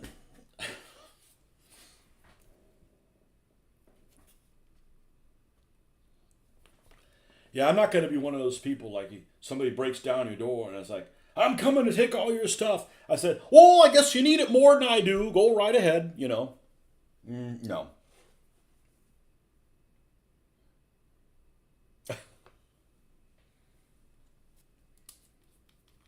I'm a total pacifist. But you can't be like that guy in Saving Private Ryan. And I watched that show. I watched that movie with my daughter, and my daughter, if you mention that character to my daughter, and my daughter is a girly girl, but you mention that character to my daughter, she's ready to freaking take the butt of a rifle to that guy's face. You know, the one guy that was the translator that's just sitting at the. It's okay to be scared in wartime. I'd probably be scared too. But when your back's up against the wall and it's kill or be killed, take every one of them out. Take every one of the enemy out. You know, you don't know how you're going to. That guy just froze there. He's like, he's letting he's letting the other guys that are with there get all kinds of stuff to him, and he doesn't do his part. I'm like, you mention that to my daughter, she's ready to take that rifle butt to that guy's face. I can't believe that is a common occurrence. I can totally believe people being chicken shit and ducking and the guy from remember Platoon, the guy that God, what's that guy's name? The guy's in Scrubs. I got a bad feeling about this Sarge. Him, where he's like, you know, they get overrun and he like plays dead. I totally see that happening. You know, and that's, you know, that's you know, you got to do what you got to do. But just like not even putting up a fight. You got a firearm? No, no, that wouldn't be me. You know. And I also can't see that they didn't kill him. Like, you just walk right by him. I'm like, you know, he was an SS dude. Like, they didn't give a fuck about anybody. I mean, it's, you know, hated that part of the movie. The rest of the movie is pretty good, but don't care for that. It doesn't seem believable. Did that happen? I'm sure it did. Was it an isolated circumstance? I hope. Because that just doesn't make any sense. That's like algebra 2 shit to me. That doesn't compute. I can see being scared, absolutely. Again, I can also see like when when you're in some kind of and unfortunately, fortunately I've never had this happen. I'm just saying that when you're in some kind of conflict and all your buddies are getting picked off, and then you get to this position and they want to surrender, I'd mow them down too. I mean, I'm like, sorry. I mean, I saw my buddies like bleed and stuff like that. If I don't break down, I'm like, yeah, I'd be merciless. I would imagine. I understand why people do stuff like that. Blood. What's it called? Blood rage. Absolutely. That's the difference between the U.S. and Australia. Your founding fathers, well, not mine, but I know what you mean. Your founding fathers were kicked out by the English for being too uptight. Our founding convicts were kicked out for being party animals. I love Australians. I do. I like people from England too. It's fun to pick at all our differences. Oi! I love it. Yeah, those puritanical fucks from up north. Yeah, they're no fun at parties. I, you know, I love this country, but if I had to live in a house that looked colonial, I don't know if I could do it. I don't know if I could do it. Hey, those white columns and the red brick just give me the heebie-jeebies. Yeah, you guys would be all right if you just said, you know what, we're not driving on that same stupid side of the road that they do in Britain. The Bill of Rights is worth spreading to the world. You're an American imperialist. Nah, just leave people alone. Doesn't do any good.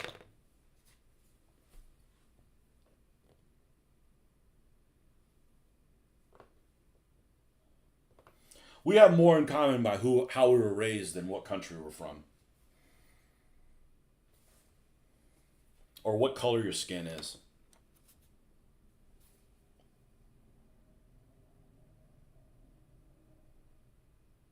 And I hate that race thing. What race are you? Human. Right? It should be like D&D. That's one thing D&D got right, unless they freaking change that too. Right? Are you a human or an elf? No, I'm a human supremacist. Humans first. I don't care what color your skin is. I don't care if you're Chinese or... Doesn't matter. There's sorry people everywhere. Just dress like Colonel Sanders. No, I can grow a beard, so I'm not going to. You see these people like, you trying to grow a beard? No, I can grow a full beard. I'm not going to. That's too much trouble, man. I don't want to shave my neck every day. Okay, let's put 2 Jeeps down. Colonel Colonel Sanders. Belvedere, come here, boy. All right, Hellcat, baby. This does not have a rim on it, so I'm not going to pretend to paint one. We're just going to roll with it. I gotta go to the little boy's room again? Well, I can hold it, but I'm used to as soon as I feel it, the urge, I gotta quench it. I will be right back. I'm not even gonna put it on we'll be right back. I will be right back.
One of your favorite D&D characters is an Aryan space elf from the dark side of the moon, a paladin, bard, evangelist.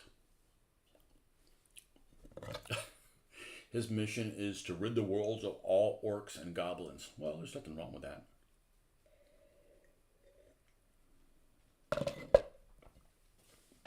Aryan elf. I don't think that computes.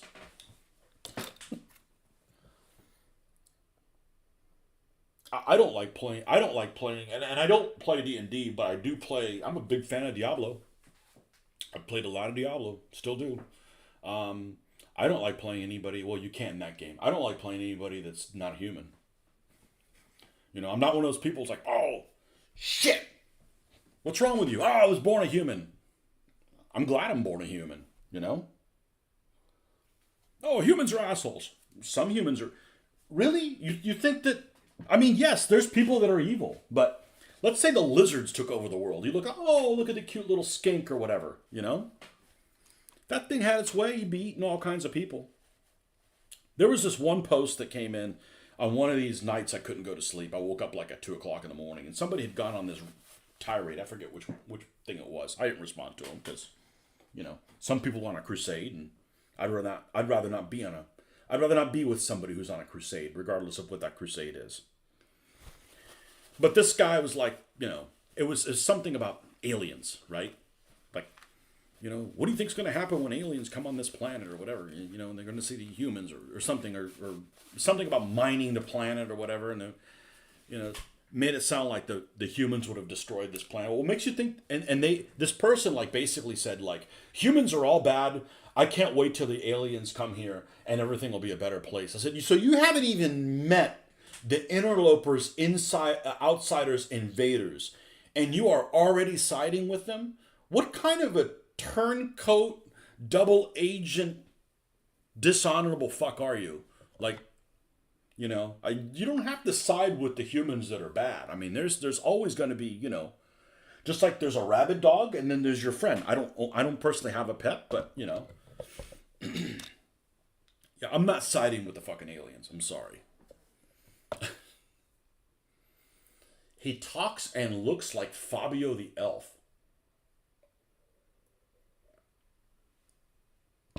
When that mission has succeeded, then the little people.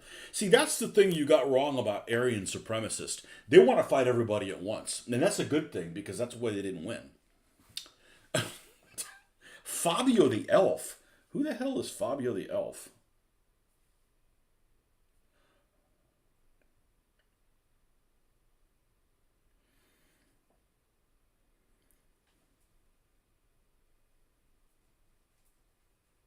Ah, cool pictures, Marcus. Okay, well, we'll talk about them tomorrow. Oh, you got some of those 4G terrain things. Cool. You need more bricks, man. The explosions look good. I know you're not listening, but... Fabio the elf. That sounds like a hairdresser.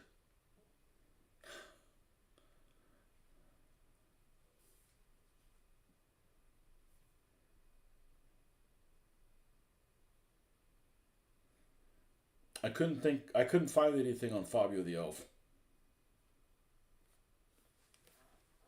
Fabio the fruity elf. Oh, Fabio from those 80s romance cover novels, but an elf. Okay. Flowing locks. Yeah.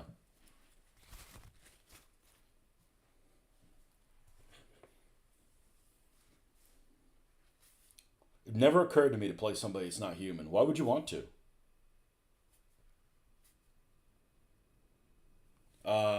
What's that game called? I know, that really narrows it down. Um, that MMORPG, whatever, LGBTQ, whatever game is, whatever the hell it's called. World of Warcraft. World of Warcraft. You can play different. I played it for a little bit, like freaking 20 years ago, right? What'd I play? A human. What'd I play? A human female. Look, if you're going to run around and see the backside of somebody, might as well be the girl's backside. I'm just saying, you know.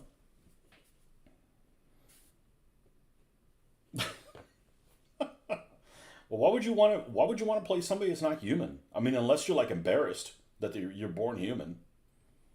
Be thankful. Make a world a better place. I don't know.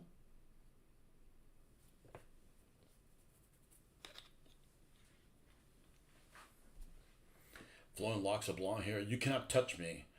I am too something. Damn heart's in the way. I am too pretty. Okay. Pretty boy. Pretty elf.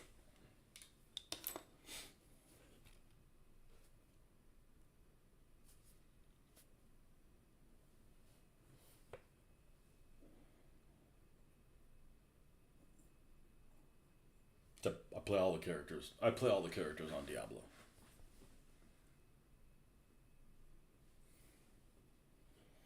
Germanic accent, but Italian name.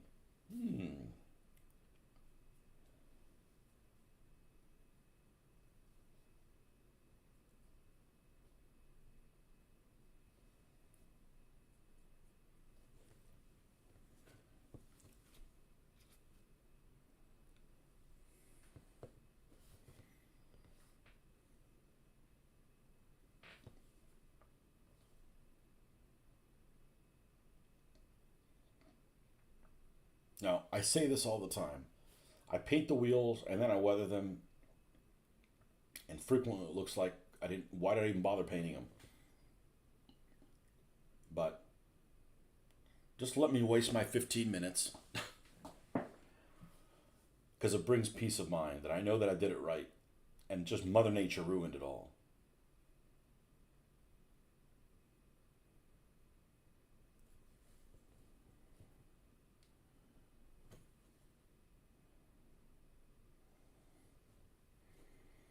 Yeah, I tried to go back to sleep, man. It's all different posts. One of them was talking about, what good MS-DOS games you still play. A lot of people were into Steel Panthers. I never liked it. I never liked the display of it.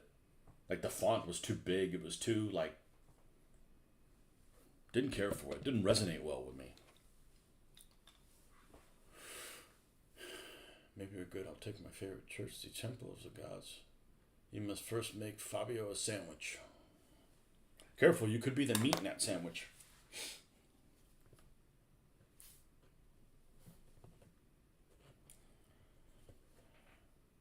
Are the return rollers steel?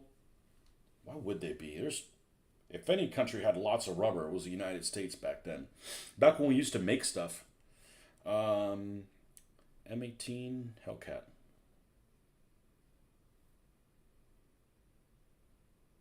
Ooh, may not be.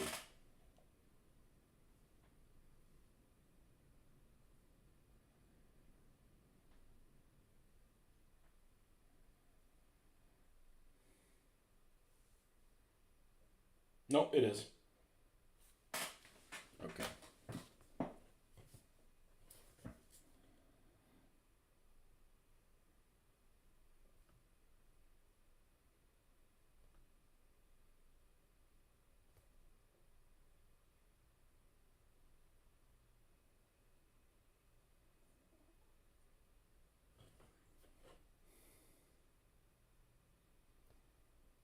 I mean, I gotta have breakfast. I didn't really have breakfast.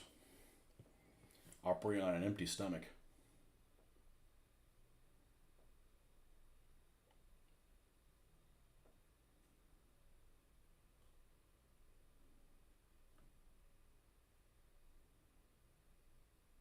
Make an what is that? AMSR or ASMR? One of those two. Are there any channels like, cute girls eating or something like that? I'm sure there's people who are into that. I'm not, but.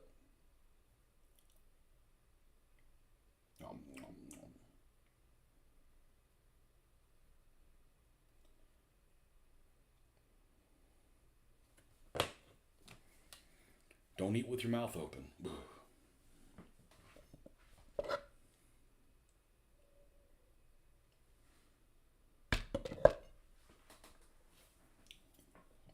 Might have to take a meal break here.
Man, I feel like I want to fool with an airbrush today.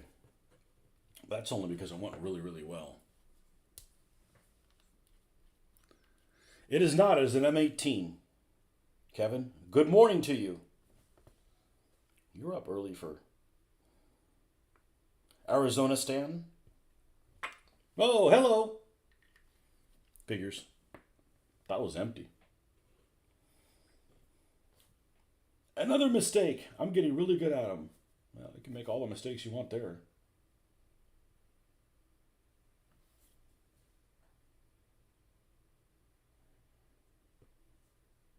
No, I actually would have rather had an M10, but it just didn't work out. This company only made an M10 already pre-built, so it was twice as much, and I didn't need somebody pre-building it for me, so it just kind of worked out that way.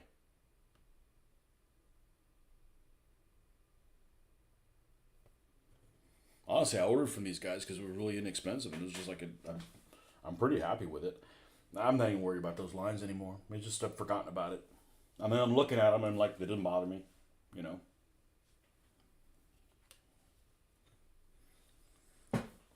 Be right back.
Are the wheels on the back rubberized?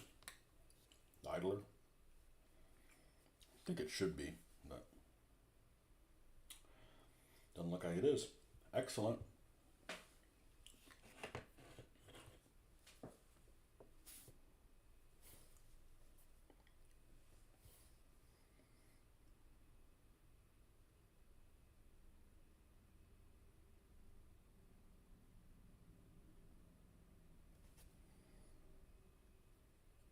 You know, the only problem with doing these kind of videos is I'm not watching videos on my own. So there's all kinds of stuff and subscriptions that, man, I haven't watched in a long time.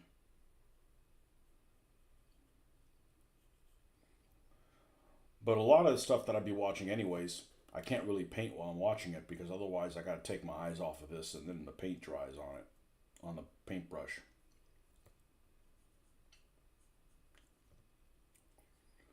So that wouldn't work either.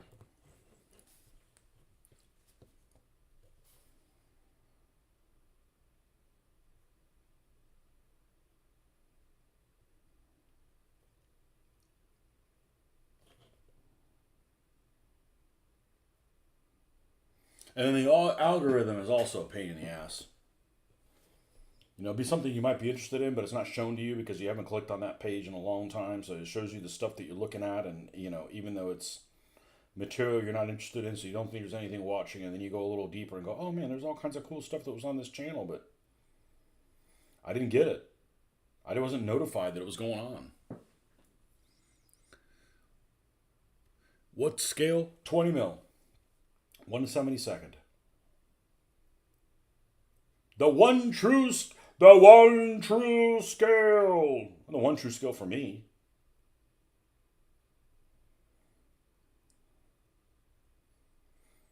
What I can, people are entitled to do whatever scale they want, but I find it very weird that people will jump on the bandwagon and get involved in scales that are so limited, like 13.5 millimeter or 12 millimeter. I'm like, nobody fucking makes that. I mean, that could like disappear all of a sudden. You're just stuck with nothing. But hey, whatever you want to do. But the only reason they created a scale like that is so they can have basically complete control of the market. That's kind of dirty. I'm not used to those kind of antics. I know they've been going on for a while, but I'm just like, I like the customer being in control. You're trying a new method of hobbying, seeing if I can be more productive. This kind of hobby hanging out group instead of being by yourself. Yeah, I can't stand. I can't stand just doing stuff and not interacting with folks with it.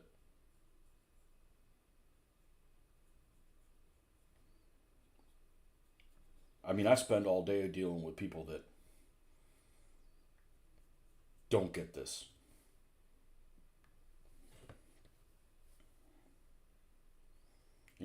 I'll show my wife what I did, and she doesn't get excited about anything unless it's a building, because she can relate to what a building is. I'm like, okay, well, that's fine. Go away now. They all look the same to me. Okay. Yeah, just checking on that rear idler.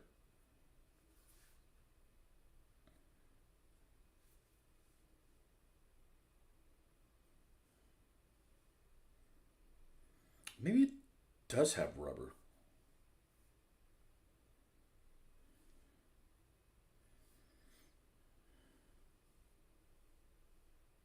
I'm gonna paint like it's got rubber because it looks like it's got. I'll tell you what, we won't cover the whole thing. There's a little bit of a rim there. We'll leave that in the color of the tank. And there's just some details that I choose not to do. I'm not a fan of chipping on this scale. Even when it's done well, sometimes it doesn't look good to my eye. And it's a lot of time I can save from doing.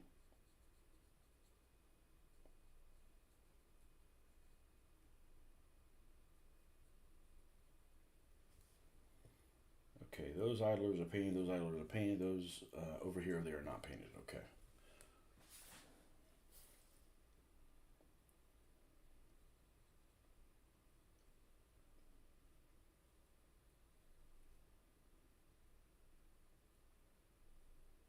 So there's stylistic choices that I specifically make. I don't like using anything that's a powder because it means it'll settle in a recess.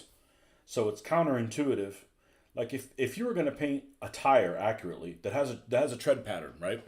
The dirt's going to stay inside the tread, not on the outside. But when I dry brush, I do the opposite. It's actually the darker spots are in the cracks. But if you look at a real tire, that's not the case. It should be the opposite. But if you paint it that way, just something about it looks off. And so I just make the stylistic choice of, plus it'd be a pain in the ass to do also. So I just make the stylistic choice of all my recesses are dark. I don't want a recess that's lighter color than the one that's on top. That's just my stylistic choice that I do.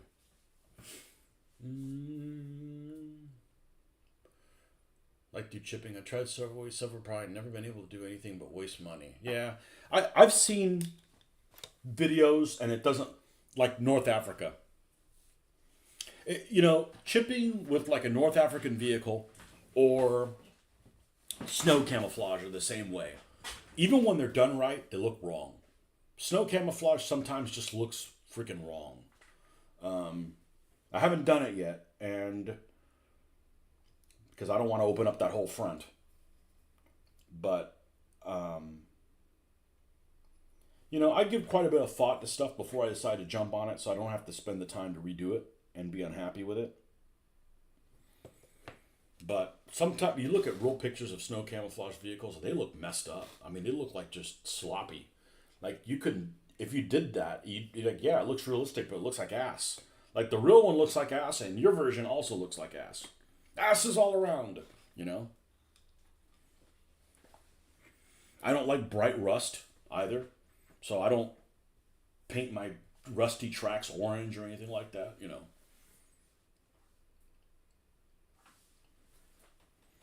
Okay, so that is the rubber parts on the Hellcat. Now we will do the Hafentracken.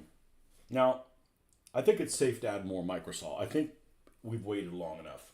So let's grab that and the brush, and let's apply it again.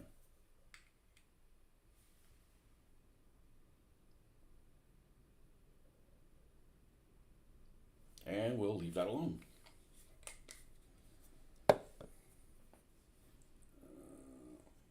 That should be safe.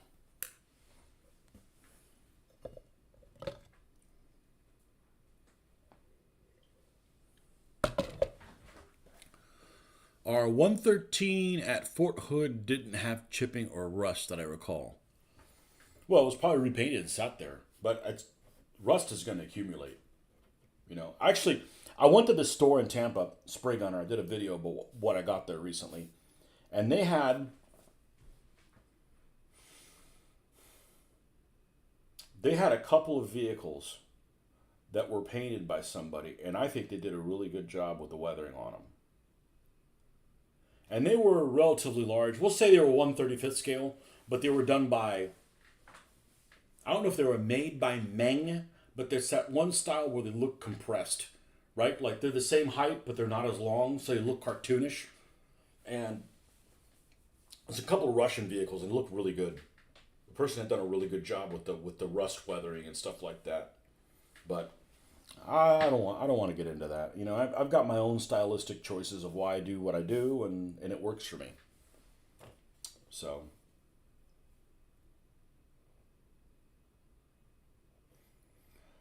I think the look of the vehicle needs to match the style of the infantry. So, you know, if I'm doing chipping, if I'm adding rust and all kinds of different intricate things like that, then I need to put, then on my uniforms I need to do like, muddy knees and stuff like that on the soldiers. And I'm not gonna do that. So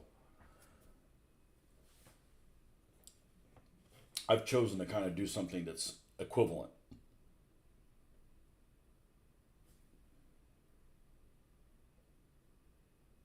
Appropriate.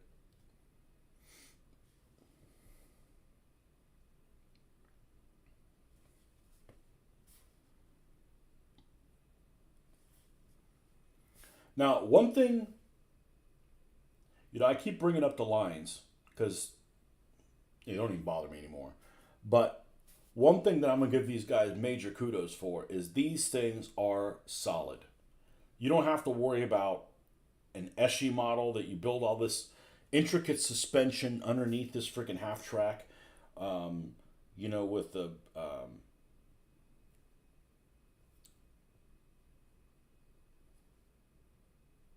what do you call it? We have the multiple pieces of metal, one stack on each other, and all that's done, and everything's like bouncing on like you got everything bouncing like on a Q-tip, and it's really delicate. Like fuck that, they're just like glue this together and you're done. And I like that because you don't have to worry about those things coming undone. I don't mind the intricate details on stuff that's not going to take a lot of abuse, but the suspension is definitely something that needs to be a little bit more resilient. Like one of the things I always found really annoying if you're building like a Mark IV, it's got 8 double sets of road wheels per side. And if you got like a Tamiya kit or something like that, you have to cut all of them out. That's not the bad part. That part's fine. I don't even mind painting the road wheel. You have to cut it and you gotta sand them so that I can do it. It just consumes a lot of time, Could never get all the dirt off even after cleaning. Interesting. They always look like we used a muddy mop on them. Yeah, Kev, that's my problem. I know stuff on campaign at the sharp end will get fatigued, but as a vet, I know how much time we spent cleaning, oiling, painting, etc. I got stuff dirty. If I got stuff dirty, we got drill. So like painting the Games Workshop box art style. I'll be doing streaking grim dark on my HH First Legion. Do they not play 40K anymore? Now it's whatever that thing's called. The Uber Skirmish, or they still do 40K? I don't know what it's called, because if you say what it is, I'll be the yeah, it's the one, because I never plan on playing it, and I'm not really privy to that stuff. Grimdark is the generic one, isn't it? Grimdark Future.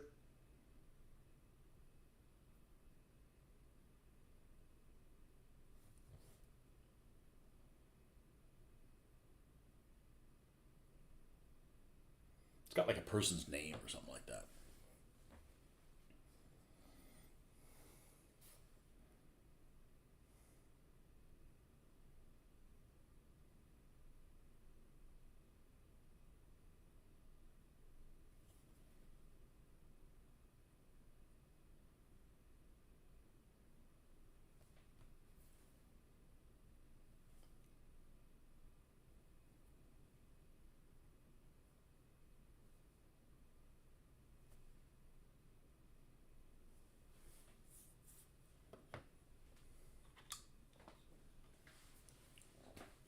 Still do 40K with them. Kill Team, that's what it is.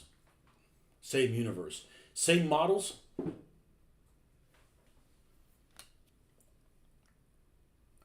There's several Games Workshop games that almost everybody has something positive to say about them.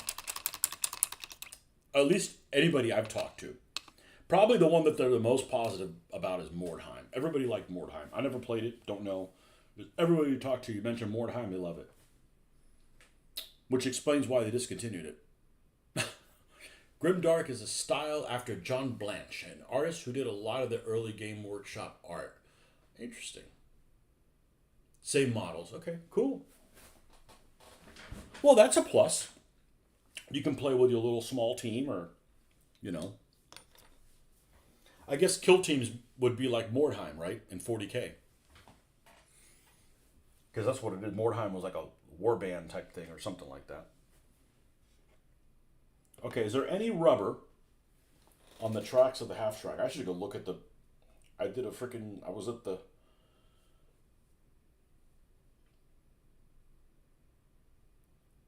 the museum at Camp Landing with those outside. M5A1. It's the same running gear as a regular half track, so if I don't get my answer here,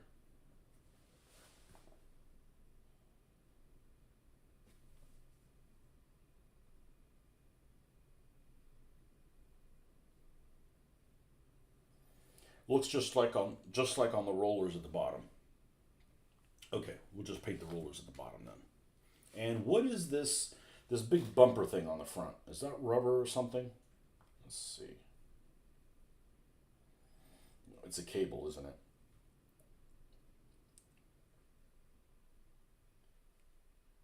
This thing's beautiful. Look at this.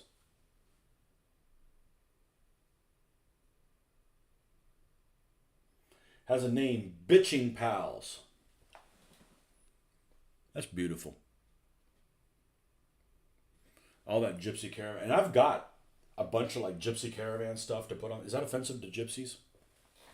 Whatever, man.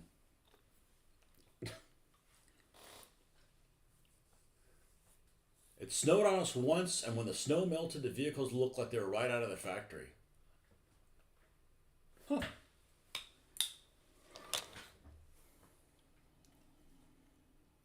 All right, so we've got to do...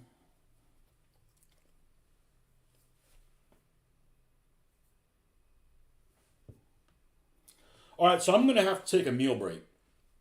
So I'll let you choose. You guys can choose. Do you want me just to I'll be right back, and I'll be back in about 20 minutes or something like that, and then we'll just pick up where we left off, or just disconnect, make a new feed? You guys decide.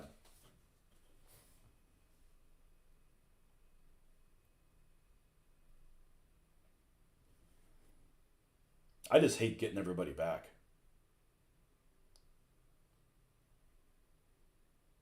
But that's what keeps me going. It's like, man, I got to keep going because there's people here. If there's nobody here, I'm like, all right, well, this was fun, you know.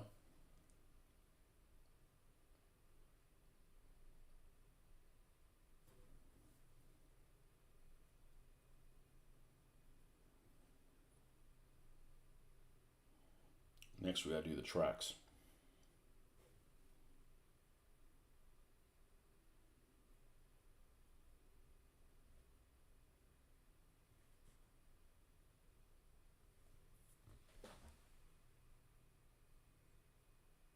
You'll say goodnight. Oh, no. I just mentioned I was going to leave and he left me. No, you motherfucker. Yeah. Okay. New feed is probably better for your algorithm. Okay. Yeah, I don't know how that works, but I'll take your word for it. You knew more about the algorithm than I do, my friend. Okay, so we'll just do this, and then we'll pick up the vehicles again. Because I need to eat something.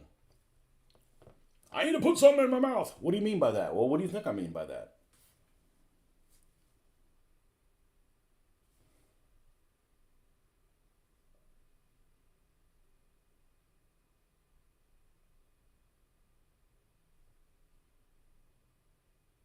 You know, this takes a while, but I'm also working on a lot of vehicles at once.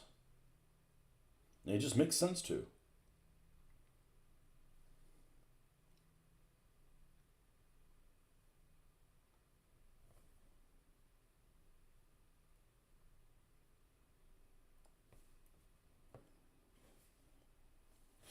And again, I'm working with kind of a, I want realism, but I don't mind a little bit of graphic novel look to it either. That's why I don't put the wheels on, paint the wheels, and then weather it all in brown. I don't want the brown on the wheels. We'll weather the wheels as the rest of the body goes. It's just a stylistic choice that I made.